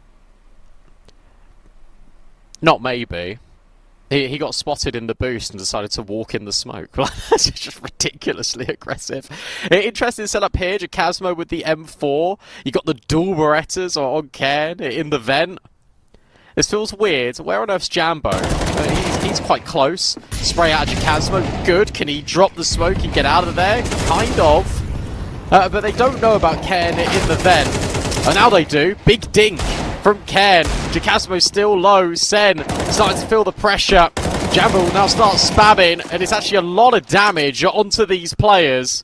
They don't feel comfortable enough to get in towards the bomb site. Becca is now taking all of the stress. Finally, there's a plant. Becca's now worried about the flank with good reason to, but Jambo's now seen him.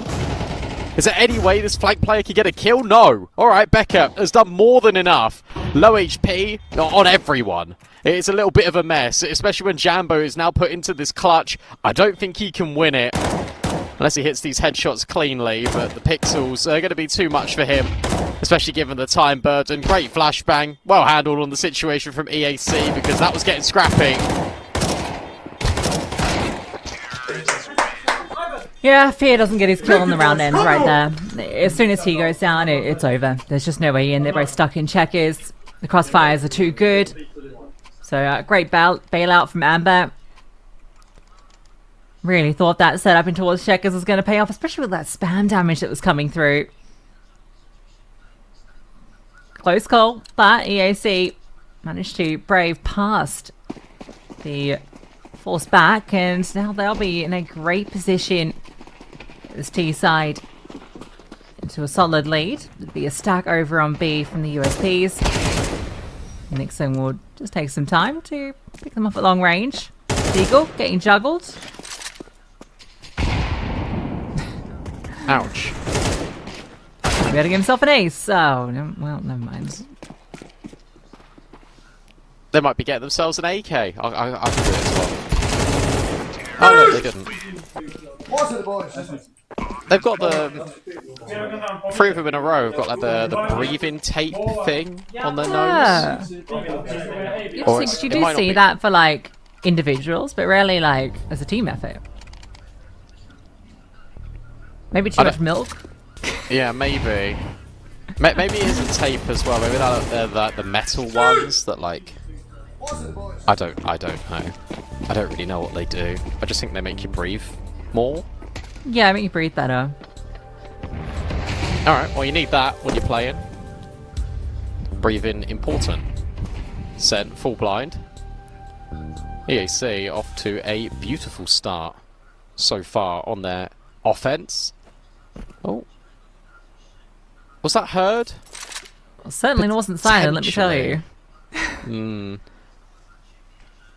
think the biggest thing for him recently, or like previous iterations of FNATIC, is individual level not being there. He's got the spam lineup, which is nice to see. Hello. They're just walking into B, and I think Cairn might have seen him. Yeah, I'm not sure. Well, no, not now. That's the bomb site taken. They've actually taken both bomb sites at once. Nice. Sen has got the attention of the entirety of their team. And he's still standing. And that might just be the round. Yeah, you just got to save. What a weird round. Really cool though. Good clearance on towards the vent player. It's funny, I'm just looking at the statistics for both of these teams. T-side has not come easy for EAC recently. Remember, it was that double overtime against Ho2. They dropped 7 rounds against X-Clan. But here, they're off to a 4-1 start. They're feeling pretty good.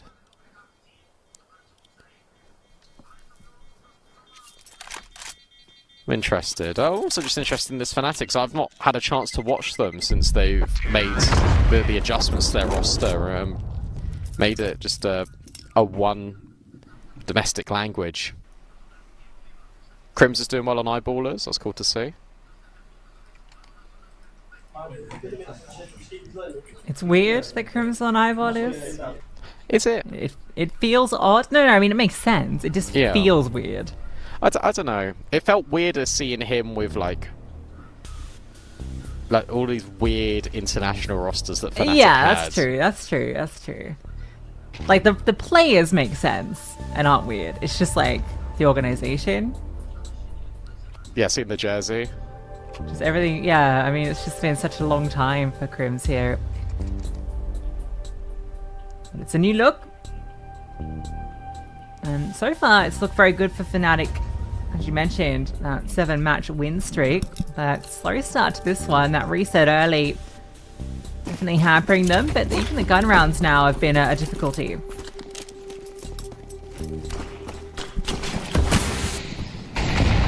And that's because, to be fair, that gun round was very weird, and it wasn't linear. Should be a free kill for Ken, but the trades immediate out of Nixon and Vessel. Double up on towards the boost, will net success. EAC have got mid. Oh, look at Becca. Nah, look at Becca's position, though. That is disgusting. Yeah, cringe. Cringe. Absolutely. But you know what? If you're playing against FNATIC, you're these heavy underdogs, you gotta pull out every cringe trick you know. Absolutely. I'm not knocking it. No, absolutely. That's the sort of play I make. You are cringe. That's I've true. been saying this. But yeah, might be able to catch off Vessel here. This is a wild angle. Timing. Just door open. Shot it. He's run out of ammo. Oh, is able to not get round the corner. Jacasmo steps in. They now know that he's here. And Sen's going to go all the way to B. In a weird way, Jacasmo has somewhat read into this, but he's now looking at A main and Squeaky and sees nothing. What's the play going to be? He's just wasting a lot of time. Vessel holding A main. Will now leave. There's a interesting pursuit happening between Jacasmo and Vessel. Vessel on timing is looking to see whether he comes through vent or comes through vent. Or main, I should say. And now Jacasmo's actually going to do both. Reposition out of Sen immediately into heaven. It's planted so open. Jacasmo's got a lot of room. But he's never going to be ready for heaven, surely. Sen gets the kill. Easy does it for EAC. Yeah, Jacasmo fakes the runaway so that it could be heard by Vessel, which is why he then slows down and comes back towards main, hoping that they think he's rotated to be immediately. But doesn't quite pan out for him. Great reposition from Sen. He has been Really impressive, actually, for EAC. We mentioned that Chasmo is the highest rated player here in the event, but Vessel, third highest, still with us. So he's certainly been fragging up a storm. And they've had a lot of maps played too. It was a not so simple affair for them against Hotu.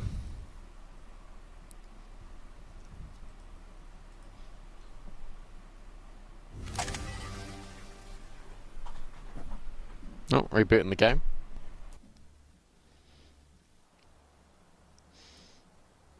No, it definitely wasn't simple against Hotu. I'm really surprised because I don't think anyone really expected this out of EAC. I certainly didn't, and I'm incredibly impressed. I think they're doing a brilliant job. I think these rounds have got a lot of detail to them. I think they are accounting for everything. And I'm really curious to see how FNATIC respond, because they've now tried with aggression, it didn't work. They then tried aggression in mid, that didn't work. Have you just got to let the game come to you? At EAC, I think they were getting undone quite a lot by time in that game against Hotu, if memory serves.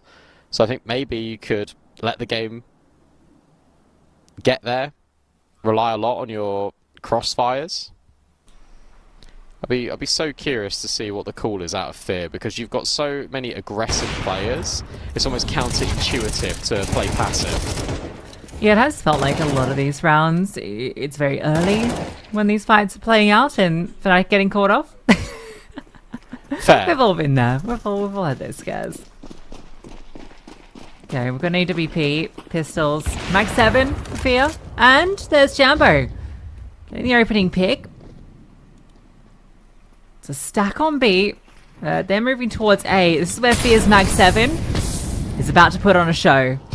Okay. Okay, they're actually not going there. I hate to be that guy, but they're going big. And good for them, because if they went A, they were in big trouble. Yeah, that Fear's Mag 7 would have put on a show, so fortunately, they will get out of the way. And they will head instead into whatever this setup is. This is ridiculous. Look at this up-down approach from Mosaic again. This is really cool. I really like this. Flashbang affects Mosaic again. Up high is only able to find one. Jacasmo's Deagle will settle in for another. And he just needs to live. Fessor puts on a show with the AK-47. Fear can't do anything. Jambo then finds him. And Amber now rotates all the way to middle.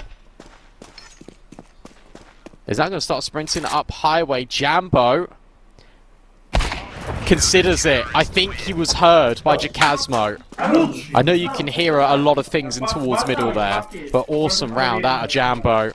He'll find 3, and that was only 1 AWP invested into that round, and it works out brilliantly. Yeah, either he got hurt or Jambo's just got that internal timer, right? Like, it takes a long time to get towards main, so he knows that he doesn't have to worry about that for another 10 seconds, probably.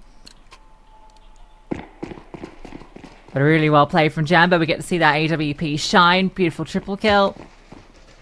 Good response onto the mid player as well. So second comes through for FNATIC in somewhat unlikely fashion.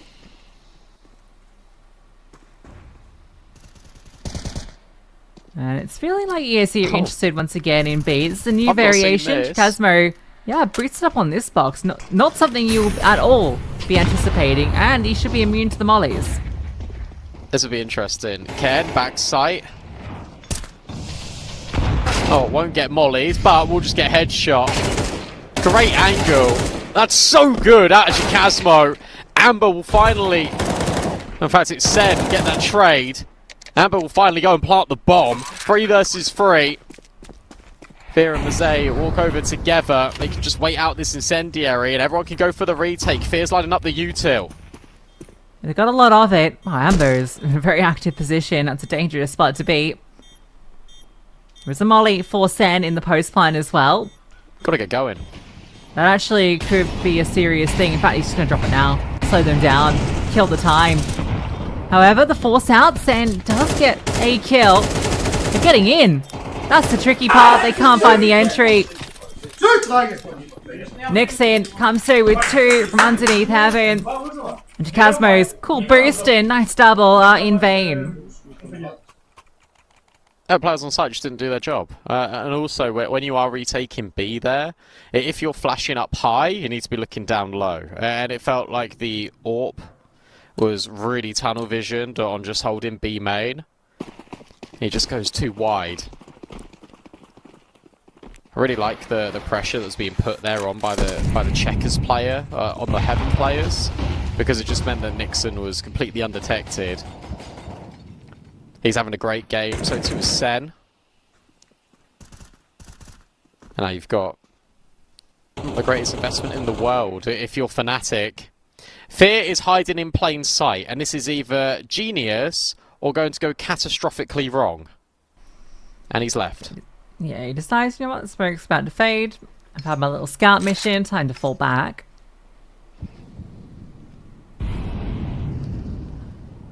Vessel's looking for the timing on this boost. That'd be a good one. Jambo is searching. Now he comes up and over. Quite loud on it. I wonder if Jambo did hear that running. Surely. 2 players on site. Jambo not far away. Here comes the hit. You really got to be careful about middle here. Jambo's attention is going to be preoccupied.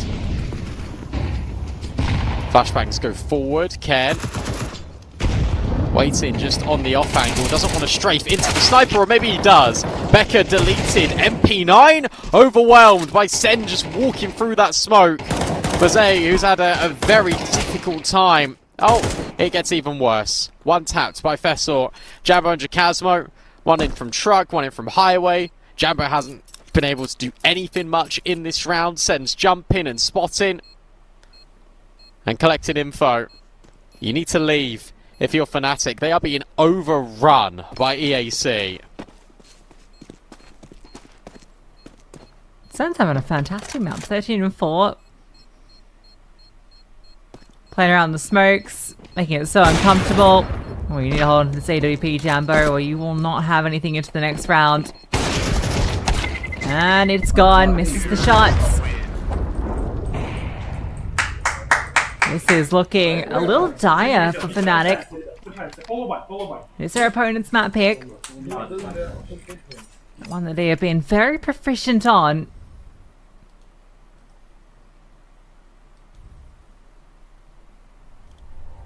Timeout number 2 comes through, and you can see it's going to be pretty light here. That M4 saved over, but it'll be mostly pistols around it.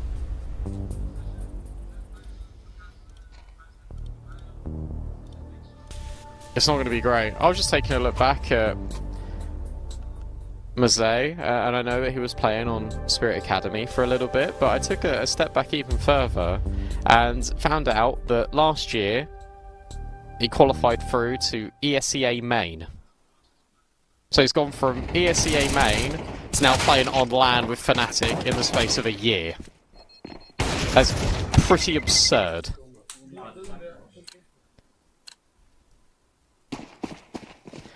Having a little rough go of it here. Alright, Lucy, Fear's got the Mag 7. Glass Cannon Mag 7. I don't like it. You gotta be worried if you're up against this. Why? You'll find out. Okay. He's going to get mollied and naded for about 80 HP. He's going to strafe into the open and die. That's exactly what's happening. We don't need to watch his POV anymore. Another boost for Jacasmo. Ken's also over towards the safe bomb site with a rifle, but mid really being claimed here. But with all this possession in towards Sunroom, it feels like EAC might posture towards B. Bomb not moving just yet. So Fessor instead that takes a little glance over towards middle. Jose's holding a 5-7 in towards connector. They're surely going B. Alright, Jacasmo. Flash comes in and he's full blinded, he's spotted, he's deleted. Fantastic flashbang.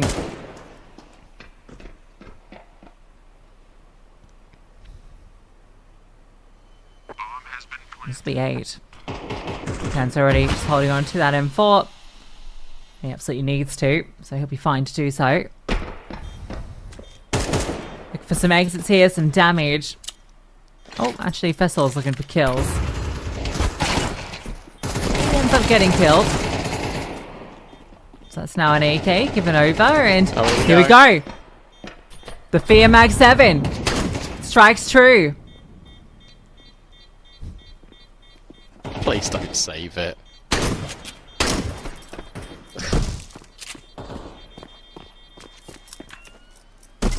They win the round, they avoid the Mag 7 on A, and that ends up being successful for them. Yeah, you got the AK.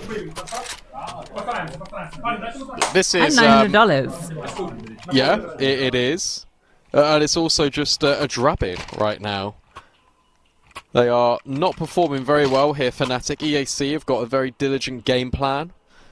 They're really effectively implementing it. You can really see the timing of when they want to do things. FNATIC are just continuously being caught off guard. It feels like there's no real response to what EAC are doing. I'm loving the utility to get them in on these executes. They might even just disrespect this smoke. Yeah, they do. Look at this. I don't think you're ready for this. I really don't. Another boost? Guys, this hasn't worked. Jacasmo sees players. Cairn again. Traded. Cleared. Fear will at least find Sen. Can Jacasmo activate? He can. So this fast play hasn't really worked out. Mazayan from the vent, and now Becker completely by himself.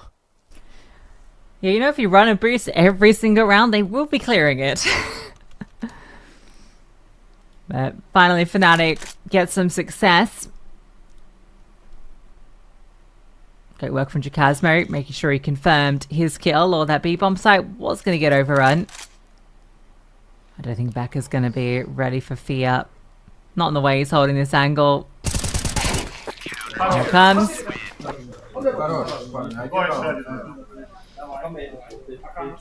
This is recoverable. It's not out of the realm's possibility just yet.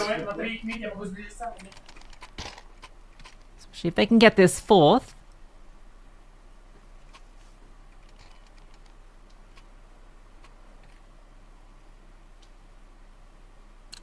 Worth noting that we heard from EAC after their win versus HO2 that they don't have an IGL. Allegedly. Oh, yeah, I forgot about that. Yeah. Allegedly. Someone's called the shots. It has to be Fessor. Yeah. Because he's sat in the middle. Jambo. Right in the middle of 8. Flashed off, and another flash. He just hasn't had a chance to shoot. Nixon's going to get the round win here. He's got Jacasmo. That's for sure. And he turns around. You're absolutely spot on. Nixon just walking through. Okay, hold up a lineup. And Mazay knows about Nixon. The question is Fessor. Answered by the flashbang from Highway. You can isolate these. Clean, as you like it, the 1-on-4. Just needs his final shot to land. Up against Fessor, a smoke dropped, and the reposition looks good, but he's spotted. Not quite on it. Flashbang over. Fessor shows himself, and again, a chance offered up, and a chance confirmed. A 1v4 to get the final round for FNATIC. That's amazing. That is absolutely amazing from Mazay. They line up for the first 2, but the angle adoption to isolate those frags is phenomenal. We got to watch this back. I really thought Nixon had done it here. And it's even this decision. Mazay actually walks away from Nixon to then get these 2 kills. Comes back and nails him. I got scared for a moment in that 1v1 when he's going up against Fessor, but that will be that 4th round. EAC now the favourites according to Stake. Pulse 35 is the code you need to use when you deposit $20 on Stake. Jambo? Oh! See ya, Fessor! You have to watch from the spectator screen in this pistol. Flash for Amber, and he doesn't see anything.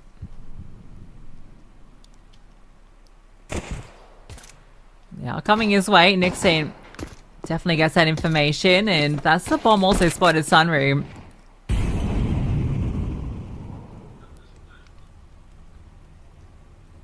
And for FNATIC, they don't need to commit into this. They've shown a lot of face here. They've got a lot of time on the clock. Now going to start to make moves back. So now you've seen 2 players on B. You know they're not going to quickly move.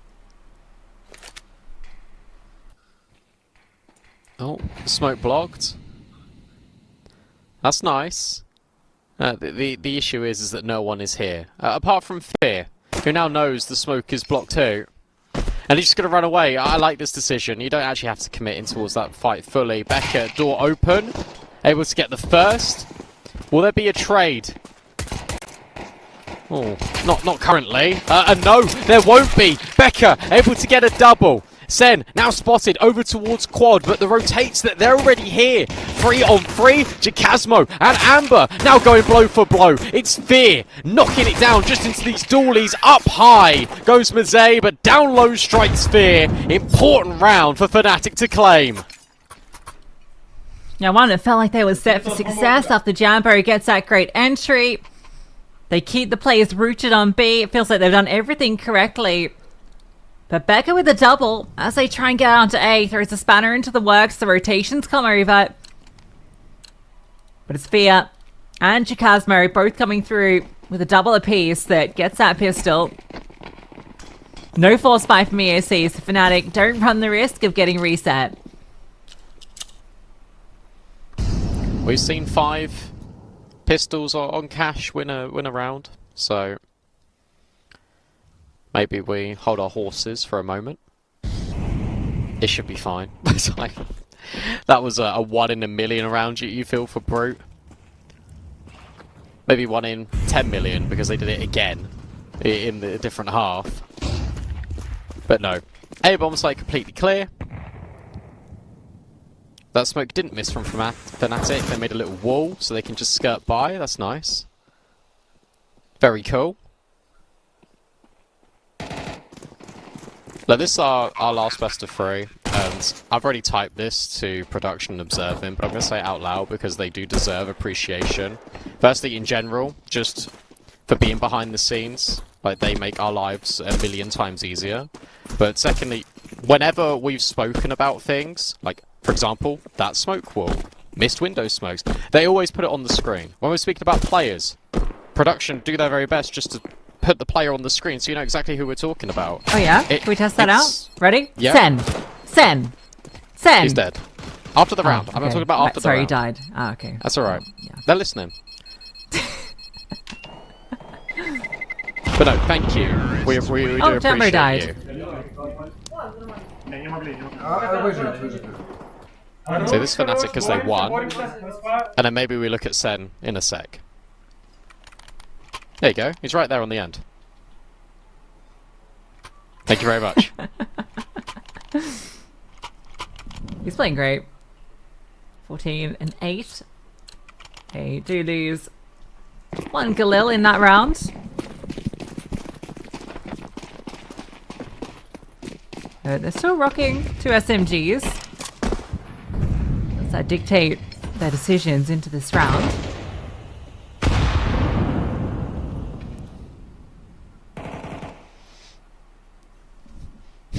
We could have given them a really weird curveball then and said B-Dog. I don't want to throw you off on the screen. No, that's valid. Limited util for EAC. It felt like it was going to be a faster play from FNATIC early, that they set a pathway in towards B, but they actually cancelled it. And the bomb was never really committing anyway. Fear was just grabbing more utility out of spawn.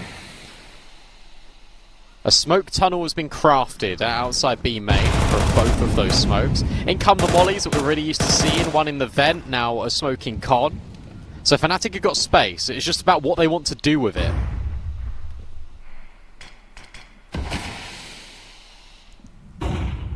Gonna scout mid. There's that highway smoke, means they can get up close to that, and this will be a split on towards the A bomb site. Doors opened, and you got this player in heaven, and you've got the AWP here. Almost lines up too. Nessen activating. Gets his double. This is all looking very good. A lockout until Jambo gets his, but he'll just get hunted on down. It's interesting the way that they approach this, to be honest with you, because what you've got is a lot of space being occupied in towards middle by FNATIC, and then they decide just to contact play out A main for some reason. Like, there's no flashbangs, there's no attention being drawn. There is somewhat by the A main players by going contact, but if you just flash the players off, look at how effective it was for EAC. They got so much mileage out of just pushing the players on site back. And that's frustrating for me, because it felt like FNATIC were in a really powerful position there. Well, Mazay is in this round. Becca dead. Vessel might have a great opportunity here because that Molly, he was able to find a bit of room behind it, but Mazay gets that kill as well. The push out, punished by Jacasmo. Wow. And as soon as they drop that first gun round, they immediately look to bite back. B-site completely in their hands. For Sen and Nixon, there isn't really a great deal they can do. Tell you what, the consistency out of FNATIC has been very enjoyable to watch this map. They're all within just a couple of kills of each other. Like, Sen is playing a brilliant game, as you've described, Nixon too, but Amber's only on 4 kills. And with the scoreline being 9-7, with the way the money is for the CT side, in addition to that, you've really got to be careful. Because if FNATIC are just going to keep outputting this level of consistency, they could overtake you, and they very much could win this map. And it feels like currently they're always destined to win Ancient based on their win rate. Terrorists win. Пацаны, нет АВП, давай просто как ты самый сыграем. Попробуем дать может быть 2 сейвила и 4 сейвила.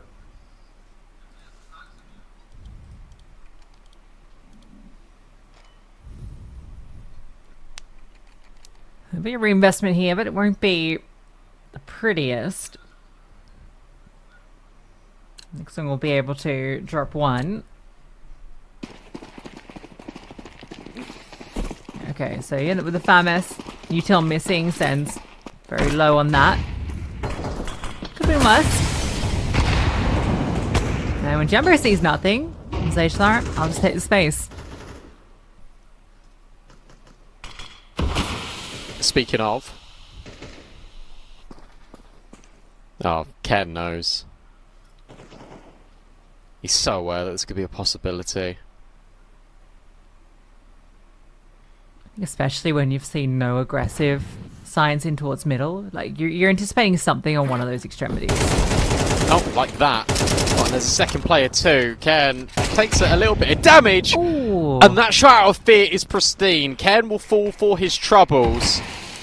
Jambo then wants to go around the A main smoke. Meanwhile, Mazay is on a little adventure of his own. I don't think you expect this if you're Fessor. Did he see him? Oh, too late. 1 bullet to his head, a break on the smoke. Nixon is cooked. And FNATIC are going to make this a 1-round game. Money? What money? It doesn't exist for the CTs. Yeah, really nice round from FNATIC, and it just comes from the lack of presence. That's all the information they need. Nothing in middle at all. You've not seen any utility, you've not seen any presence in Z, you've not seen any presence highway. So you're just anticipating something on those extremities, where that's an AWP pushing up through B. Obviously there's nothing coming that way, Jacasmo is calming that. Or it's that push out through Squeaky, and Ken acknowledges that. Fear hits a disgusting tap, and sure, the nade comes through, but at that point, because you've lost 2 players on A, the rotates start to scramble. That's where Mazay comes through with his lurk. It all comes together really nicely for FNATIC. And look, Nixon, when you swap to his POV, it looks really weird. But I understand why he's done it, because if he gets into A main and that smoke doesn't get broken, he's going to be right behind them. So he's trying to make the play. But it looks a little bit silly because the nade broke open his play and then he was in the open. But you can understand why he's done it. Independent, it was massive screams. He's been learning the language too. Fair play for him to be retained, because he's been part of FNATIC for over a year now. He was a guy that was coaching not only Guild FE, but the Prodigies. Shout out to the Prodigies, because they were like an agency that was getting players and putting them together to play like EAC Open, and they were putting stock in players and building them up. One of the guys come out of that, Too High, I think TAC might play for the Prodigies as well, could be wrong on that. But they were one of the first people to sort of give me an opportunity to cast in too, so shout out the Prodigy.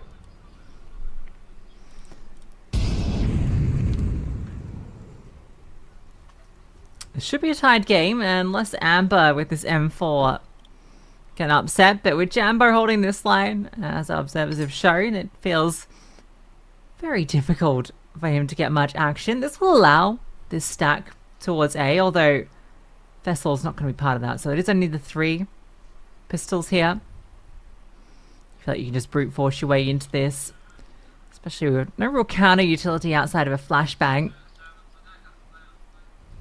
How good are these shots going to be? Back up. Distracted by the door. Jambo now can get on the line. The molly pushes Becca back. He's still got the time in here. Nixon's been harassed by utility. And Sen gets cleared. It's all cleaned up. Nixon took 97 damage, and there's that final kill as well, so very clean. Very clean indeed. It wasn't TAC, it was FNK I was thinking of. Similar players. Schwartz was also on that team, who now in game leads ends. Look at how happy they are. I say that because they're kind of having a heated discussion, even though they were just up against an eco and it was really clean. I think that's what we sort of got from Fear when we saw that little video as well. Like his desire, his determination to win, to set a routine for himself. 9 plays 9. There's only been 1 round so far on this CT side for EAC, which is a little bit concerning.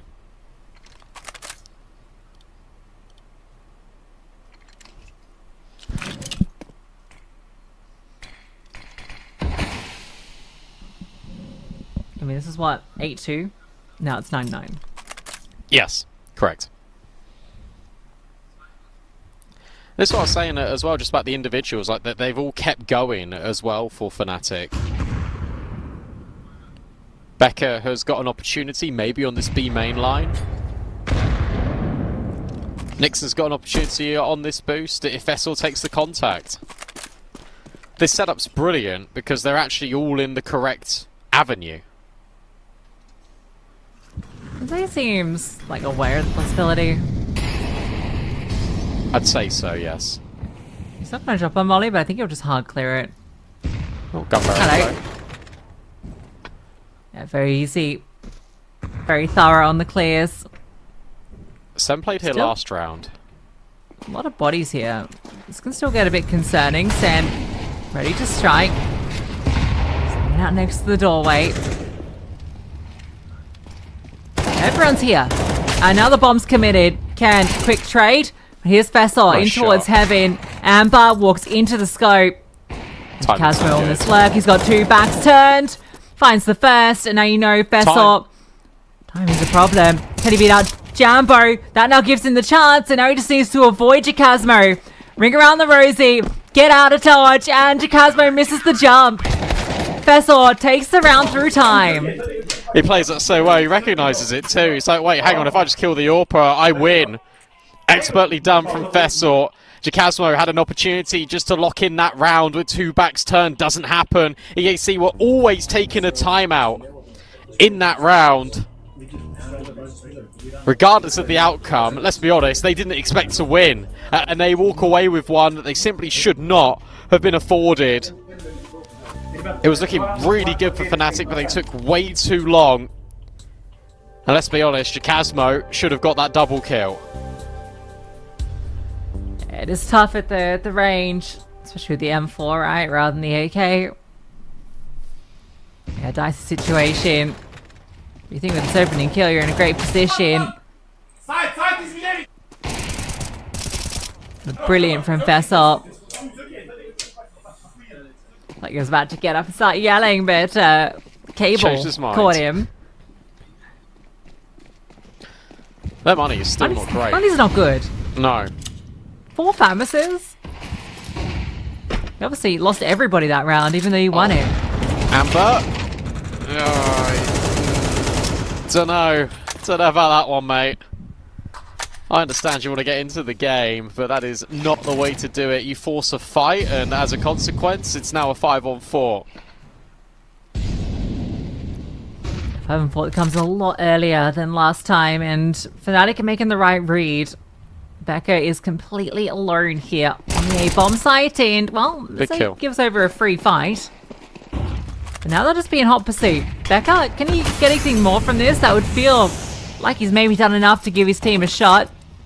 The T-smoke is kind of weird here. Fear taps the bomb to plant kind of on red. What? They have to flush out this player. Okay, they do it. That's giving them the space, but look at this flank from Fessor. And you got the boost up as well from Ken. This is weird. You actually got a double flank coming in. Fear is not going to be ready for this. So he's going to be dead. It's all about how many players Fessel can take. Ken looks back on the boost. Will now fall off it. Nixon is now the last player standing. Famas is only good enough for one. What a clear from Ken. He wins the round on the spot for FNATIC.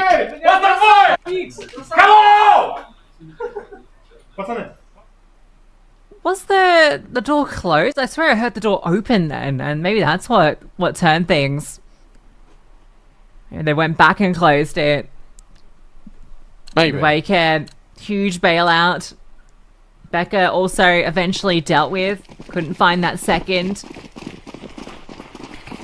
So the money, sure you win that one round off Fessel from time, but immediately you can see what happens if you don't follow through. FNATIC should be stepping into the lead here. That was the politest trash talk of the day. That little award goes to Fear for his rendition of a angry greeting. Hello?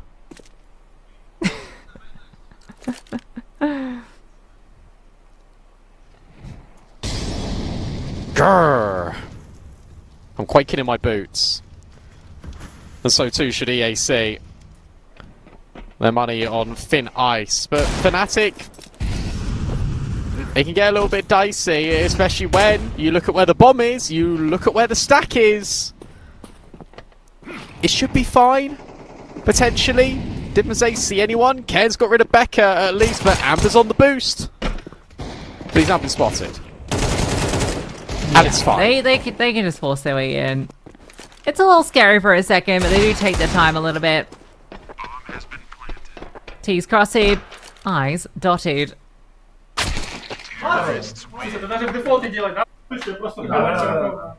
So 11 goes 10. This has been a resounding T side from FNATIC.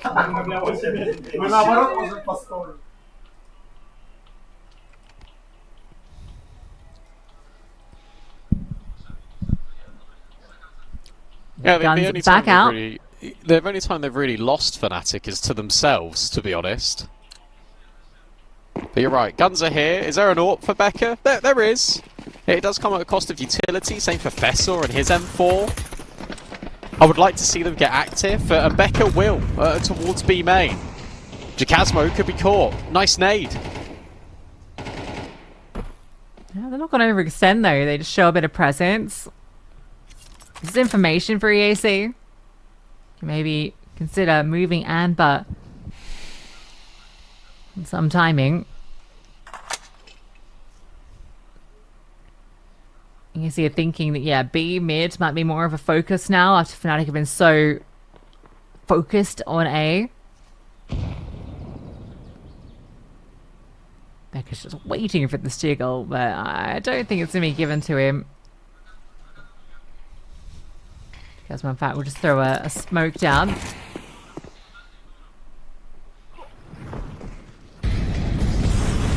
Goes all the mollies, nice from Becca. shot on the edge of the smoke. Able to get rid of Jacasmo, but down goes Fessor.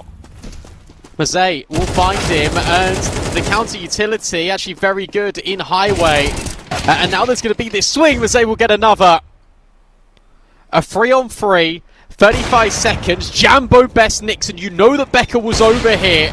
And he's just going to try it and flood through it in towards CT. But you know why B-Main is so dangerous, because everyone just runs through. Look at all the util. Becker burning alive, but not to a crisp. A 3v2 with no purchase on this site, with no money in the back pocket. EAC have got to leave. And that's going to put FNATIC on 12 on EAC's choice. Look dicey after Becker gets a great opener, but he's out on rotation, but he gets removed, and then it's straight on in. The scaling is fantastic. Just a constant assail of utility in towards CT. Becker's lucky to get away and have this AWP into the next round. I was worried about FNATIC, particularly when it was that 8-2 scoreline. They've really come back into this into a big way. 2 chances now to close. Okay, they said something about a boost.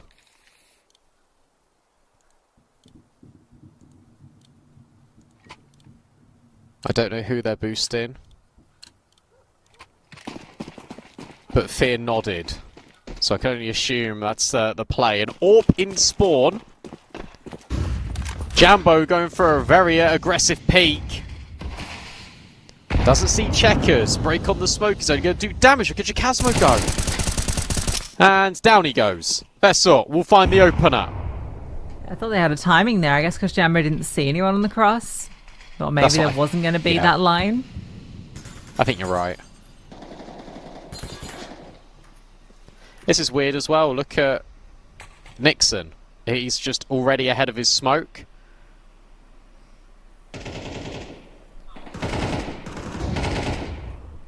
And they've got no idea. I mean, you might consider this, just considering how deep this smoke is, but Ken now has to also worry about main. That molly is so devious, because now you definitely don't think Nixon's here. Can he capitalize on it? Oh, FNATIC should know all about this setup. It's a favourite of theirs. It's their favourite, yeah. That's going to throw utility, and they should know what's going on. Fessor and Amber, it's on to them too. They drop forward, and Nixon gets half cleared. Now you got to go in. Flashbang, a little shallow, and the high-low setup working wonders. Nixon can now come through middle. Jambo, not much he can do here. Nixon steps in, and it's a very nice round. We need every single. It's 11-12. Let's be honest, this is refreshing, because we've just had stomps all day. So it's nice to actually get some competition here. This was a comeback effort by FNATIC. They're the ones that take the pause. They're the ones that got themselves up to map point first. Amber double AWP is spicy.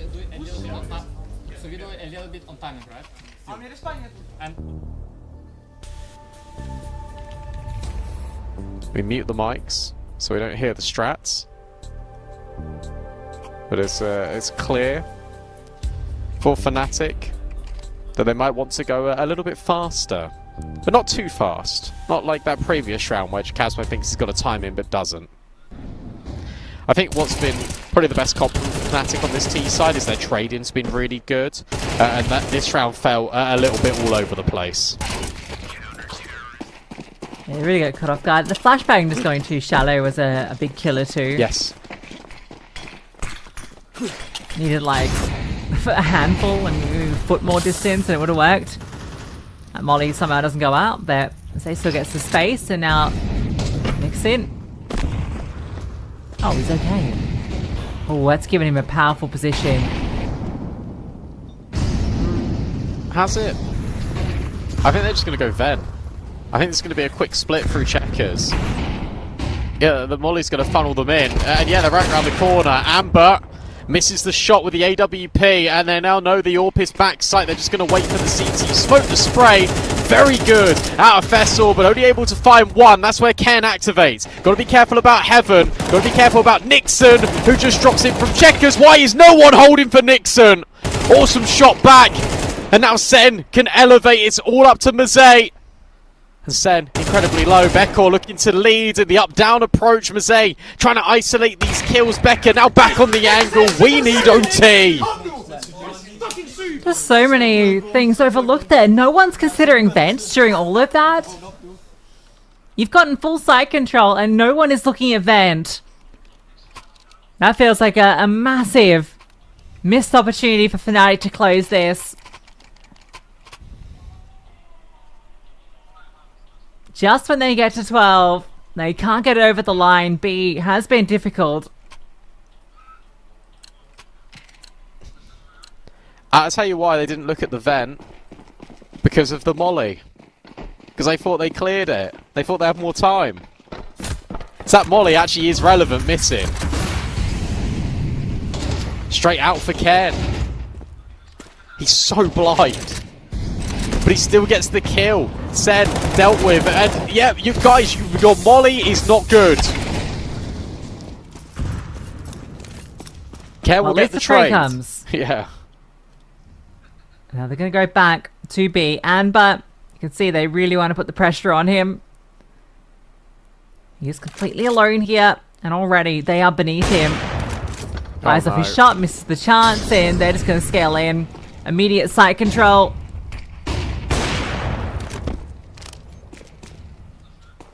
Do you actually want to go for this with the two AWPs? I think maybe you start to back off. Lost bonus and OT money. Not that good. Oh no, guys. Don't lose the AWPs. It's not worth it. It's too expensive. There goes one. Fessor dives down. Maybe you can just win the round, actually. 1v3. Adjusts onto Jambo. How about you just win the round, Fessor? How about you just hit the headshot and win the round? Swaps the pistol, jumps up. Fear is able to get it done in time. Ken lets out a war cry, but I tell you what, that was incredibly scary. Fessor, I really thought he was going to win it. That's a 2-on-4. A 2-on-4 because Amber gets caught, and it's at this moment of the distraction. Fessor slides out, and oh, you really believed. If he's needed a little bit more damage, maybe. Yeah, nice try.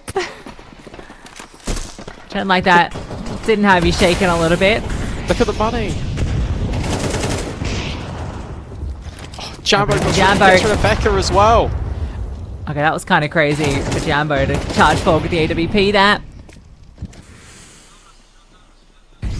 Use everything here. There might be a wipeout. Great trades. Although Amber does step in, keeps into the 2-on-2, but A is completely open. Do they know this? Well, it looks like it. They're just planting the bomb immediately. They've got utility on Amber, but they've also got the positioning from him. Fessor now starts to move. Thinks about actually coming through middle.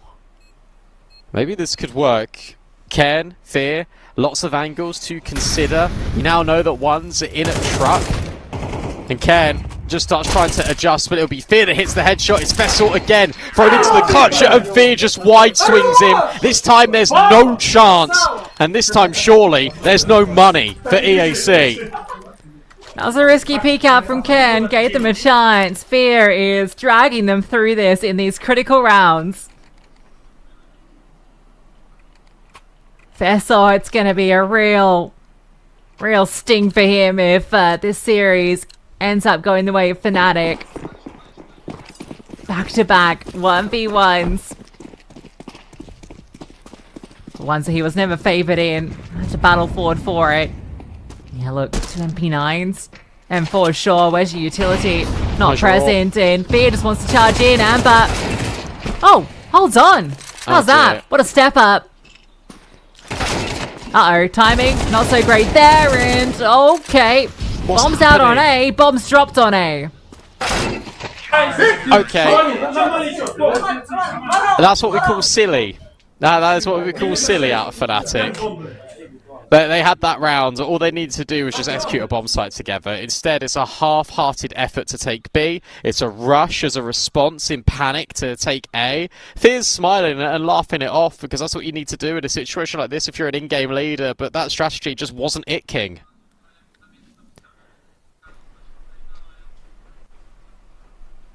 You've got to remember that every T-sided round is a premium here in overtime. These were 8-4 halves. Getting 2 at least feels like the minimum you need, but we'll see. You're right, the CT sides were very tough here for both these teams. However, the difference is that FNATIC, again, have got players that have warmed up. Like, Mazay was 1 and 9 at one stage. Now he's got 18 kills. Oh, hello. Oh, how long does he wait? He's just gonna let him walk. And now he's gonna strike. Yeah, he tells Ken there's a guy coming. Be ready for it. Sang with a great swing. Not done just yet, but Ken gets his and can't quite disengage. It's a PT-50. And the sniper that comes out. Are you ready for Mazay to now be sat here? Backside. Amber. Can't do it. 15 for FNATIC. He's proud of that one. They did miss the initial dap up, but then the connection after was very clean. 8 out of 10 for Fear and Mazay on the dap. And 10 out of 10 on the round for FNATIC. I love that communication, as you say. Just lets him go. Plays trigger discipline, able to just get a double kill from that moment. Ken also able to adjust and grab the frag on A main. It was looking a little bit dicey. EAC were breaching into that bomb site, but just too many players. I love the little swing out of Mazay. That's what he did when he clutched up in the 1v4 on that CT side. Exactly the same movement, exactly the same result. 2 chances for FNATIC to close their opponent's map pick.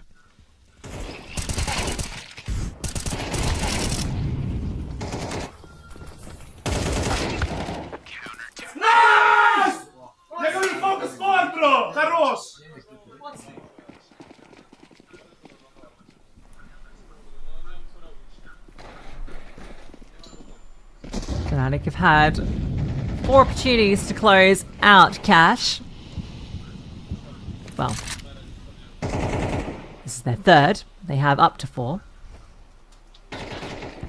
They need all 4. That's the question. Break for Jambo to peek and doesn't see anything. He's gonna fire up his shot and move away.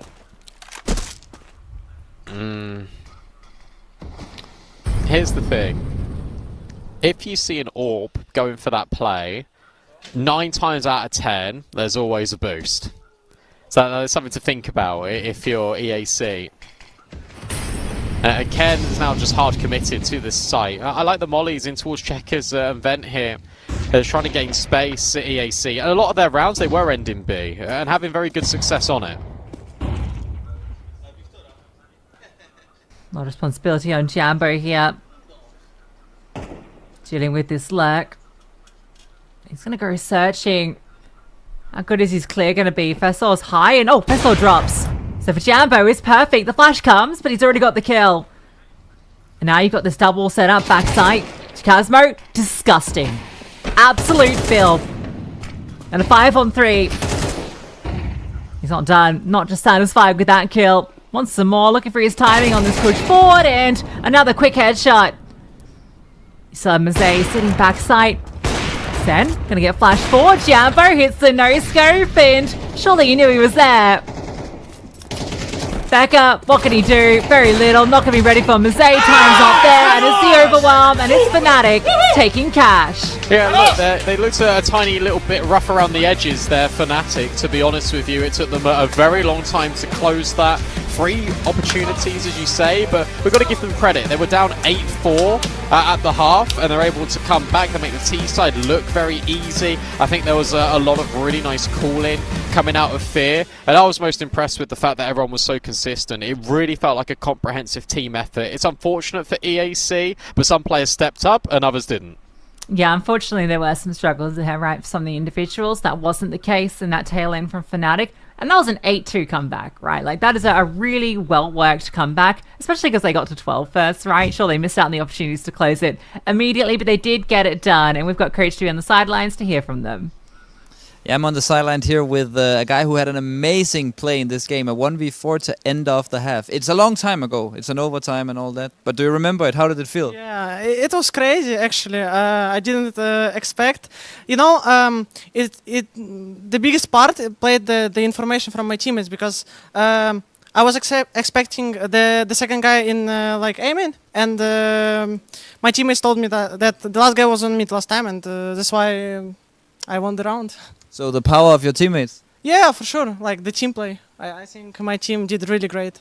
And this is your first LAN. Are you nervous? Are you handling the pressure? No, I'm not nervous at all. Like I don't know. It's quite easy for me, to be honest. Well, that's good to hear. Easy for you. You can go to your team, and we'll be back. We'll be on a break and ready for map 2 in a couple of minutes.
It was our first overtime of the day, but FNATIC were able to take EAC's choice of cash. Now we head to Ancient, a map that has been very recently favouring FNATIC quite a lot. They did lose to Medisport 13-2 the other day. However, Stake have still got the odds in their favour. If you want to sign up to Stake, quickly look above Lucy's head. You can use the code PULSE35 when you deposit a minimum of $20. All the terms and conditions are in the banner just below the stream. Click on it to learn some more info.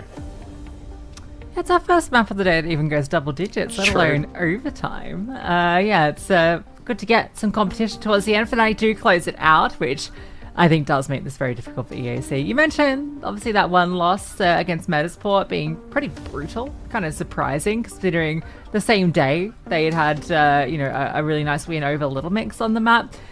But they've been brilliant on it outside of these kind of blips. You know, 13-0'd Hotu in Challenger League, for instance. A pretty nice result there.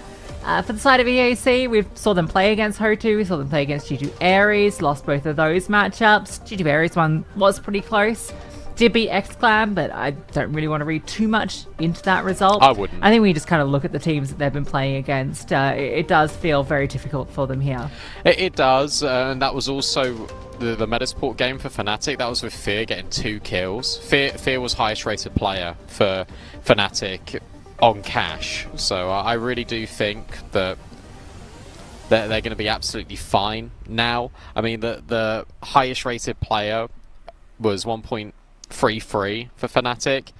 Sen played really well. Sen was 1.32, but the disparity between the green and the red ratings is vast. Very vast on EAC, and it's that stability, it's that consistency. That's what I was most impressed with FNATIC. Yeah, I felt like the floor was really good, right? Like you mentioned Fear, we had the incredible clutch, the 1v4 from Mazet. That was absolutely unbelievable. That clutch doesn't come through. Like, this is that catch goes for EAC. That's worth noting as well, right? Like, that's how fine a margin it is, that a 1v4 makes all the difference. But it goes the way of him, goes the way of FNATIC, and now they're on the T side of their map pick, and a chance to book that spot into the semis. Remember, Liquid will be waiting for them tomorrow. Whoever wins this out. That's a very hard game, isn't it? That's a really difficult game for either one of these teams. FNATIC's T side feels really good right now, as everyone is on A. And for the CTs, I'm looking at the mini-map, I'm staring. They're all at B. He has to be a bomb plant, at the very least. Utility's great as well. Vessel gonna try his hand to take someone for free. Needs to be careful he doesn't lose his life either. So bomb goes down. There is this smoke hit, so EAC were taking the gamble, hoping it was the B hit. They do have the ability to retake this bomb site. Oh! And Vessel hits a great kill, but Fear's there on the trade. You don't want to give them the chances. They will take them. No one in donut at the moment. Nixon will start to clear that shortly. Smoke goes forward onto the bomb. But there's Shikazmo and Fear from up high. Mazeisha's getting ready to knife. Would be needed. No. No, because Can's killed him. And Nixon still going to go for the defuse. The knife now comes out in. There we go. Patience is rewarded. He sat there for like 15 seconds and he gets his kill. Yeah, the first one got stolen from him with a swift headshot through the smoke, but rewarded. A really nice round out of FNATIC. It gets a bit scary when they double swing Temple. It felt like they were doing it side by side for half of the time, and half of the time was an individual peak, but a very nice trade onto Jambo. Jacasmo then takes the contact by swinging out on the boost, and Maze's reposition. Beautiful. He's had a very good resurgence in this series. I'm really happy that Coach DP was able to have a little chat with him. It's not a Mag 7 on someone else. It is Nixon with the Mag 7 this time. Who had it last time that we were speaking about? Was it Fear? Fear was Mag 7ing. Remember he got the kill? Oh yeah, how could I forget? And they avoided him, so that they avoided disaster as well. Yes, and I do remember that. There's a tricky little trap being set up here for Mazet. Now going to avoid the mag 7. I think there's util going in over on B. Should draw that attention, and they might just cover 2 Mosaic. In fact, he takes a step forward to them. Can't quite manage 2. You feel like he's done enough there. Bomb just been planted. I like this. Like crank down and get it down. They're not getting the kills. This is looking a little bit horrible. I mean, there's just so much damage, and the spam back out of Sen. Player advantage. You still got this player. Look at Nixon. Yes, he's got the shotgun, but he's going all the way around the world. Time starts to become a massive factor. Fear now spotted. USP out for Nixon. They don't know. They don't know because of the USP. It's starting to get really weird. Ken will find a double on the MP7. Jambo round the corner. Timing not there. Sen looks back for 2 quick kills, but simply no more time in the round. Oh dear. That gets way too close for comfort. Yeah, luckily they got that bomb down quick enough, and where it was to delay long enough. That's a round that, sure, full spike comes through. That AK getting dropped by Mosaic ends up in Sen's hands. Spams out Jacasmo. It's really well played. So even though it looks good, there's almost 2 kills. The AK ends up in deadly hands, and Sen. He looks so clean, these 2 kills. Shame he doesn't have the time. But he saves an AK, and yeah, they're going to force around it.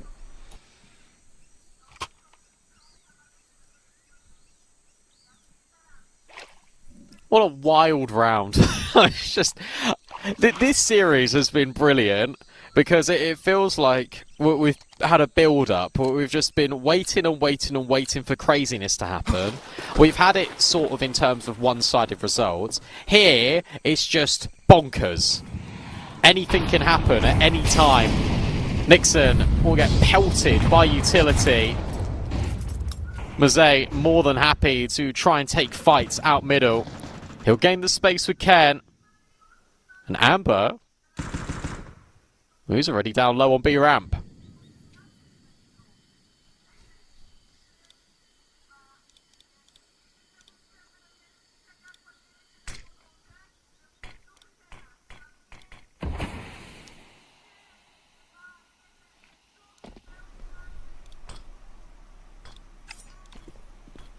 Gonna fall back off that util being thrown over and yeah, not give up that early fight. Flashbang's fantastic. Great tap out of Fear. Keeps on going, does cop a headshot on the way out, but there is Ken to chime in. The rifles have been avoided, and yeah, you're just gonna hold on to them. Yeah, get out of there. You do not need to put the AK and the M4 in jeopardy. And you know FNATIC aren't going to hunt this. Money has been really low for them in these past couple of rounds. This one's a lot cleaner. We both gushed about the flashbangs, and that's just because they were just extremely effective. So many times, I think at this event and over the last couple of weeks, I've just seen players swing that B ramp on the angle that Jambo's in just dry. Who kept doing that? There was someone in the game we were watching and just kept walking into it. I think in Group A. Oh no, I think it was Hotu. I think it was KDO. Just kept walking up and dying to it every round. Yes, it was KDO. Yeah.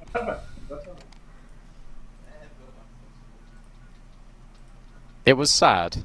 So I'm glad that we actually had, oh, hello, a good flashbang. Timeout now being called by EAC. They'll take 30 seconds to speak about what they want to do with these rifles. Bless Wegs. Oh, I think it's so funny that he didn't know he could talk in freeze time. But I like him because he was just always playing by the rules. He didn't want to, you know, be naughty. Respect.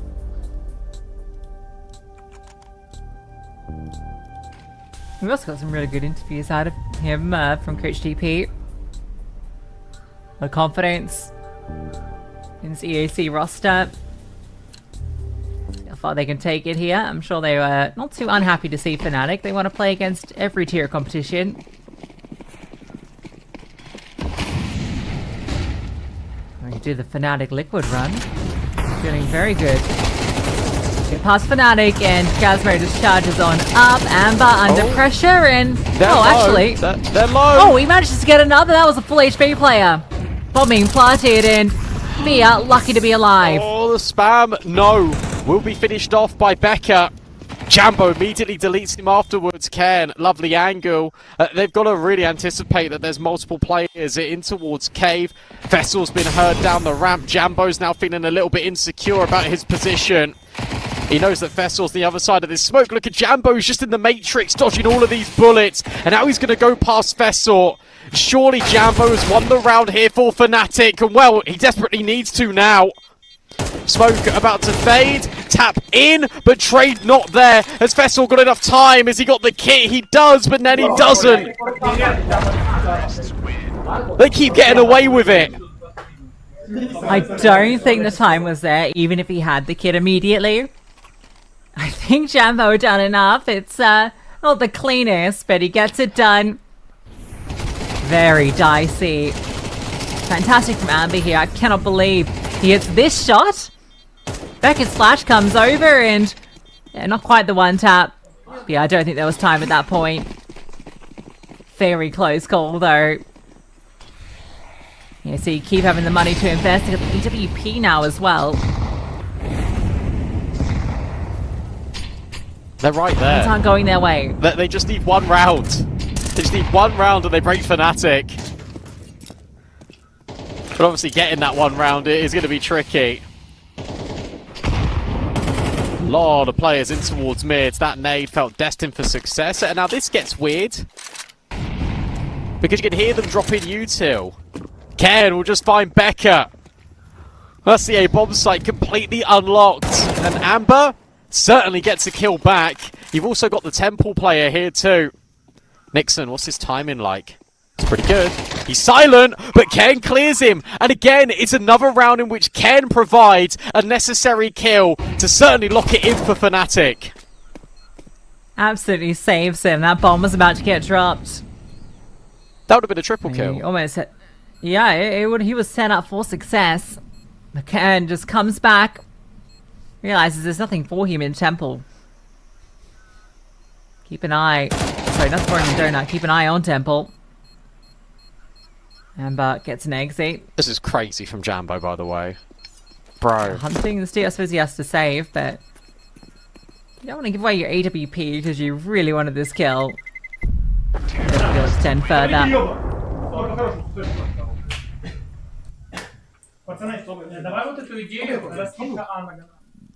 There's a whole list of players that you could argue right player, wrong team. Ken is one of those in NIP. You also have, obviously, the fabled quotes of your time in NIP does not count, your time in Liquid does not count.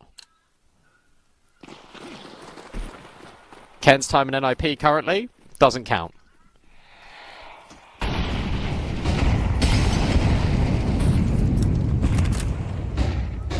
It's gonna be an A hit. Good call. Fear loves an A hit. You see, you get a lot of information though. They've cleared all through middle. They don't have ramp because of that smoke. But they are going to have bodies relatively close. Becca misses his chance, but Fessa takes out Ken. Now Nixon comes through as well. The spam is great. Bomb does not go down.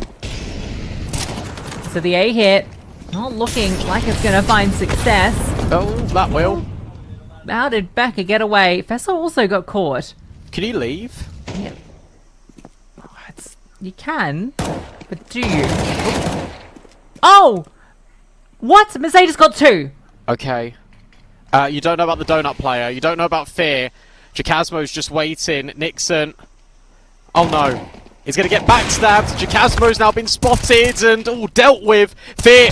They don't know exactly where he is. Has to hit this headshot. Has to clutch up yet again for FNATIC. Oh, and he can't do it. Amber, who was a bystander on Cash, stands tall again for an important kill on Ancient, giving EAC a round. Mazay does so much good work there. Jacasmo just didn't need to fight. He kind of sold them there. That's a real shame. Obviously, it's a very high pressure moment. And he thinks he can catch his player on default, but That ends up costing them a round because then Fear's backstab is too late. Imagine if Fear gets his kill and Chasmo's still alive. Amber is under so much pressure. Yeah, Fear didn't like that one. Felt like he had that timing. Could have won the round. There is a AWP and 2 AKs, but it's Tech-9s on the outskirts. Oh yeah, brilliant flashbang. Oh, no catch for Amber. He's just got to get out of there. Deep smokes. I like the scaling. Out of FNATIC. They've got all of the lane. This is really lovely. You've got short, you've got long. And now you need Jambo to step up. He's just going to drop all this block utility. God, this is killer. Oh. Chasmo, this is a crazy He's only lurk. got a Tech-9. And he's been spotted. Oh! Okay. Jeez, only a Tech-9? Not Jambo's too got bad. the ult kill. Jambo gets one through the smoke. And then the swing out from K, and Sen can't do a thing. And FNATIC will take one back. If you watch that from Ken's POV, it's like he is the lead choreographer in his own music video. Because he just does a little pirouette in towards B ramp. He just doesn't care about what's going on. Just a little swing, a little 360. Oh, just grab a kill on the way out. All these bullets just flying past him. Not a care in the world.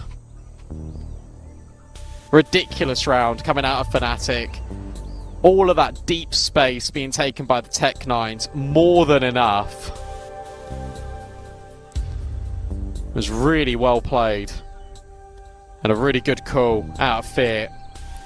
Yeah, I think part of what sets that up is the mid kill, right? So Mosaic goes down here, and but it's confirmation that 2 players swung you and there was a flashbang over, and I think that's what then just causes straight up ramp play. Look, they were setting for a pop on B, but that was just a confirmation. We're taking long here. We've got this space. Let's abuse it. Let's go. And they let one slip, but immediately answer back.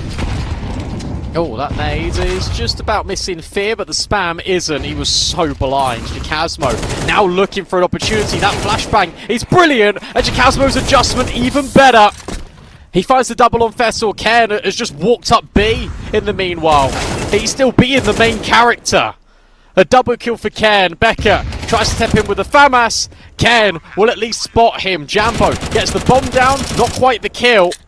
You are giving him these chances, but it is a 1v4 ultimately. And Jambo will find his mark. FNATIC are running riot on this T side of Ancient.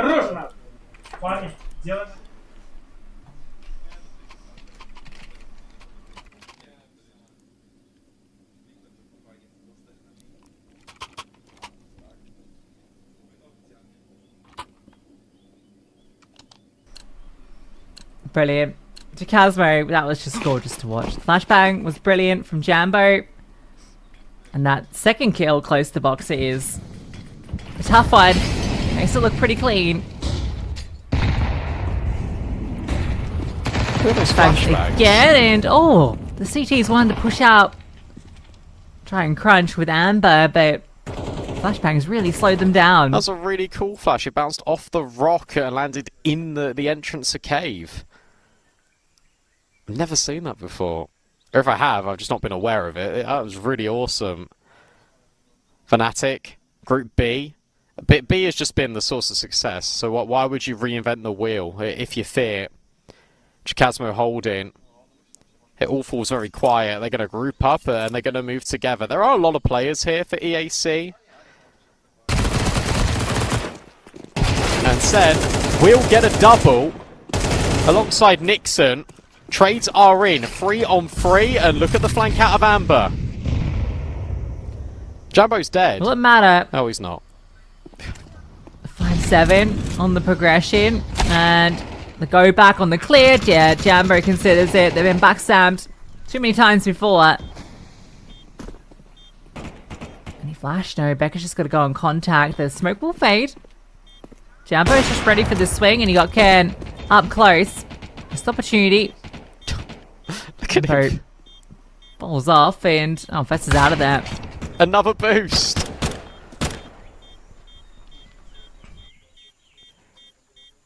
Oh, Jambo.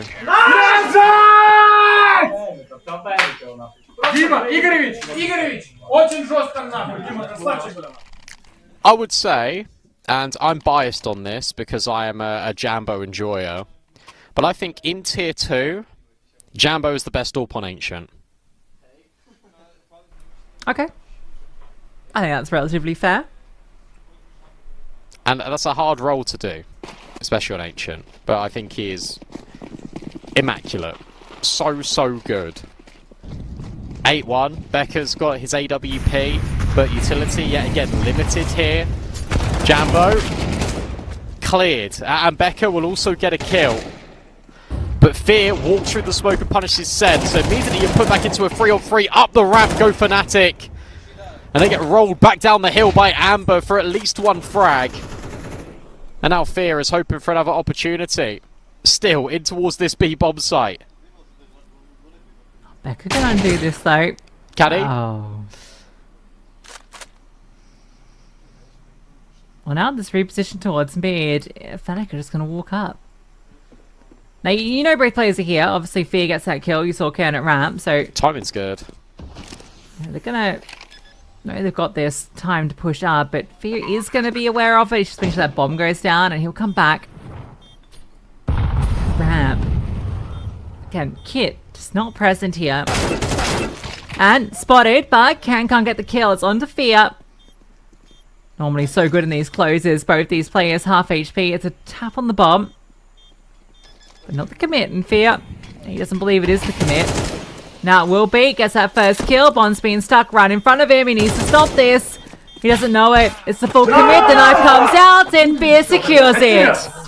As if he wins that round by another knife in the smoke. And now they're calling them bots. Big kill out of Fear. Just as that smoke goes up at Log, he's able to get rid of the player that is then looking back at ramp. They think he's gone all the way around the world, and then he just jumps into the smoke, pulls out his knife, and it's 2 perfect clicks. He doesn't miss a slice. And FNATIC are taking the whole pie. Another timeout being called by EAC, but this is 9 rounds to the good. And similarly to what we had on Cash, it was a dominant showing from one team, and now EAC are the ones that have to try and come back and bounce back into this.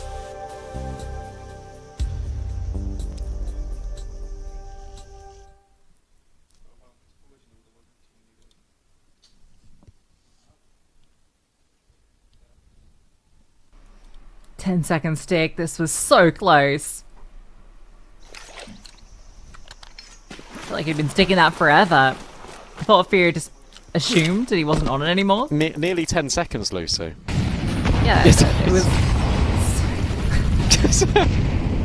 yeah. 10 seconds. Sometimes can feel like a short time, sometimes long. Depends on the context. Hell yeah. FNATIC now hoping to make it double digits on this T side. Spam out of Amber, not connecting because no one's hit. It's the first time that FNATIC have had 0 players in this heaven choke point. Ken instead going to have a look at A main. Vessel boosted. And a double setup in towards Cave again is just going to be empty. They've done so much conditioning over towards Cave that now they hit A or Donut. This feels like a good opportunity. Late mid, we've not seen this out of FNATIC. Oh, Anbar missed his timing maybe? Or well, now you get 100% confirmation. 2 players in middle. Okay, it'll rattle off shots. They are really going B, aren't they? They're just dropping all this util to then go into B. This orb's getting caught. Amber just pushes out. He was ahead of the molly. They had no idea. And now you can rotate, and you got this MP9. Sen, I don't think... Oh, I was going to say will be cleared. Mazay will do his due diligence. Amber then tries to step in with the FAMAS. Kills are going back and forth, but Amber's winning out his. A triple on this FAMAS. Fear and Mazay trying to clutch up. Mazay needs to win his fight out, but he's not looking. So it falls against the in-game leader. FAMAS dealt with, but then the double swing good enough for EAC. The maximum amount of rounds they can win in this first half is 3, but at least they got the second.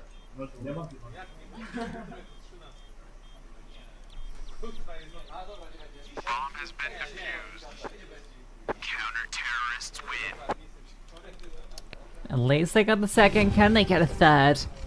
It inspires some belief, but when the T side has been this good, feels like the writing's on the wall. Cash really felt like a necessity. Such fine margins that FNATIC take that map. Are a lot of glils here. The money has been weakened a bit. It's being a direct play up B. They're putting the pressure on. Sten, MP9 in hand. What can he manage? First kill and just some damage. They get in. Player in cave to be considered. Amber. Molly actually doesn't quite force him back. Becca gets one too. There's Amber. Namaste. Hello. Hello. Unlucky. They walk past each other. Don't think it would have mattered. A very unlikely round and one that EAC will be happy to grab. They do get it, so they do get 3, but this feels, again, like a lot of matches we've seen today in these quarterfinals. Very one-sided, very difficult to build back in, especially when you're on the T side of Ancient, where FNATIC do the bulk of their round winning on the defense. It feels like it's beyond all reasonable doubt now, as you say. Cash and necessity not there. Even if they have this ridiculous comeback and you put it into Inferno, you're then going into a map that FNATIC have not lost at all.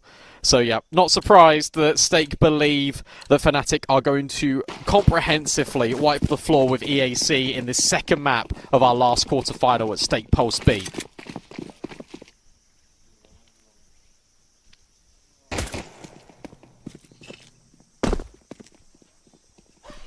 Dan, is he gonna drop the smoke? He does. Decently timed. The flashbang. Oh, still gets a kill. Amber. That kill has every single icon you could hope for. Bomb can go down. 4 on 4. Amber will get it on. And there's not a kit. There's util, but no kit. So Smoke's going for Donut. You gotta get by Nixon. Flashbang won't do it. And Nixon and Amber able to get the frags. This starts to get very tricky. That's a wild jump from Becca, and Nixon just steps into the line. It is all up to Big Jambo, and he can't get by Amber. Great pistol out of EAC.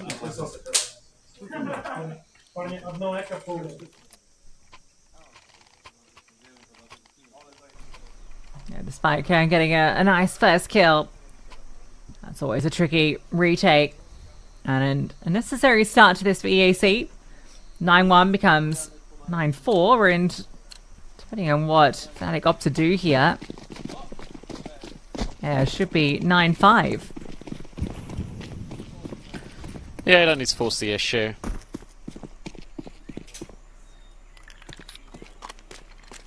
Just let it go, 9-5, then you can buy.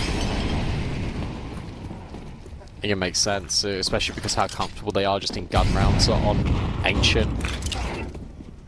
Jambo will get a dink,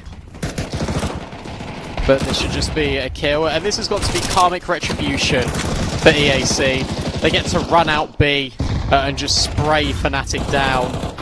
That's exactly what FNATIC were doing to them all half long. Jacasmo, you cheeky boy, but only able to get a single frag.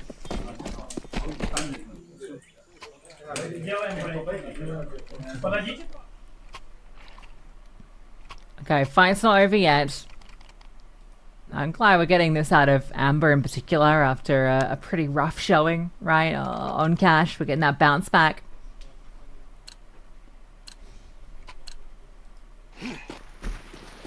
Yeah, Fessa online. We have a contest. In this gun round, we have a contest. Because AWP might be ready for that thanks to all those SMG kills. Gets boosted up early. Look at A main. Yeah, FNATIC could push pretty deep. Amber's somewhat watching it though. And Vessel's going on a little push of his own. Especially with how deep this elbow smoke is for FNATIC. But you've got Jambo waiting for Fessor. This is weird. You've got Becca waiting for Jacasmo. You also had Amber holding A main, but he isn't there anymore. And that molly isn't very effective. Fessor's going to go for a walking donut now. Jacasmo's going to come over. So many moving pieces, and the one we didn't even speak about is that Nixon will find Fear. Yeah, just wondering what's going on, right? Hearing this mid presence, Really? that's critical for Jacasmo. Becca just walks up, and the AWP gets taken out. Jambo loudly runs away. But it's fine. If they call off to go towards A, Ken's I mean, got the look at bomb. T-spawn. So Ken's timing on this push is outrageously good. Oh, can he drop the bomb? He can. Just needs to find the time and line up the shot, and there it is. The entire round thrown into disarray. Vessel's getting his own frags. But Ken gets one back. Amber, great swivel. Jambo into the 1-on-2. He needs to get this bomb. Jambo, can he drop him and then get away? 20 seconds, has to fight, has to stand, and he will deliver. He knows that Fessor was over there, because not only did Fessor get the kill from Donut, he then starts shooting his gun. He pushes Jambo forward, he pushes Jambo into this fight. And the one thing that EAC always had in their back pocket, or the one thing they always tried to go for on these B retakes, was a flank. And it always got punished by FNATIC. And the first time that FNATIC bring it out in their defense, it is the round-winning play. Timeout called. I think this is essential. This is the first round you've won on this CT side, and it was messy. It required a Jambo clutch. You need to get bedded in to this CT side. You cannot make mistakes. There's no point. Just get it done. Get it closed. Do not allow EAC belief.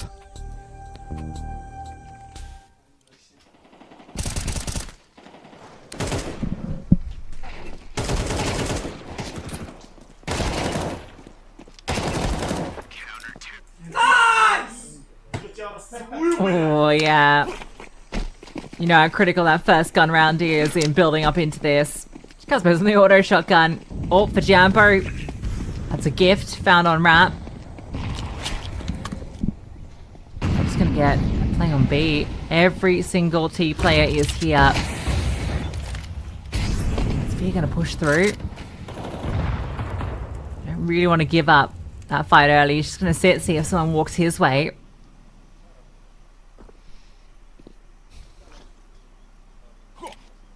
Now this commit starts to come. It is only one player on site. Fear. Surely. Done for. Yeah. Turnaround comes. Mazay gets caught and... excuse me, Jacasmo.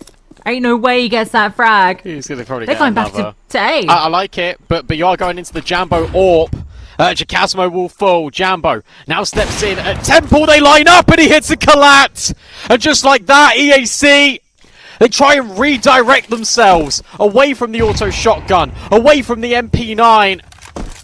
But Jambo's now not going to be ready for Nixon, and it doesn't matter. He still hits it. He hits everything. He's the best AWPer in Tier 2 on Ancient, and FNATIC have got 11 rounds. That was almost a triple collateral. 2.5 kills to one shot, and then he breaks the smoke, doesn't see, and he still gets that final kill. Absurdity from Jambo. He has bailed them out in back-to-back rounds. Oh, I nearly and put was. one AWP-sized bullet nail in the coffin.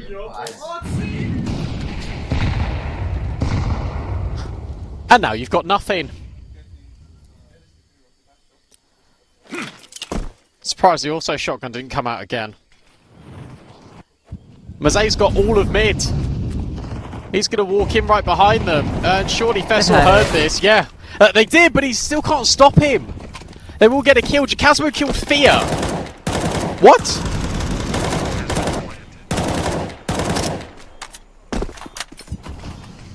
Alright. You want to fight long too, Flashbang. Comes over.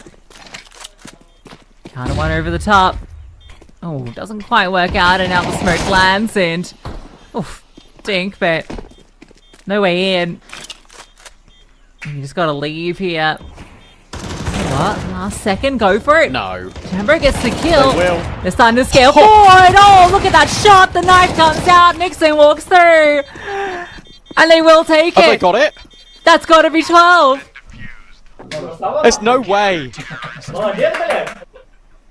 Why is that the round they don't get really loud, by the way? There's like a 7-second retake.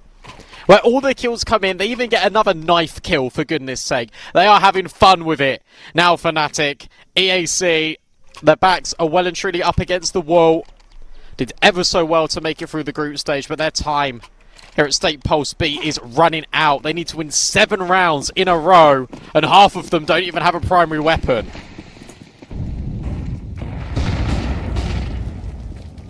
Speedy from Masay. Can't get ahead of the molly though. He's raring for a fight. And he will get it. Flash comes back over and he wants some more. Has Fear by his side.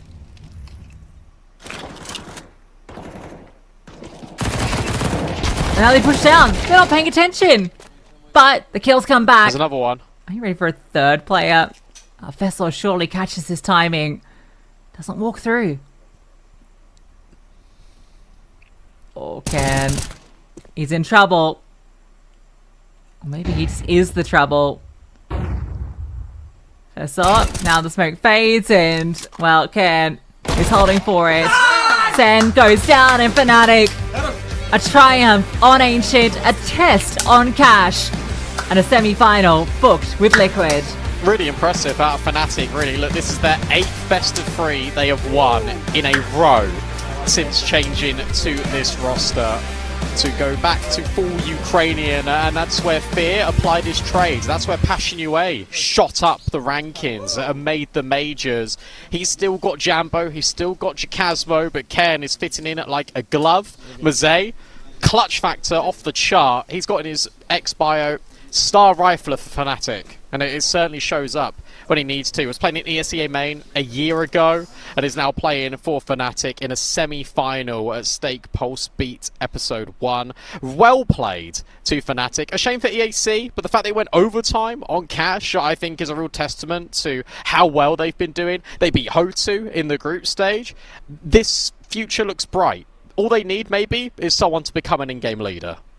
Yeah, someone to at least say they're going to be the IGL, but I've been so impressed by EAC. They definitely could have got this to a third map. It really felt like they deserved it with the way that Cash was playing. Great comeback, of course, from FNATIC to make sure that goes their way, but yeah, real shame for EAC. We say goodbye to them, and we say hello to Coach DP on the sides.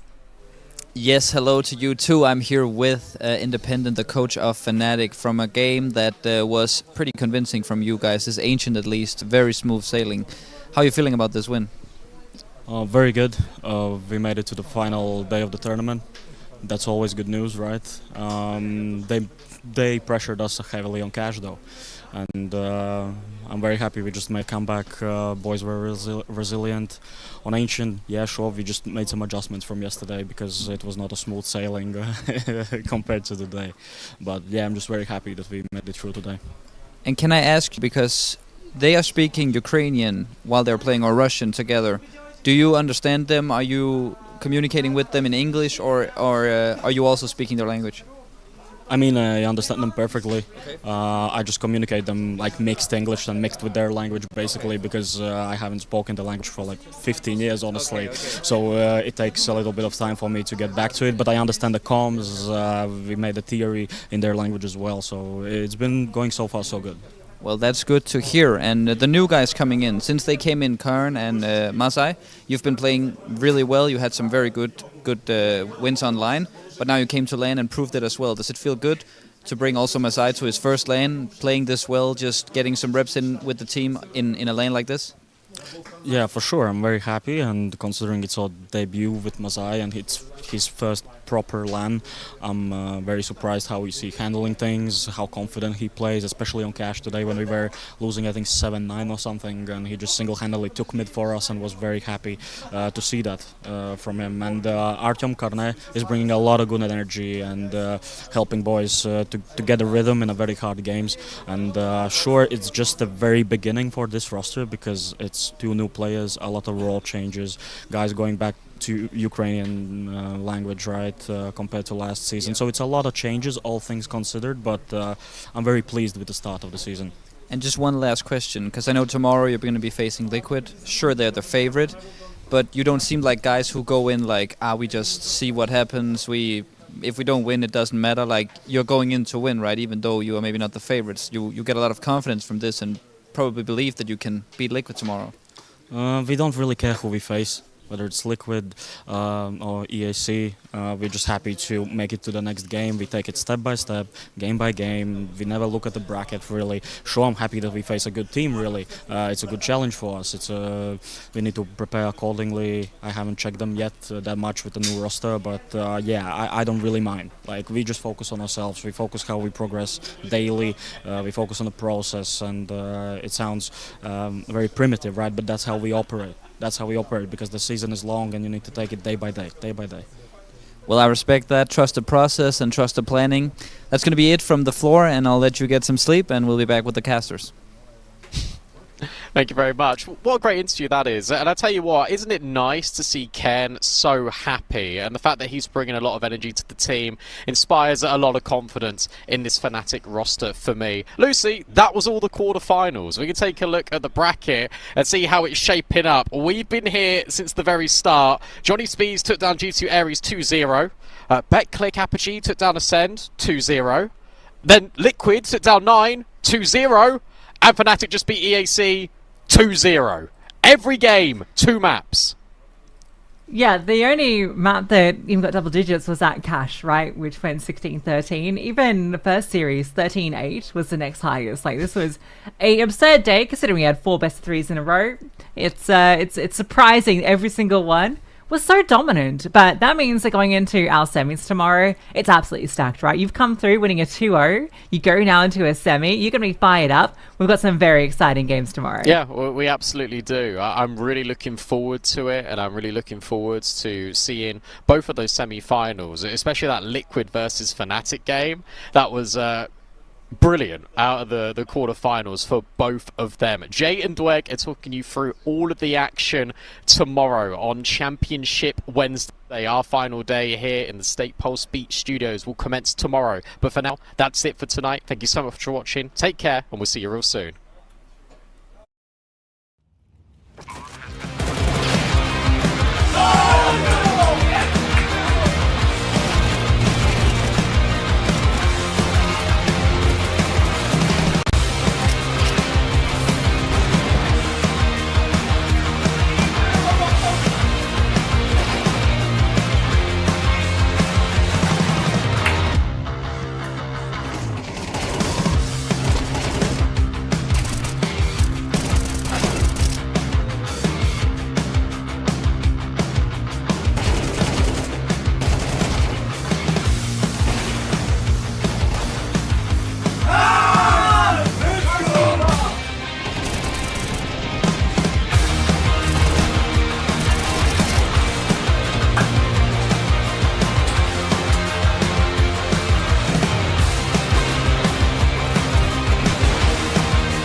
Io.